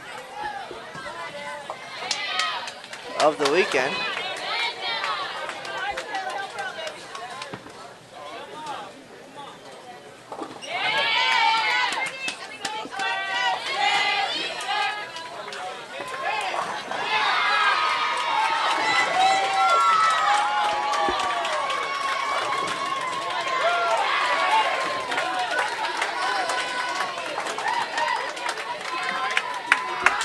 Players definitely filled with energy even this late in the day. It's only 2 o'clock, sir. It's still early. Here. Don't you remember when you were in college? I do. They're 4 games deep. Yeah, lots of energy, even after 4 games. Hey, Caleb Bafford. She's working on 5 in a row. Up on the right lane. Right lane here. Make that 6 in a row. Great shot there. Started this game with ace bear, and then delivered 6 consecutive strikes for Jackson State, trying to lead them. Up in the standings, currently 9.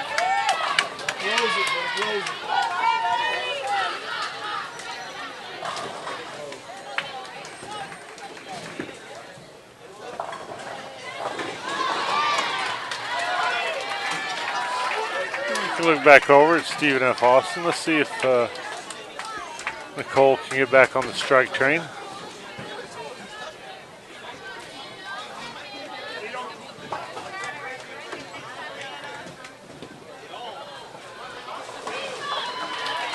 So just a second, it's the 9th frame. We'll take a look up at the scoreboard after Parkhurst delivers this shot. And she's right back after it again. Big strike there. It's 9 frames in the books.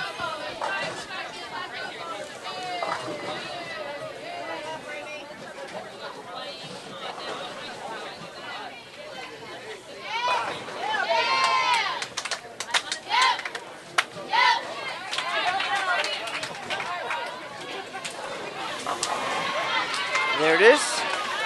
Texas Southern's going to finish up frame number 9. As you see, a substantial lead for the Lady Jacks.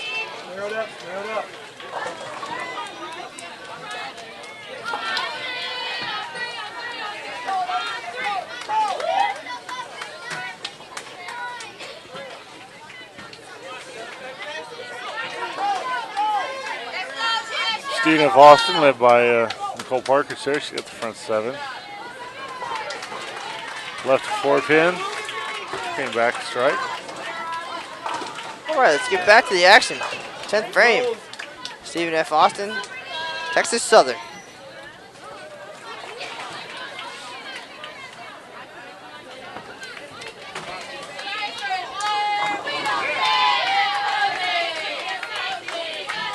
Big strike there. Gibbons leads off with a strike for him.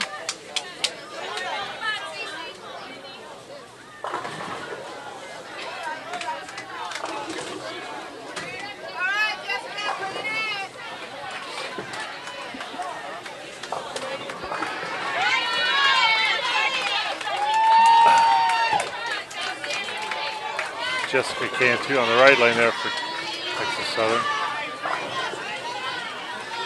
And up on the left, Sierra Gibbons looking for a big double here. She's clean through the first 9 frames, struck in the 10th. Flips 2. Leaves the 2 pin. She can clean this up for 215. Solid game here.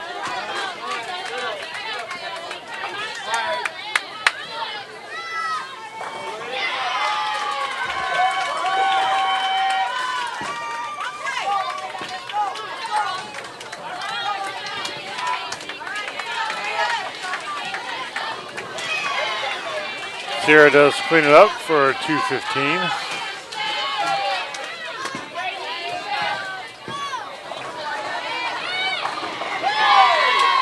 Standings for today's action will be available on GoBearcats.com. Yesterday's standings currently up there. And then when it's all wrapped up tomorrow afternoon, we'll have the final results on bowl.com.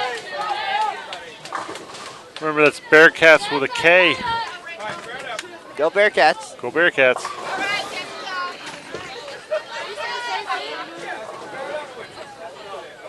Good game against Stony Brook, about to kick off. Approximately 4 minutes away, 5 minutes away, Matt. Depending on which way your GPS takes you, it's anywhere from 5 minutes to 22 minutes. We joke because the GPS we decided to take us to ramp entry on I-45 that neither ramp is open. So it's always fun when GPS takes you places and leaves you with nowhere to go. Does that make sense? Starting to sound like Andy Rooney, aren't I? Yeah. Never Back mind. in the old days, no doubt, you just follow the North Star. You get you where you need to go. Check your sundial, see what time it is. Right. Well, actually, back then we didn't worry about time.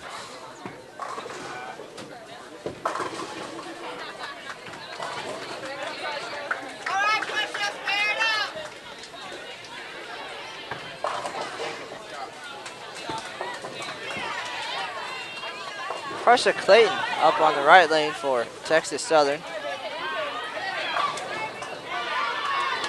Barrett gives her 168.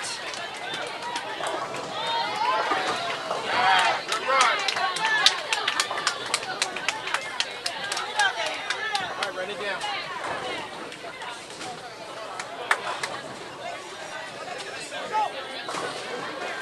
Come on, Devin. Here down. All right, Bert. And Ashley Rosenkrantz working on a spare here in the 10. Stephen F. Austin.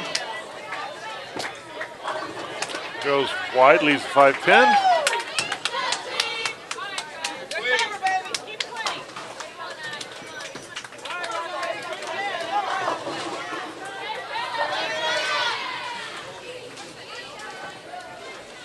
Thanks again to everybody joining us today. Matt Canizar and Terry Bigham live at the inaugural track, Cat Clash, in Huntsville, Texas, hosted by Sam Houston State University. Looks like somebody's wanting us to switch over to the ASU match next.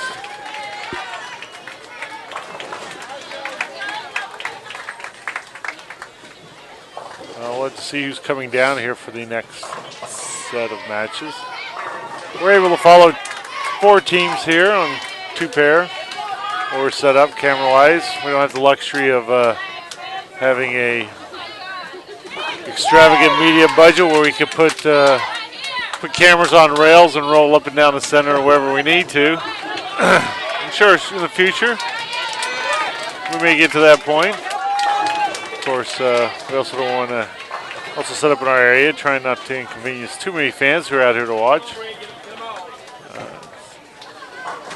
But so we'll see. So we're able to show 4 teams at a time. There's 14 teams here, so you know your team's going to come by here at least once. I think I'm talking to Brad Hagan earlier, the head coach of Sam Houston State. I said he was really looking forward to his team being on the broadcast. Well, with only 1 game left, We have not seen the we have Bearcats. not seen them. So the hometown favorite looks like they're going to be. I have a feeling we might be seeing them here in a few minutes. Wrapping up game number 4, 1 game to go. So that should be exciting. They are just to our right now. Trying to make up a 120-pin deficit on Arkansas State. Brianna LaForbes striking there on the right lane for Texas Southern.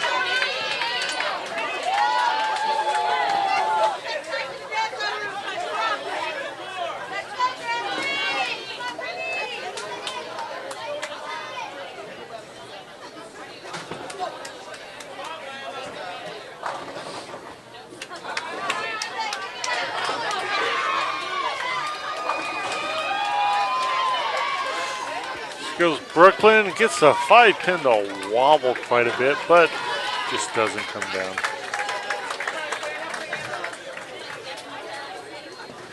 Got Chelsea King up on the left lane for Stephen F. Austin, finishing up her game. Still waiting for Chelsea King. Oh, there it is. Strike there for 195. You Now get the Nicole Canada Parker. cheer. Parker's looking to finish out with 279 here. Only a And 4 pin. Brianna LaForbes wraps up with a 190.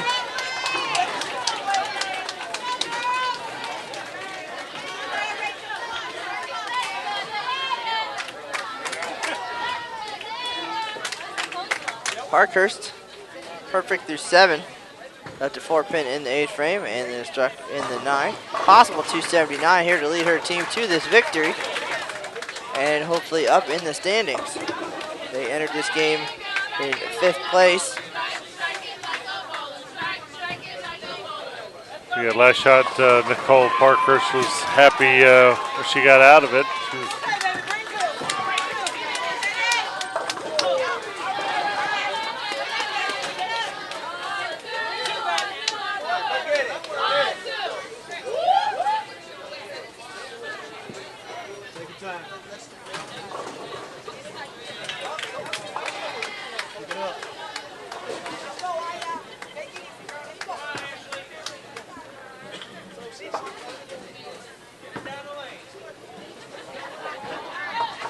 Oh. Sorry, we're just looking over on lane 12 where Diana Scott had the big forward. Took a good run at it.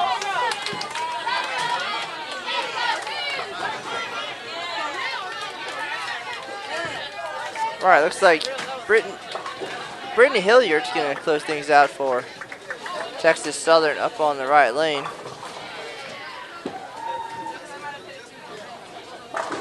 Get small down. Strike there. Good way to finish that game. They finished with 833. This win, however, is going to go to Stephen F. Austin. As Parkhurst finishes things out with a strike for 259. 987.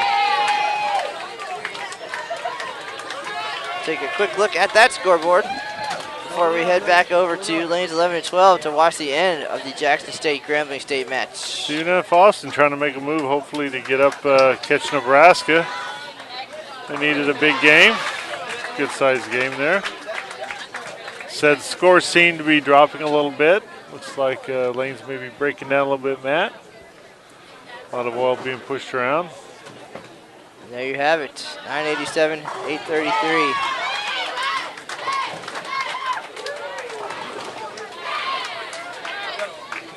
So we'll head back to the action here on 11 and 12.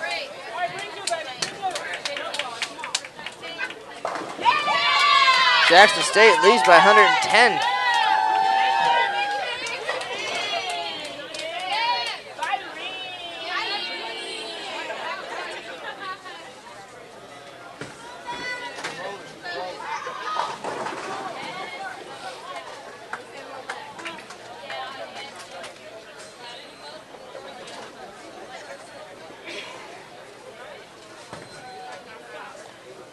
Looks like Sam Houston State struggling a little bit this game, but still out to a lead for this match overall.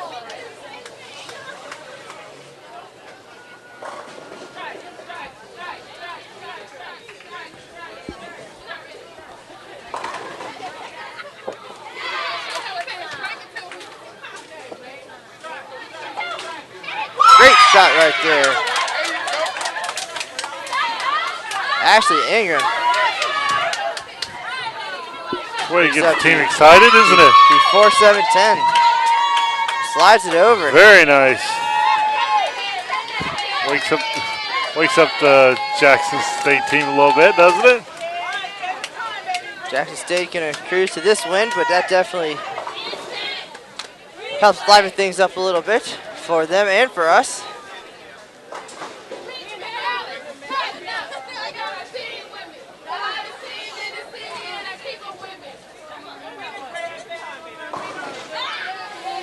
Grambling State, absolutely the most entertaining team out here. Glad to have them in front of us this game.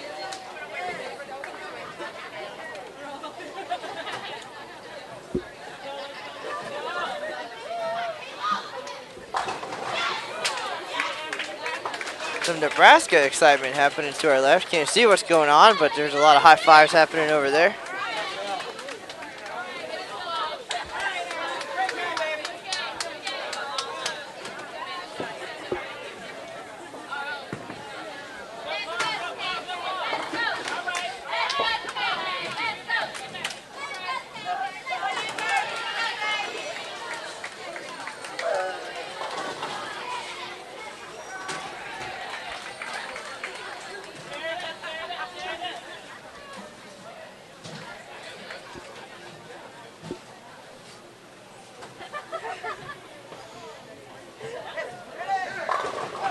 Caleb Bafford about to step up on the right lane for Jackson State.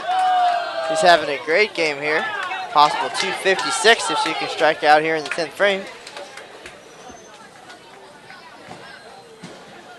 And Terry says yes. Yes, my math is good, and yes, she's probably going to based on the look she has this game. We'll see here in just a moment.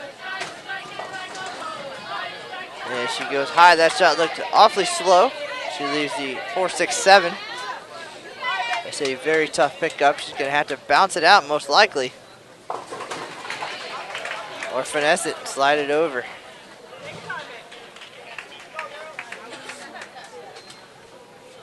We're going to get two amazing shots here back to back from the Jackson State team. We're going to need a score correction, however, as the machine did not believe she deserved a split on that shot. Gave her 8.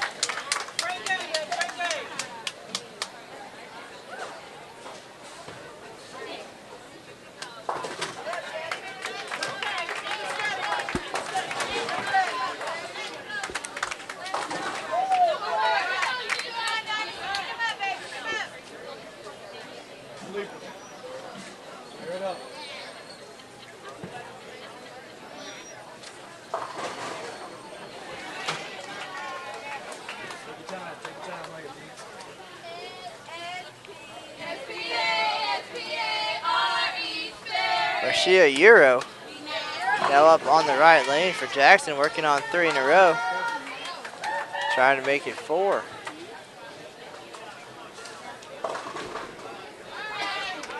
She leaves a 6-10.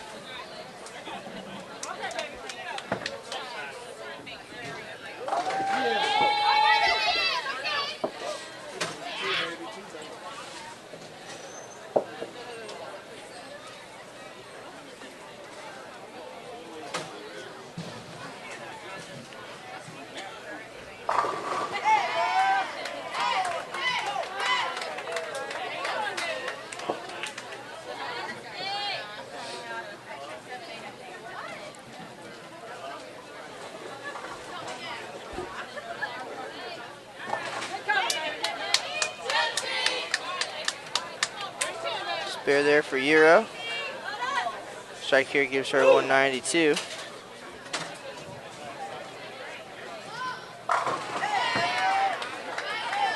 Jackson State will come away with this victory.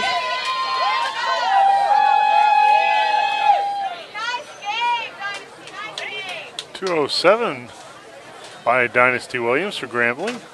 Very nice game. Finishes with a strike. Get it?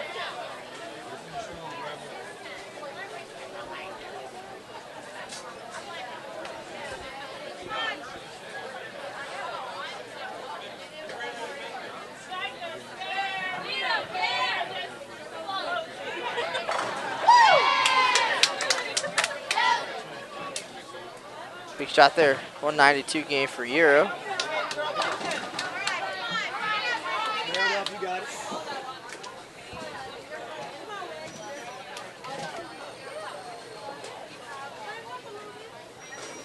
believe that is Brittany Bryant for Grambling State. Goes light, almost leaves the bucket.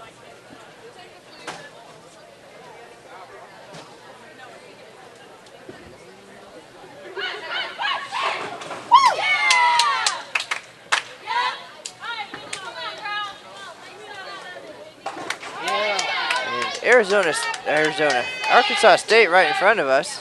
Is it possible that that we might see a 1-2 matchup here in game number 5? Are you saying Arkansas State I- versus Sam Houston? I'm saying it's a possibility. Stately battle? Ever so subtle, Matt. You got to keep up with those.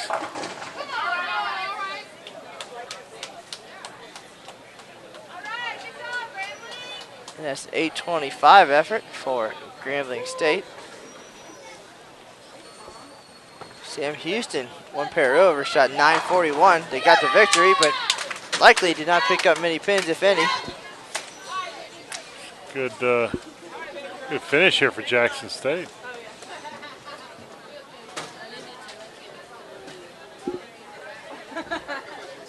Whitney Harris, see if she can close it out with a strike.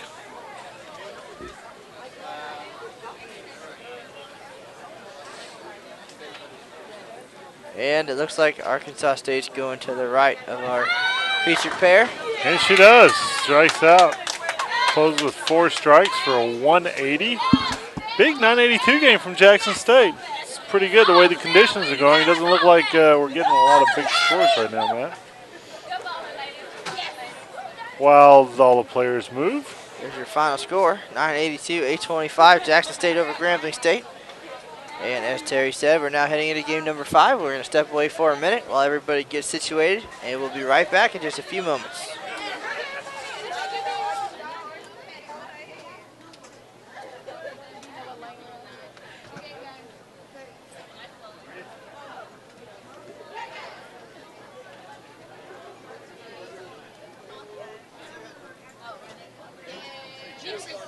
Where we at?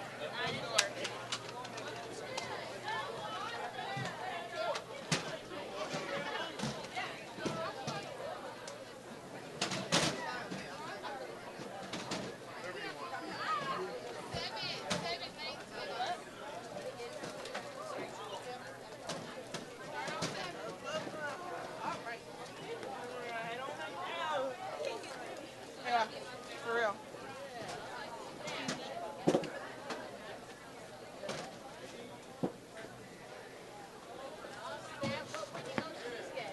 Do better than that last game. I know. I'm about to pick it up upstairs. The good thing about this is the teams are small, so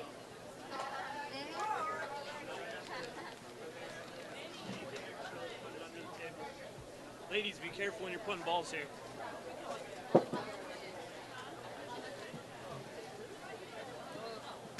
Tell them they break it, they buy it. Or actually, they break it, we won't be on there anymore. Yeah. You don't do last game. I don't do mind. last game. What's that? You do last game over there. Worst pair in the house. Shot 940, but it's a tough pair. It's probably the toughest. Looks like the whole score. Yeah, that's that. I think they Probably did. starting to break down.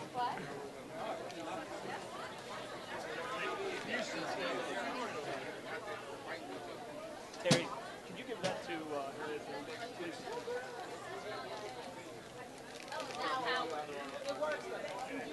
Can you give it to Karen? But we love you.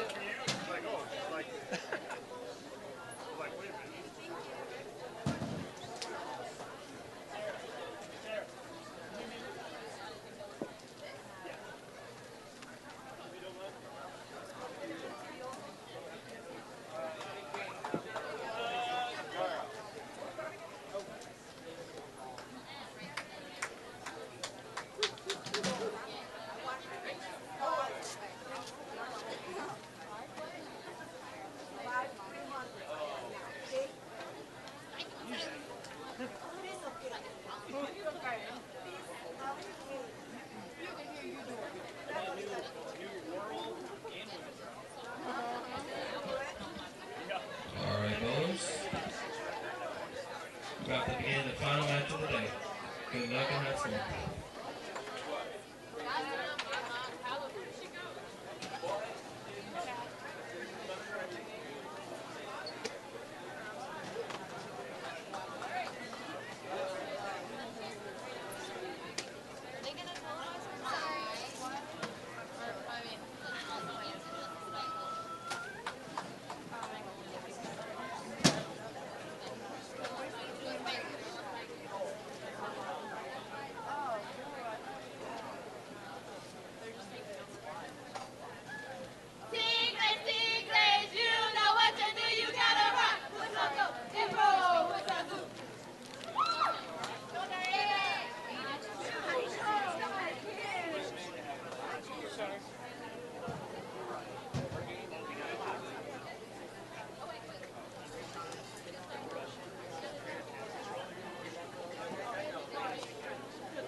right, folks, we're heading into game number 5, the final team game of the day here at the inaugural Track Cat Clash.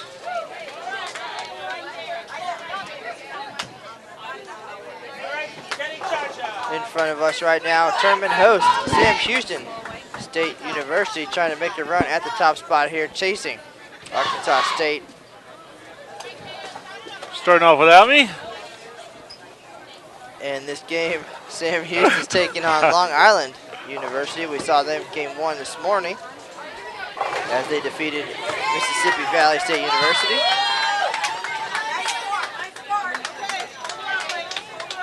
And our other featured pair is Monmouth, who we saw earlier today, and Jackson State, who we saw just moments ago. So sure to be some excitement here. We'll have the most up-to-date standings here any minute and see if Sam Houston can overtake Arkansas State for that top spot at the end of today's competition. I had a few words with Brad, who's a Sam Houston State coach, who's said they were on 13-14. Said this team struggled a little bit last game. Said that pair is giving everybody trouble. It's not being too good for Arkansas State since they are finishing up on that pair. Just a recap of the format here. Yesterday, the event kicked off with 5 quad Baker matches. Each one of those matches good for a win or loss in their overall season standings. And the total pins from those 5 Baker matches carried over to today and will be added to the total pins of today's 5 team games. So the total pins for tomorrow will determine our seeding for the match play portion of this event, and we'll go into best of 7 Baker matches tomorrow morning. And of course, each one of these team games today also will count towards their overall season record. So a lot on the line, some different formats, a lot of different excitement, and we're going to see it all here on Bowl.com. Matt Canizaro and Terry Bigham on the road this week. We're live at Huntsville Lanes in Huntsville, Texas. Great host, Sam Houston State University.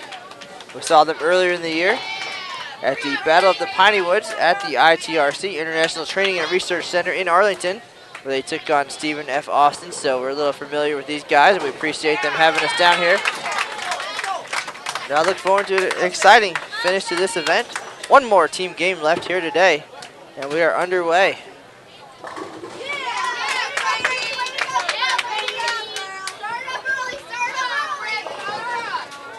And we're back to 2 teams. We started open today, Matt, with Monmouth and LIU.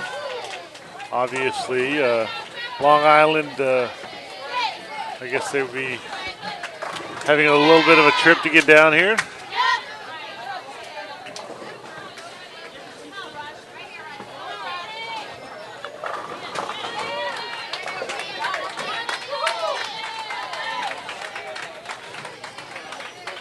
But before we really get underway and get to the heart of game number 5 here, just a reminder to everybody.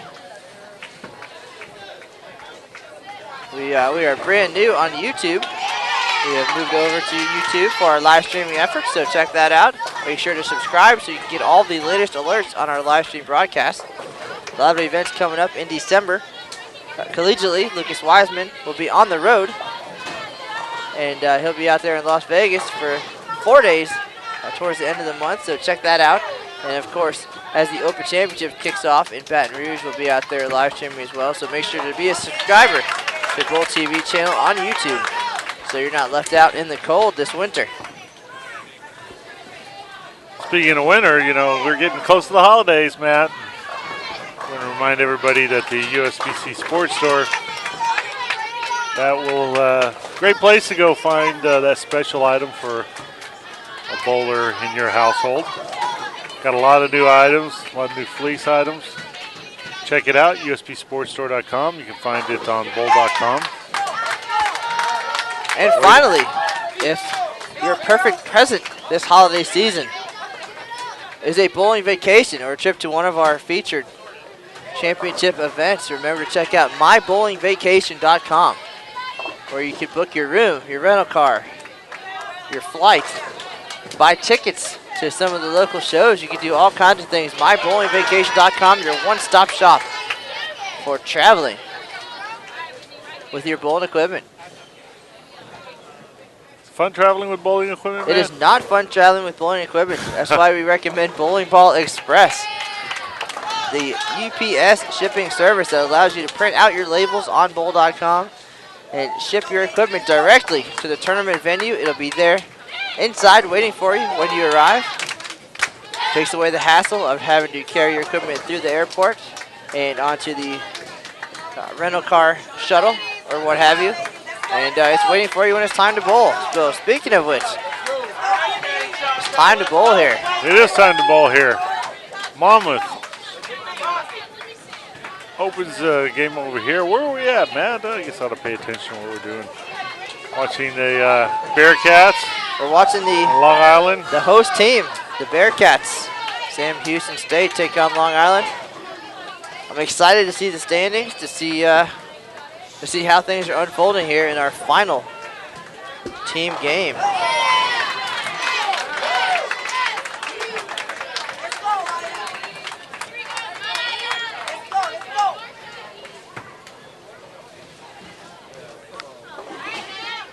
Exciting bracket action taking place here tomorrow. You get the Baker games. That's the 4. Baker game, of course, when each of the 5 players gets to roll 2 frames. So, for example, the leadoff player will bowl frames 1 and 6. Number 2 will bowl 2 and 7. 3 and 8, 4 and 9, 5 and 10, just like that. Everybody gets 2 frames, so that makes it even more important to communicate and make adjustments along the way. Not much time to get things right.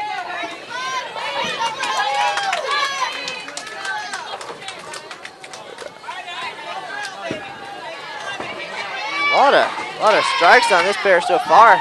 11 and 12. Brianna Knowles for Long Island.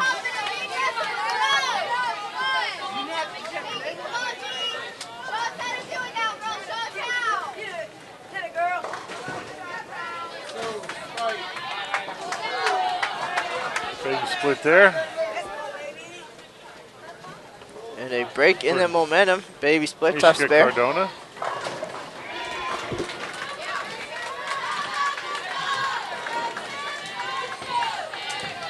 Sorry, what was that?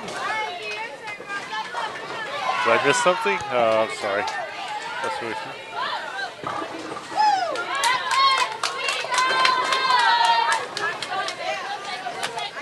I believe Cardona is a member of the junior team in Puerto Rico, if I'm not mistaken. Maria Hatfield is there? Well, you can probably ask, because I think you have couple of family members behind there. You know who we're not seeing in our lineup today? Who's that? Elise Bolton. Not. Junior Team USA member. Not on the roster. Doesn't appear to be in the house.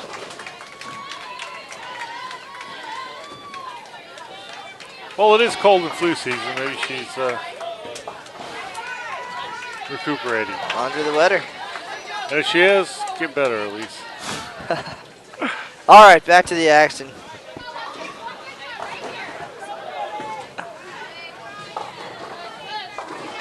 We haven't been at this that long. It's only 2:30 yet. Here we are, delirious.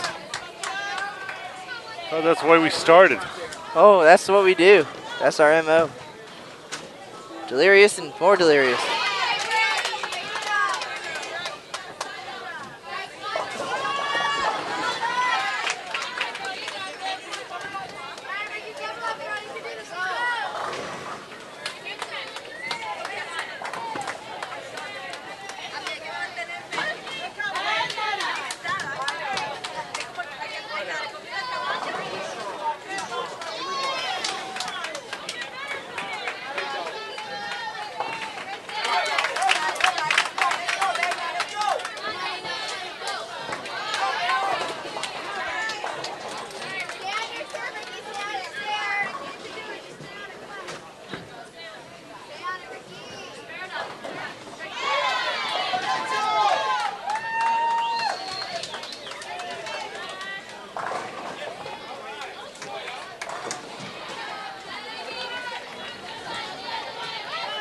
slow action here. That's all right. I thought you fell asleep standing up.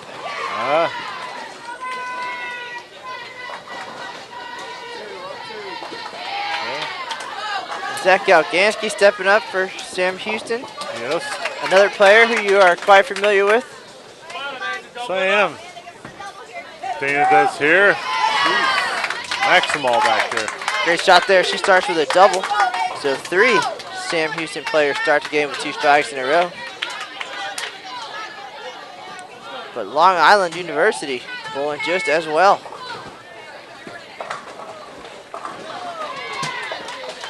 Two of their players open with doubles.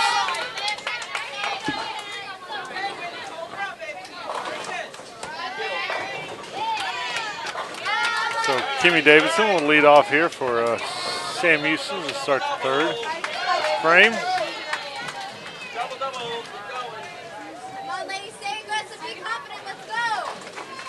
And Karen Diosa will step up for Long Island. Both of them starting this game with doubles. Kimmy gets her third open. Brooklyn, but Brooklyn matches her, left-hander. 5-pin goes down late. Dueling 3-baggers to start the game.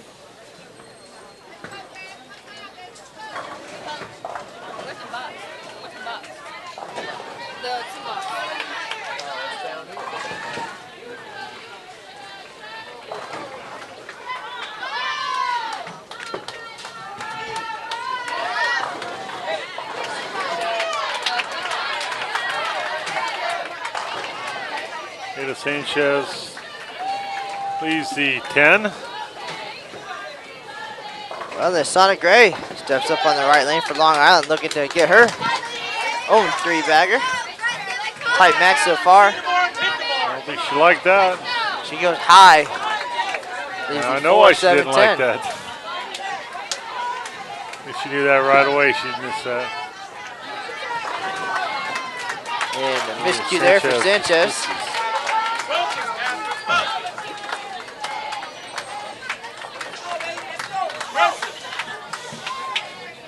We saw this bear picked up just a few minutes ago by one of the Jackson State players, the 4-7-10. Let's see if we can see it again. Good effort. Oh, just missed. She goes around the 10. So frame number 3, not kind to those 2 players. See if these folks can get back on track. Stepping up on the right lane, it is Brianna Knowles for Long Island University.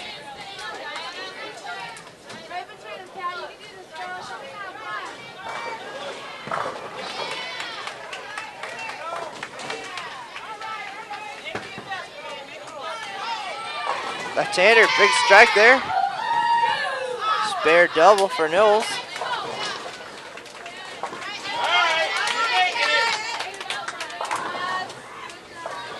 how the Bearcats answer here. I believe that's Cardona up for the Bearcats on the left lane. Leaves the 7-pin, so she has yet to strike.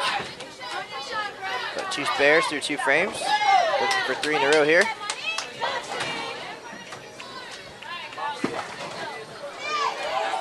Maria Hatfeld steps up for Long Island. And she goes high, so Hatfield leaves the 4-7. Hatfield, Mariah Hatfield.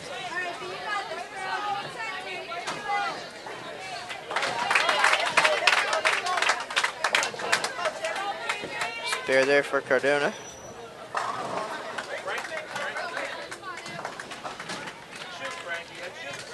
Just a minute, we'll turn our attention to the Jackson State Monmouth match. Wait till the end of frame number 3 over here.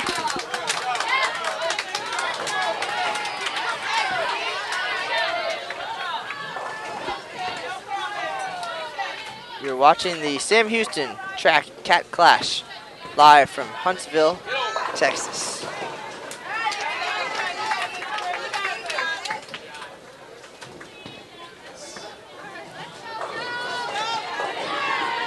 Oh, yes, gets that 2 to trip out late.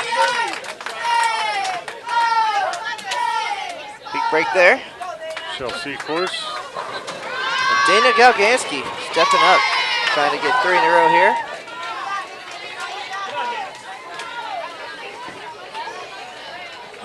Big break for Long Island as well.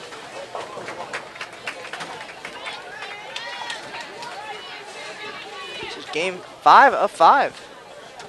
We're almost done here. We'll have standings for you in just a few minutes, and then hopefully we'll be able to track things. Get you something final for the day.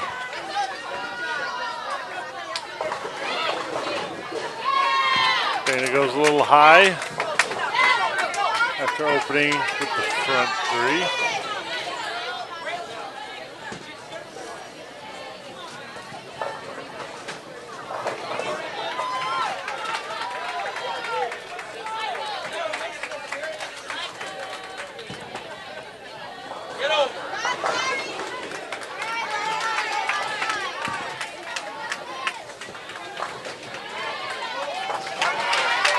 Easy spare there for Galganski, and we're going to turn our attention to lanes 9 and 10.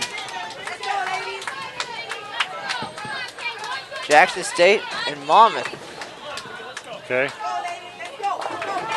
There we go. Go over. Monmouth was the first team we saw this morning. It held pretty steady throughout the day.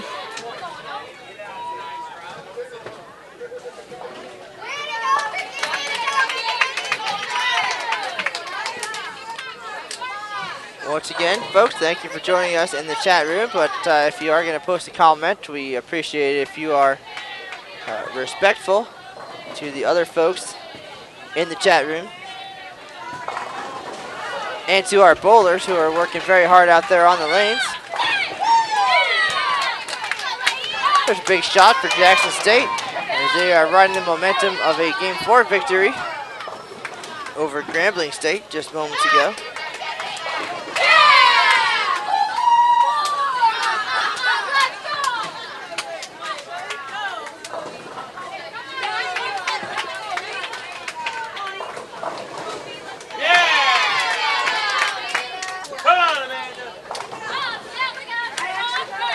Amanda tomorrow from Monmouth.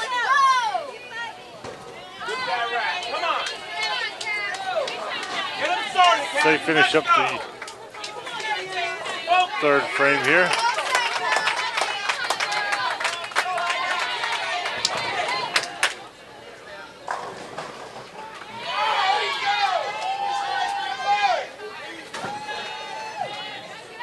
And Diana Scott will lead off for Jackson State.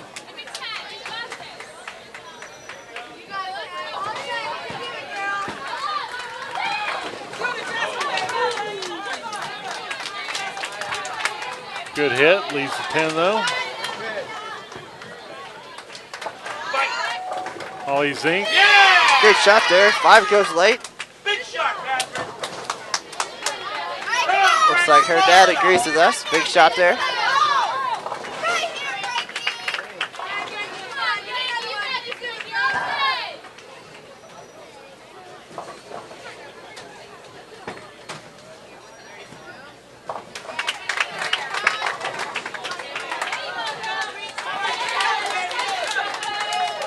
Diana Scott picks up that 10 pin. Lauren Frankowski up on the left lane here. That's a ring 10. Wobbled, wouldn't go down. Good shot though.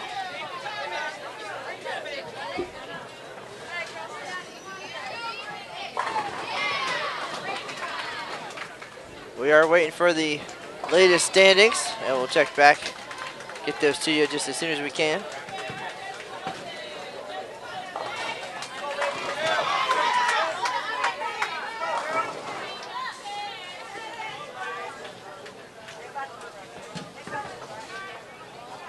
Ashley Ingram for Jackson State. Crosses over just a little bit.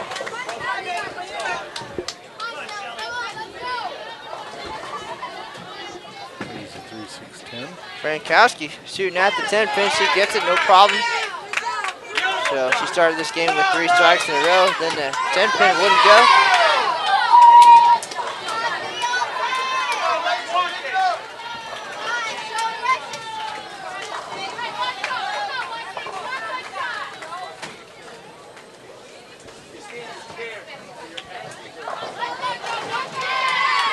See if Ashley Ingram can pick this up for Jackson State.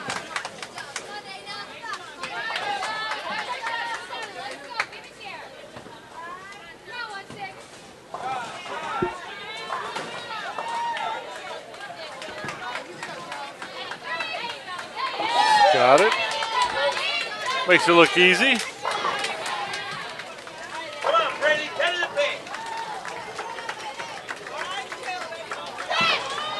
And Brittany Havens on the left side here. Come on, man.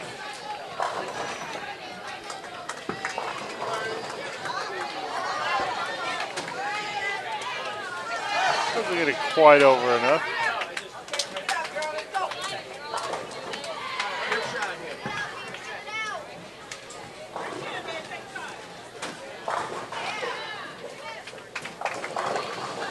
Caleb Bafford had a nice game a few moments ago.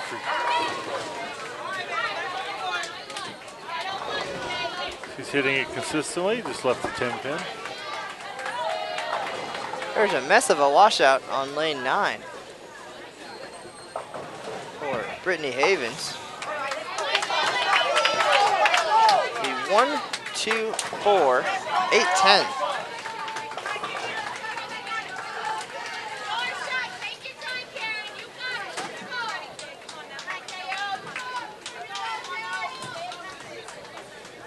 See how she handles that.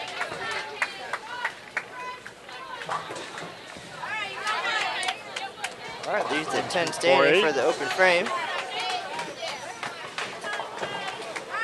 There's to Caleb Bradford. Picks up her 10 pin on the right lane. She's bowling very well today, at least as far as we've seen.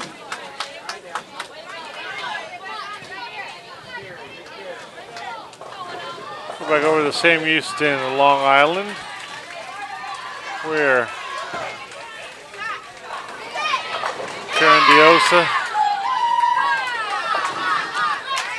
Big strike there for the left-hander. That's 5 in a row. 5 in a row.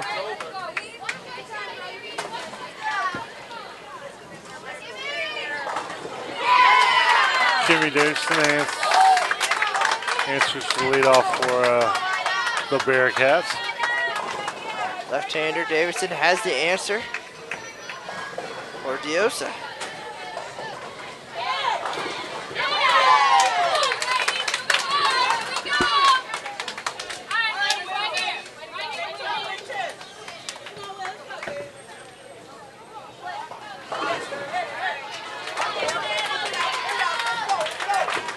So Sanchez goes Brooklyn, leaves a 6 pin.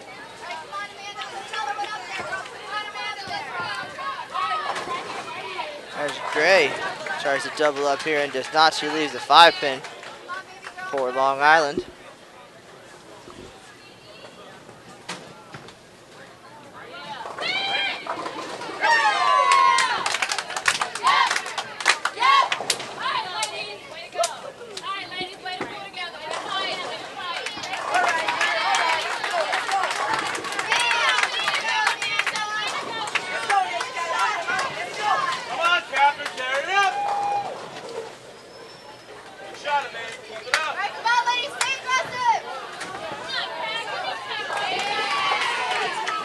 They both clean up their spares there.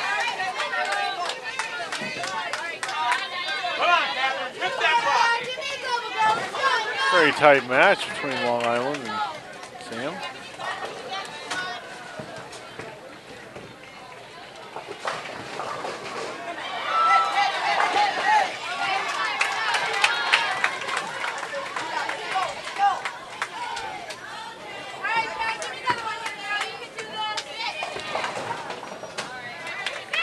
Right now we're in game 5 of 5 team games today, here in day 2 of the Cat Clash at Huntsville Lanes. Tomorrow we'll be right back at you Practice starts at 8 a.m. until 8:20, and they'll be on their practice pair from 8:20 to 8:30, their starting pair. And competition begins 8:30 a.m. bright and early. So join us tomorrow for the best 407 brackets, all the way down to the championship. And we're about halfway through game number 5 here. Sam Houston trying to grab that number 1 seed. We'll have those standings hopefully shortly to see how far they have to go to catch Arkansas State. Arkansas State on the next pair over, so they'll have an eye on them, I'm sure. Come on, let's go.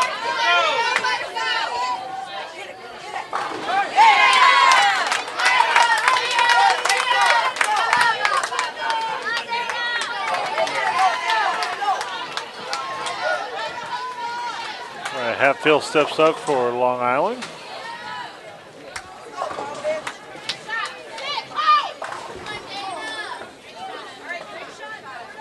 Please, 7.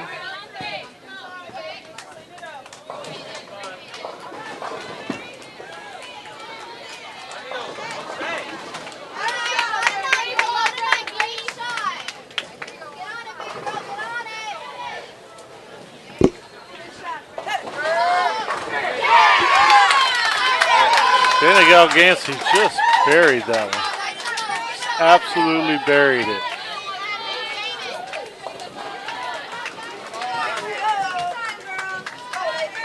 All right, so Long Island finishing up frame number 5 here. They're definitely giving Sam Houston a run.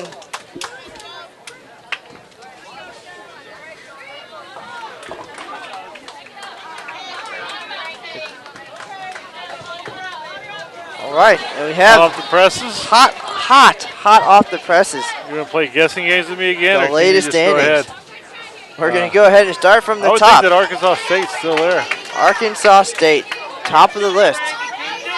95 pins ahead of tournament host Sam Houston State. So 95 pin deficit to make up here, and they're bowling right next to each other, so we'll keep a close eye on that. And a few pins back, Vanderbilt. So we'll start from the top here. Arkansas State 83-81, Sam Houston State 82-86, Vanderbilt 82-52, 129 back. And in a distant 4th place, Nebraska 7,900. They are 481 pins behind Arkansas State. And in 5th, even more distant, Stephen F. Austin 76-37, 744 pins back. So what's that gap between 4th and 5th place? Pretty solid number, almost 300 pins between 4th and 5th place at this point.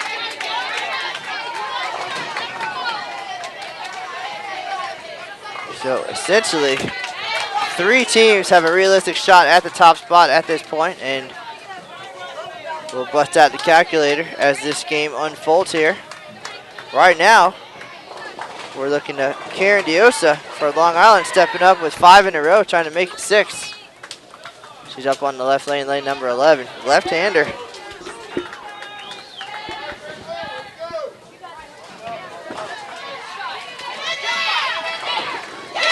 Got him. Shot looks good. Mixes them up. All 10 go down. That's 6-bagger.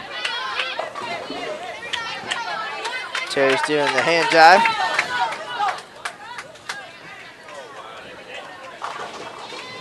I've never seen anybody mix them up like that, then end up with a 300 game, though.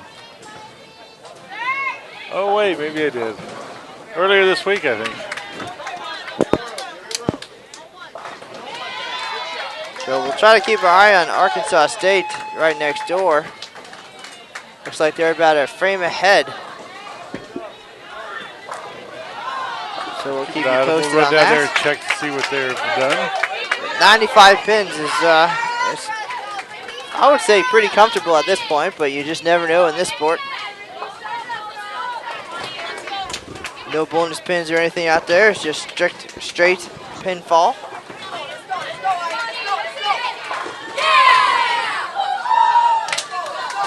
Long Island and Sam Houston are going after each other this match. Pretty good one. Sam Houston 8-1 on the day, I believe, or on the weekend. I believe their lone loss came to tournament leader Arkansas State, who's 9-0 at this point.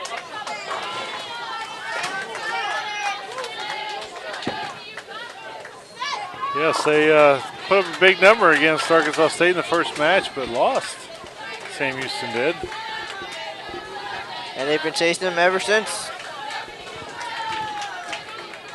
But definitely closed that gap with a solid start today. 11:45, 11:34, 10:89 before faltering in game number 4 with 9:41. They still picked up some pins though, believe it or not. Almost 30 pins that game, so cut the lead to 95.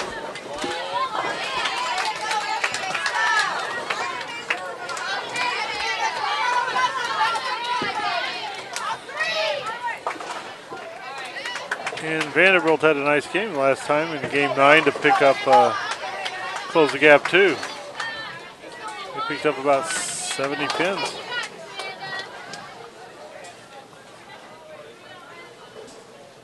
On the leader. Cardona up on the right lane for Sam Houston. Sounded like a big strike. She's excited.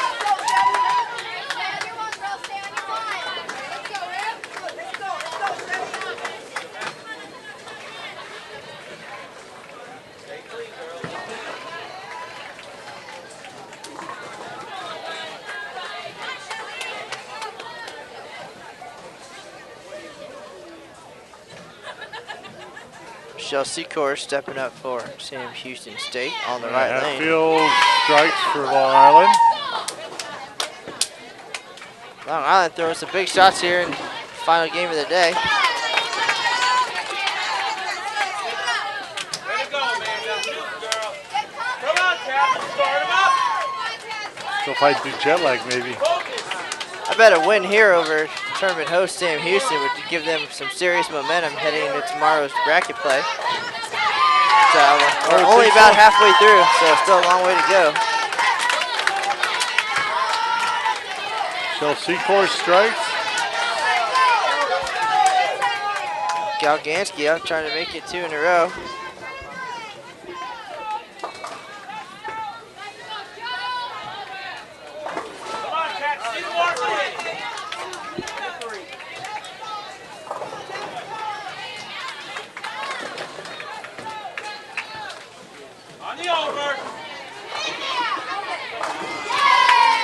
Joanna Centeromano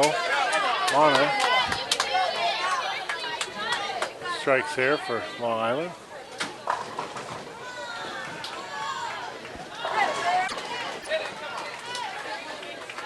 All right, Galgansky leaves the 2-pin. So their momentum halted right there. Long Island definitely got the momentum in this match and the lead through 6 frames. Their leadoff bowler, Karen Diosa, front 6. She's about to come up on the right lane, so we'll keep our eyes on her. To our left, Monmouth leading a mammoth lead over Jackson State.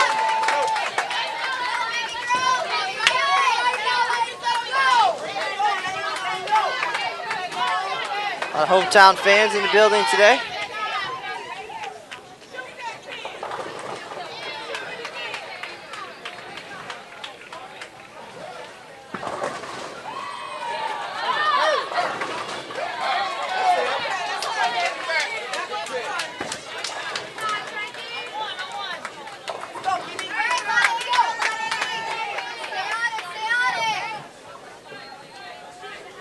Karen Diosa for Long Island, stepping up. Lefty. Working on the front 6, looking for 7, goes high.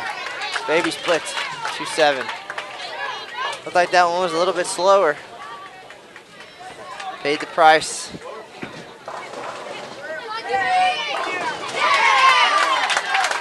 However, Kimmy Davidson answers for Sam Houston State with a big strike.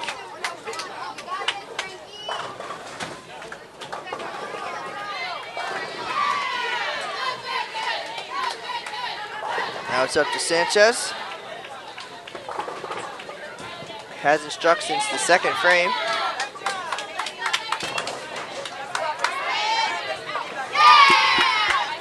Keeps it clean there.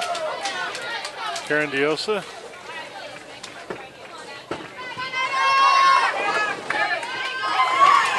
There falls.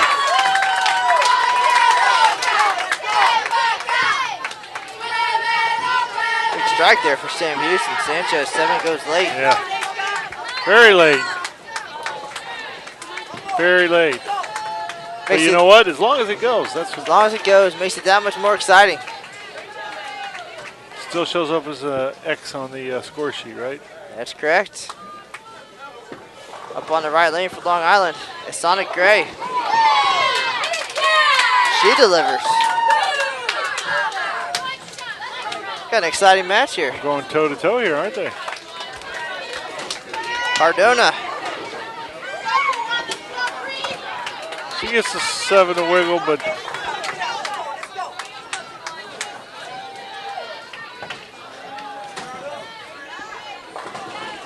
well, looks like it is a 7, but it must have slid over because the scoreboard said it was a 4-pin, so a good shot there. Bad break for Cardona.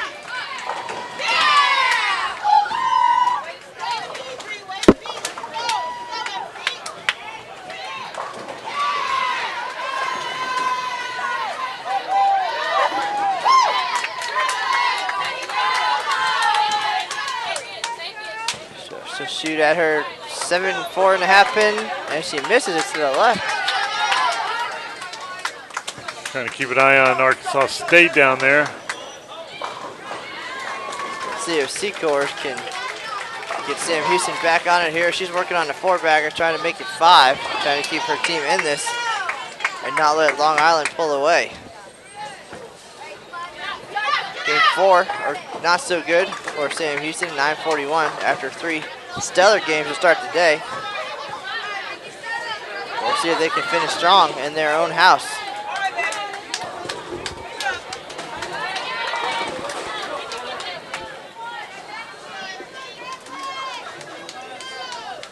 After this shot, we'll take a look at Monmouth and Jackson State on our pair to the left. There's a 5-bagger for Seacourse.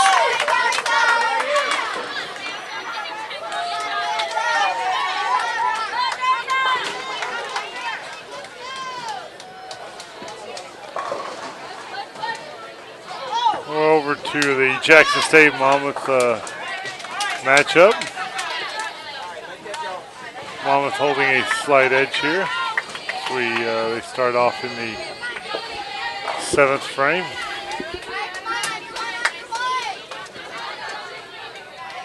Use a 5-pin.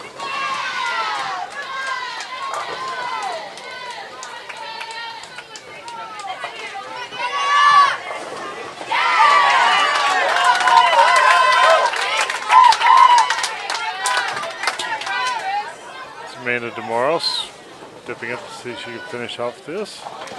Pick up this 5-pin. And she does.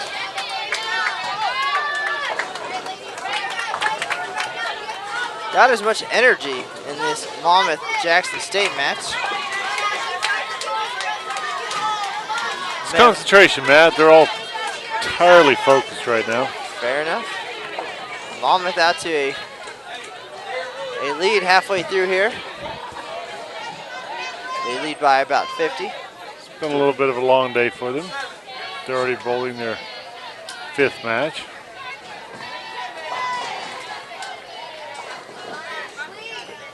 Diana Scott leading off for Jackson State.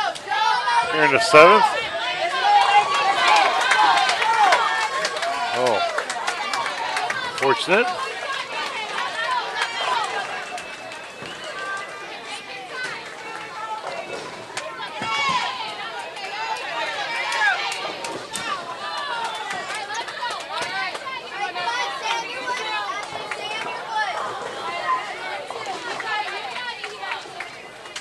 Ashley Ormsby also leaves a split on 10. Let's see what Diana Scott does with hers. Takes a good run at it.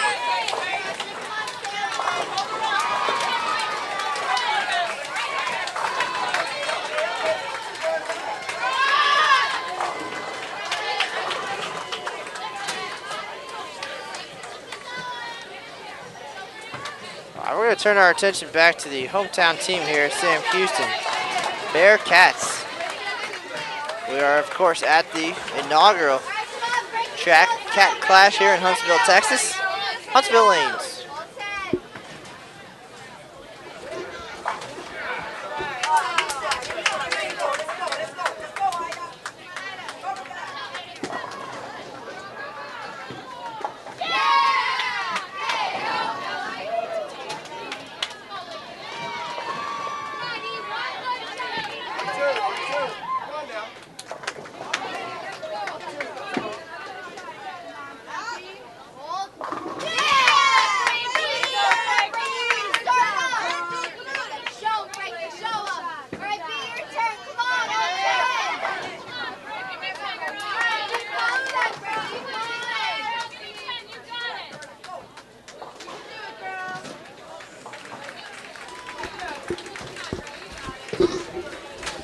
And there you have it.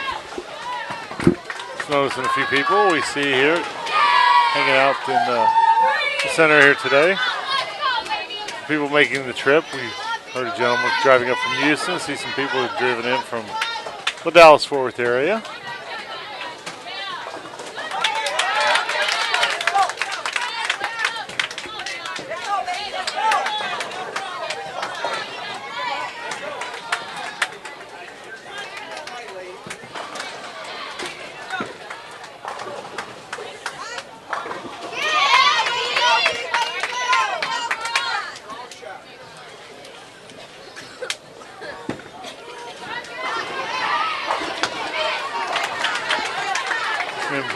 Brianna Knowles leaves the 7-pin for Long Island.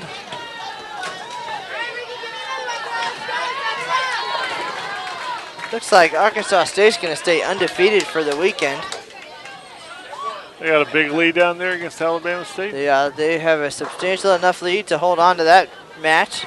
And we'll calculate those scores if we can to see how they finish up.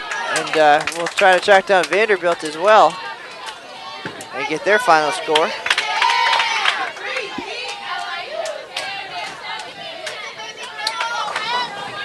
And I believe after that, everybody else is out of the wood for the top seed, at least at this point. But everybody gets to come back and bowl tomorrow. And it's always fun to bowl, man.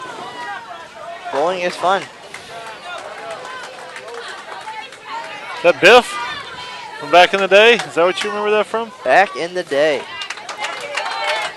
I'm sure some of our younger listeners probably don't recall Biff, who was the fun character that was invented, the Bowling is Fun character.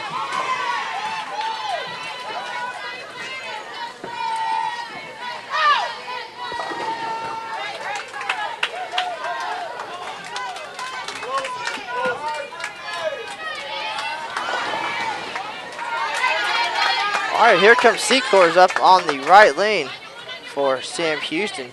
She's working on 5 in a row, looking to make it 6, and she's carrying this team here, trying to carry them back past Long Island. Long Island leading in the 8th frame here. She leaves at 3-6-10. Right now, it kind of quick recap of the standings. Arkansas State is leading. Someone was asking who is in the lead.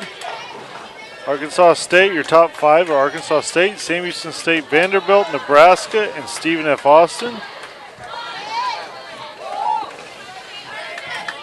Looks like Arkansas State, Sam Houston, and Vanderbilt have pretty much separated themselves from the pack. Nebraska's pretty distant 4th, and Stephen F. Austin is quite a ways back in 5th. We're trying to keep an eye on Sam Houston and Arkansas State right now. They are both, look like they're in the 8th frame of their final match of the day. Big spare there for Secors. She stays clean through 8 frames here. Gives her team the lead. We might have to run down there. Looks like Arkansas State is in their 10th frame.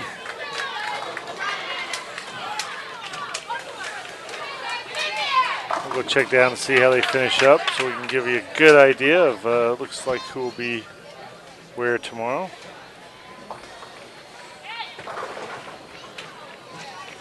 And of course, Sam Houston State Bearcats. You can go to their website. They'll have all the final results once everything gets totaled up. Go Bearcats with a KATS.com.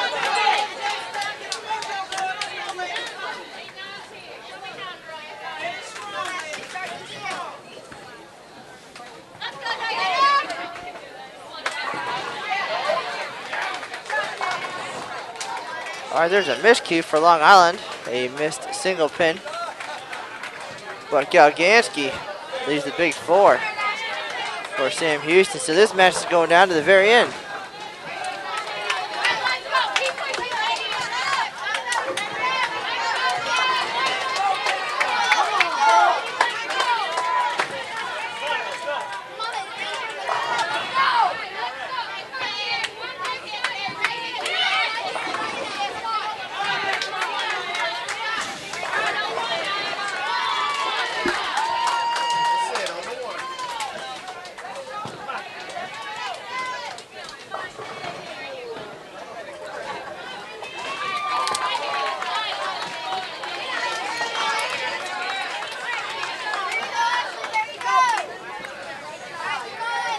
Sam Houston makes a turn in Long Island for the ninth frame.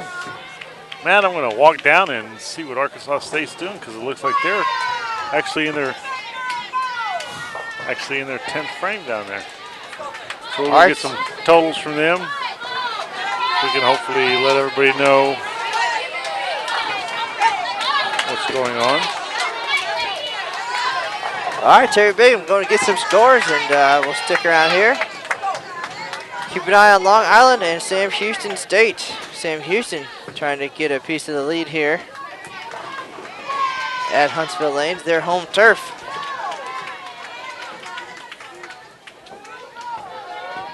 They are 95 pins back of Arkansas State at this point.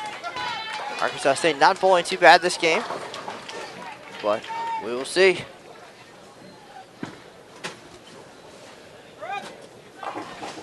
Kimmy Davidson up on the left lane for Sam Houston.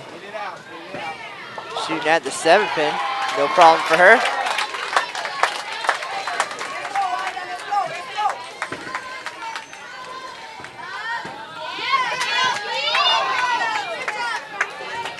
Open frame for Karen Diosa for Long Island. She started this game with the front 6, ace bear, and now opens in the 9th frame.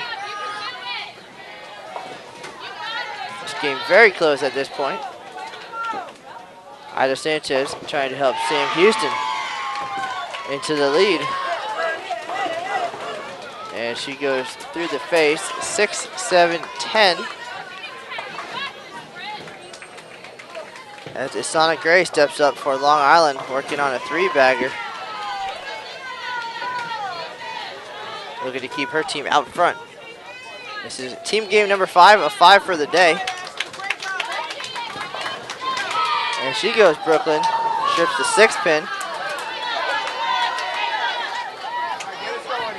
A lot of bowling over the last 2 days. Yesterday, 5 quad Baker matches. That means 4 game matches. And 5 team games today.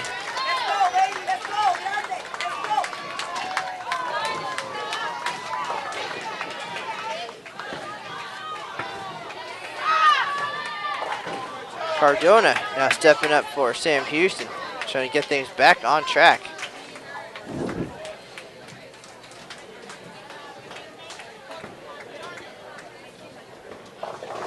Appreciate everybody joining us on this big championship weekend.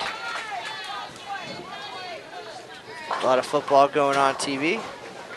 Bowling here on bowl.com.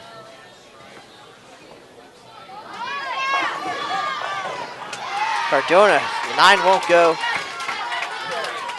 Great shot, terrible result.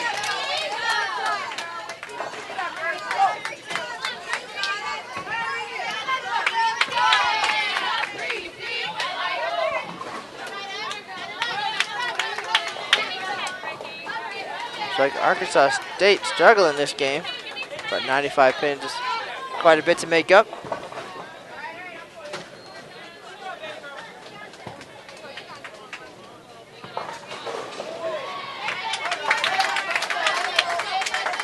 Take a quick look at the scoreboard here, this Sam Houston match.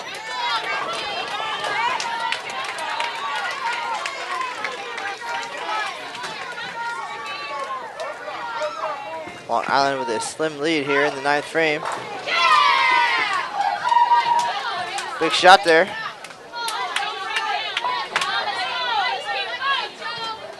By Mariah Hatfield.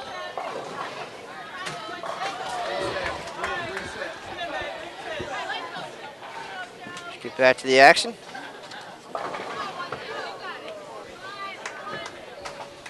Secor is looking to get back on track. She had a 5-bagger in the middle of this game. Left at 3-6-10, 1 frame to go. Sounded good, everybody goes.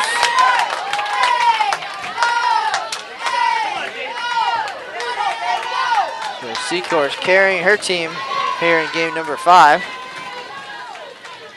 Arkansas State 1 pair away with a 95-pin lead and a perfect 10-0 record now. They're going to win this game as well.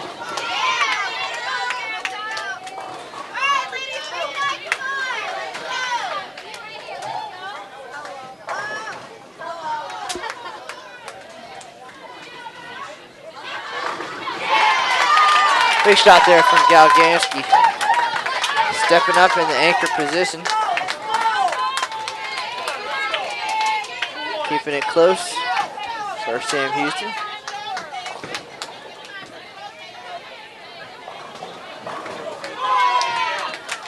Kimmy Davidson looking to finish strong for the Bearcats.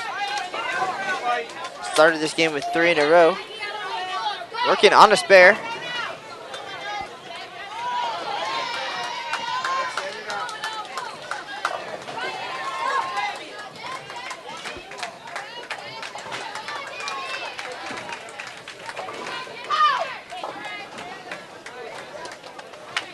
Left-hander Karen Diosa. Another split. She leaves at 4-6-10. Davidson up, tries to answer. She leaves at week 7.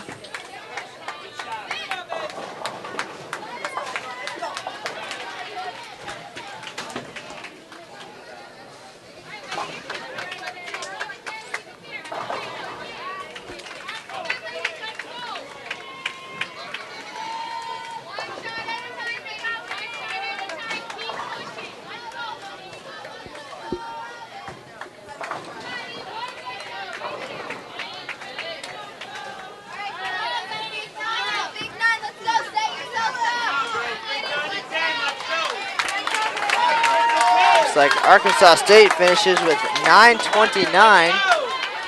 So we'll do some quick math just to keep everybody updated on what's going on.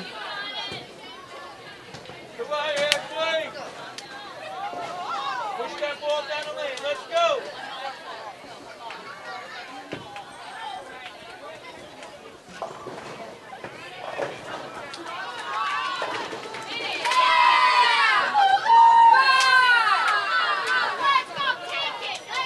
Another big strike for Long Island, Asonic Gray. That's 5 in a row for her. Hi, Matt. Terry Bigham's back. Like Arkansas State just put up a 929 against Texas Southern. Oh, I'm sorry, against Alabama State. So it doesn't look like, Alabama State had 857.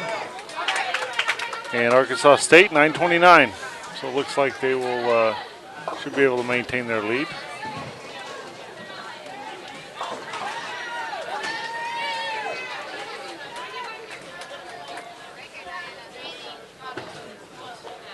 So Gray will shoot her spare here on the left lane. Spare gives her 234. 218, 234 here for Long Island, so solid for the top two players. Give them the lead here over tournament host Sam Houston.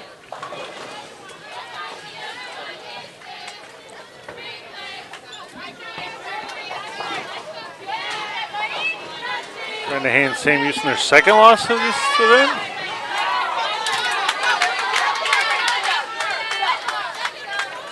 And not enough real estate out there for Sam Houston to make up that 95-pin deficit on Arkansas State. Karen.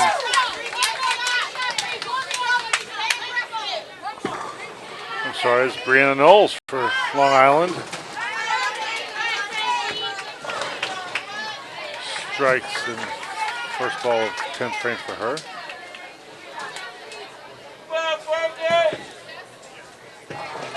Matt, I bet you're wondering what Vanderbilt's doing down there, aren't you? I was kind of curious. I see that they're not done. Matt, I haven't taken off my walking shoes yet. It's from running all the way down there to see what Arkansas State was doing. So, I guess all the way to the next pair to the right. All the way. You didn't have to go there. You know, you could have just let me go on. You can actually see it from here. Well, if you had binoculars. But Vanderbilt in the 10th frame right now. So we'll give them another couple minutes.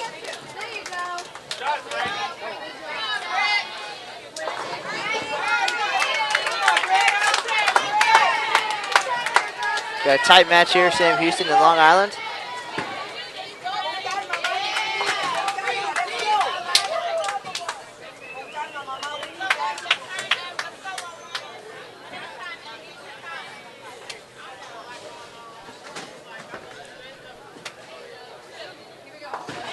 Ishka Cardona gonna step up for Sam Houston.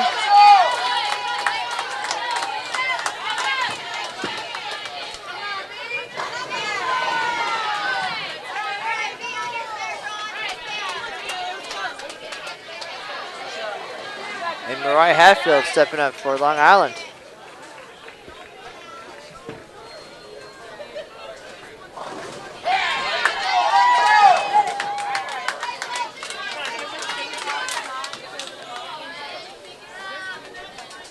Ishka leads to 6-10.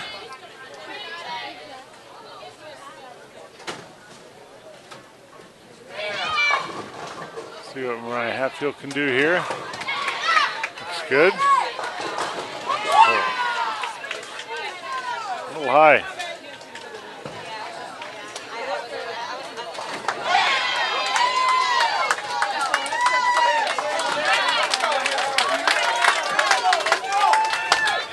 Question in the chat room, how is Stephen F. Austin doing this game? Unfortunately, we cannot see them from here.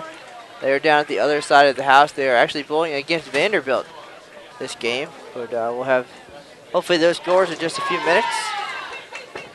They're in the 10th frame as well. There's Hatfield with the open frame for Long Island.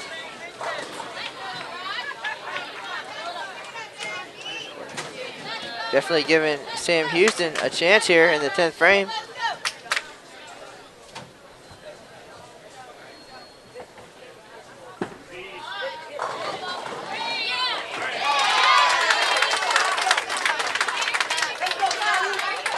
Cardona finishes with 181.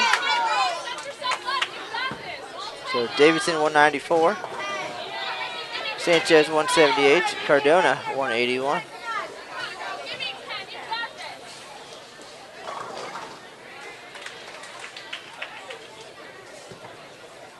Secor's up now, working on a strike. Possible 255 here, so she's having a solid game. Trying to lead her team to a 9th win for the weekend.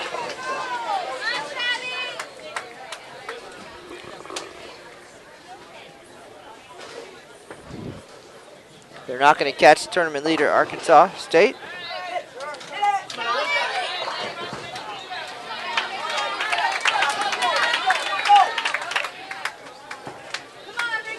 Hoping to hold on to the number 2 seed.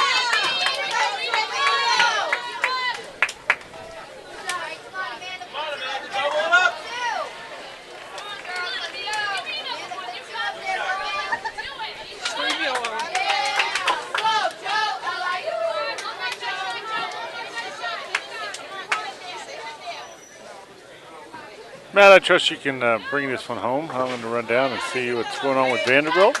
I see some pictures have been added to our files for the World Cup, so we'll have that update for you on bowl.com this evening. World Cup Day 3. And Terry's going to step out here and go get the final numbers here from the Cat Clash.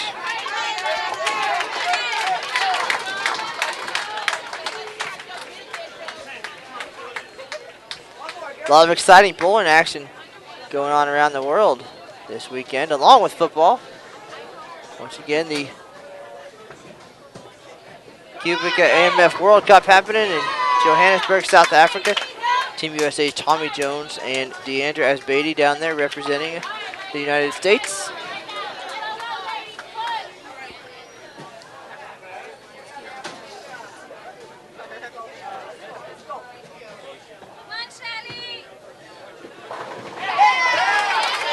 Big strike for Secors there. She finishes with 235.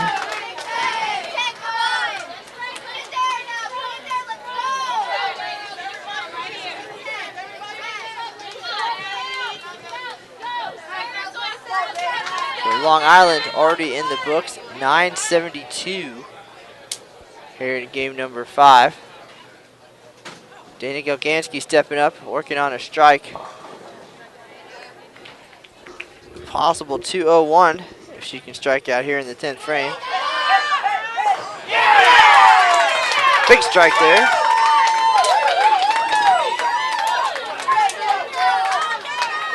That's a double. That's what you want out of your anchor bowler.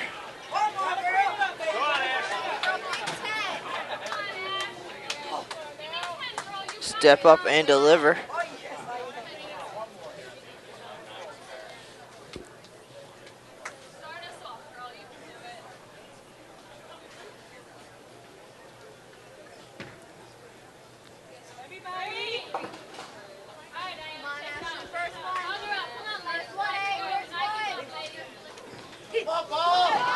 She lets it go, goes high. Leaves the 6-10.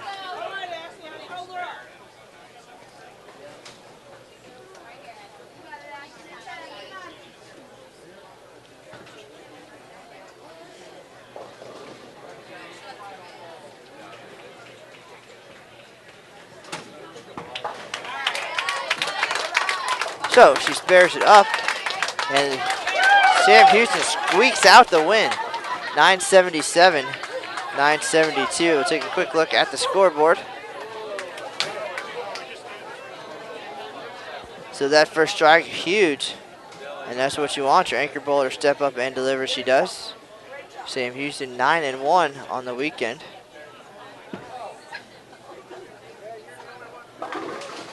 They picked up some sticks on Arkansas State, but not enough.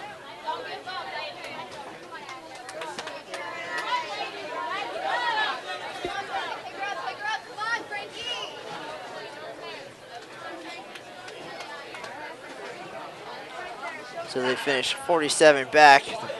Best they could do is number 2. We're waiting on Vanderbilt to get done on the other side of the house. For now, let's turn our attention back to Monmouth and Jackson State here on lanes 9 and 10.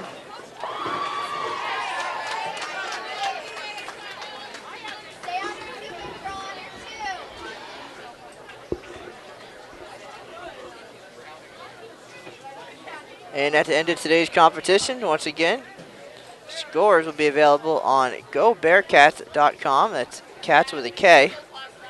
And when things wrap up tomorrow afternoon, here from Huntsville Lanes, we'll have a final recap on bowl.com. But we'll be back with you tomorrow morning, bright and early. Competition starts at 8:30. Practice starts at 8 a.m. So join us again for tomorrow's best of 7 match play bracket.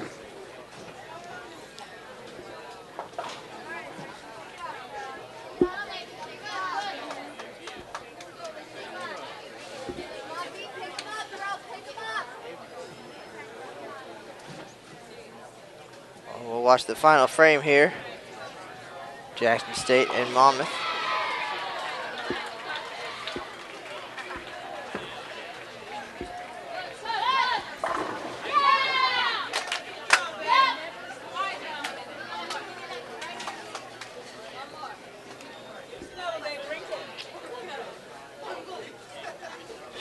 Monmouth well in the lead here in the 10th frame. This one's going to go to them.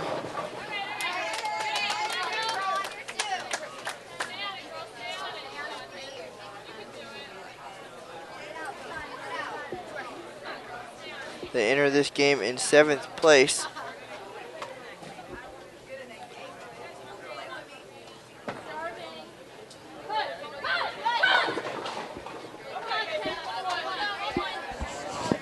Well, Matt, looks like Stephen F. Austin took a 948 to 917 win over Vanderbilt. So Vanderbilt had 917 that last game.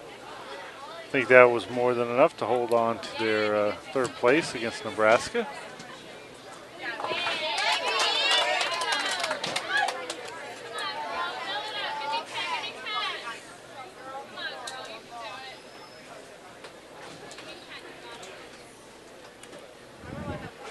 Do you have those top 3 figured out there, Matthew?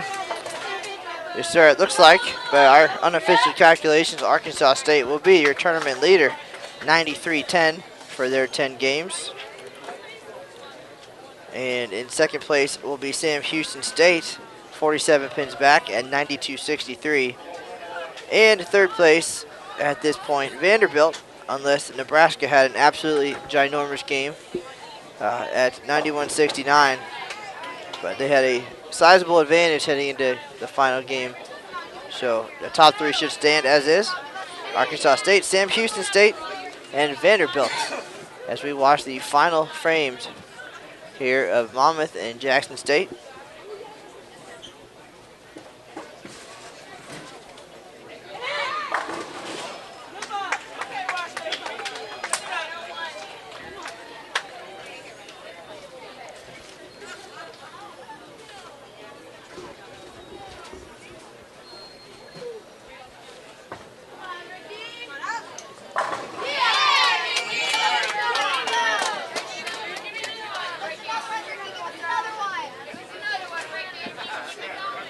Monmouth trying to go 3-2 on the day. Anytime you go above 500, always good, right? It's a great shot there by the left-hander.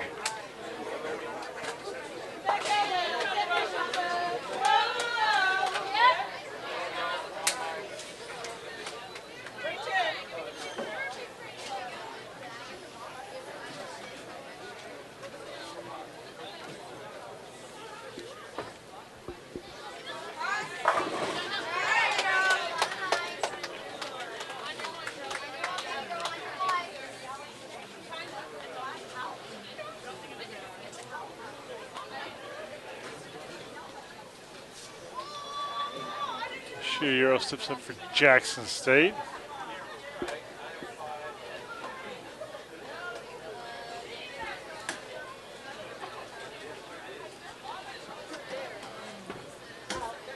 Looks like we got the last pair in the house going here. That's how we like it. Unofficially, tournament leader, Arkansas State. 2nd place, Sam Houston State. And in 3rd, Vanderbilt.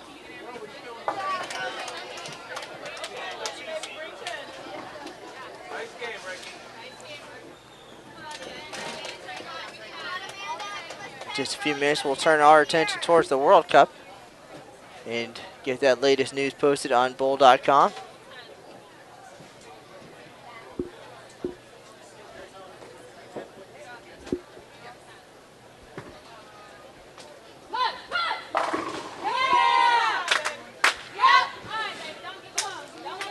Excellent shot there, as they say, never give up. You know they're down by about 80 here into the final frame. Tomorrow's a new day. Everybody advances to the match play bracket.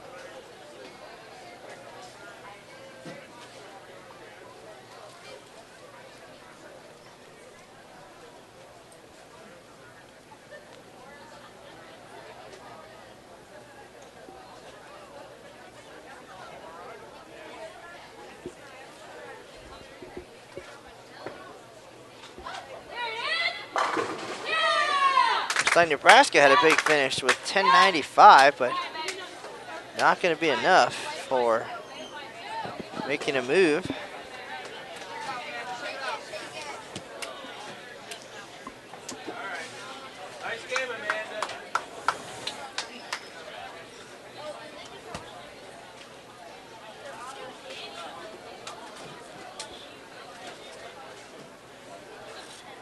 So they're still going to be well short in 4th place. But once again, everybody coming back tomorrow for the brackets. If you're in the top 4, your path is a little bit easier. As we close things out here. Final shot of the day. It's going to be Monmouth over Jackson State, 931 to 860. And it looks like that's going to do it for our coverage today from Huntsville Lanes. Matt Canizaro and Terry Bigham live at the Cat Clash. So we saw 5 team games today to go along with some Baker action yesterday. And now everybody will advance to tomorrow's bracket action, best of 7 Baker matches. Not much has changed. Arkansas State still on top of the 14-team field after another 5 days. Arkansas State followed by tournament host Sammy Houston State University, followed by Vanderbilt, and Nebraska looks like it's going to be 4th. Official standings will be available later this evening. You can go to GoBearcats with a K.com, GoBearcats.com, and it will have, of course, more live action from Huntsville Lanes tomorrow morning. Matt Canizaro and Terry Bigham once again, and then a final recap on bowl.com tomorrow afternoon. So please don't miss any of the action. Enjoy the rest of your Saturday. Championship Saturday, go watch some football, but remember to get some rest and join us early tomorrow morning. Competition starts at 8:30 a.m. That's going to do it for us today. We've got some work to do, and we'll see you all tomorrow morning.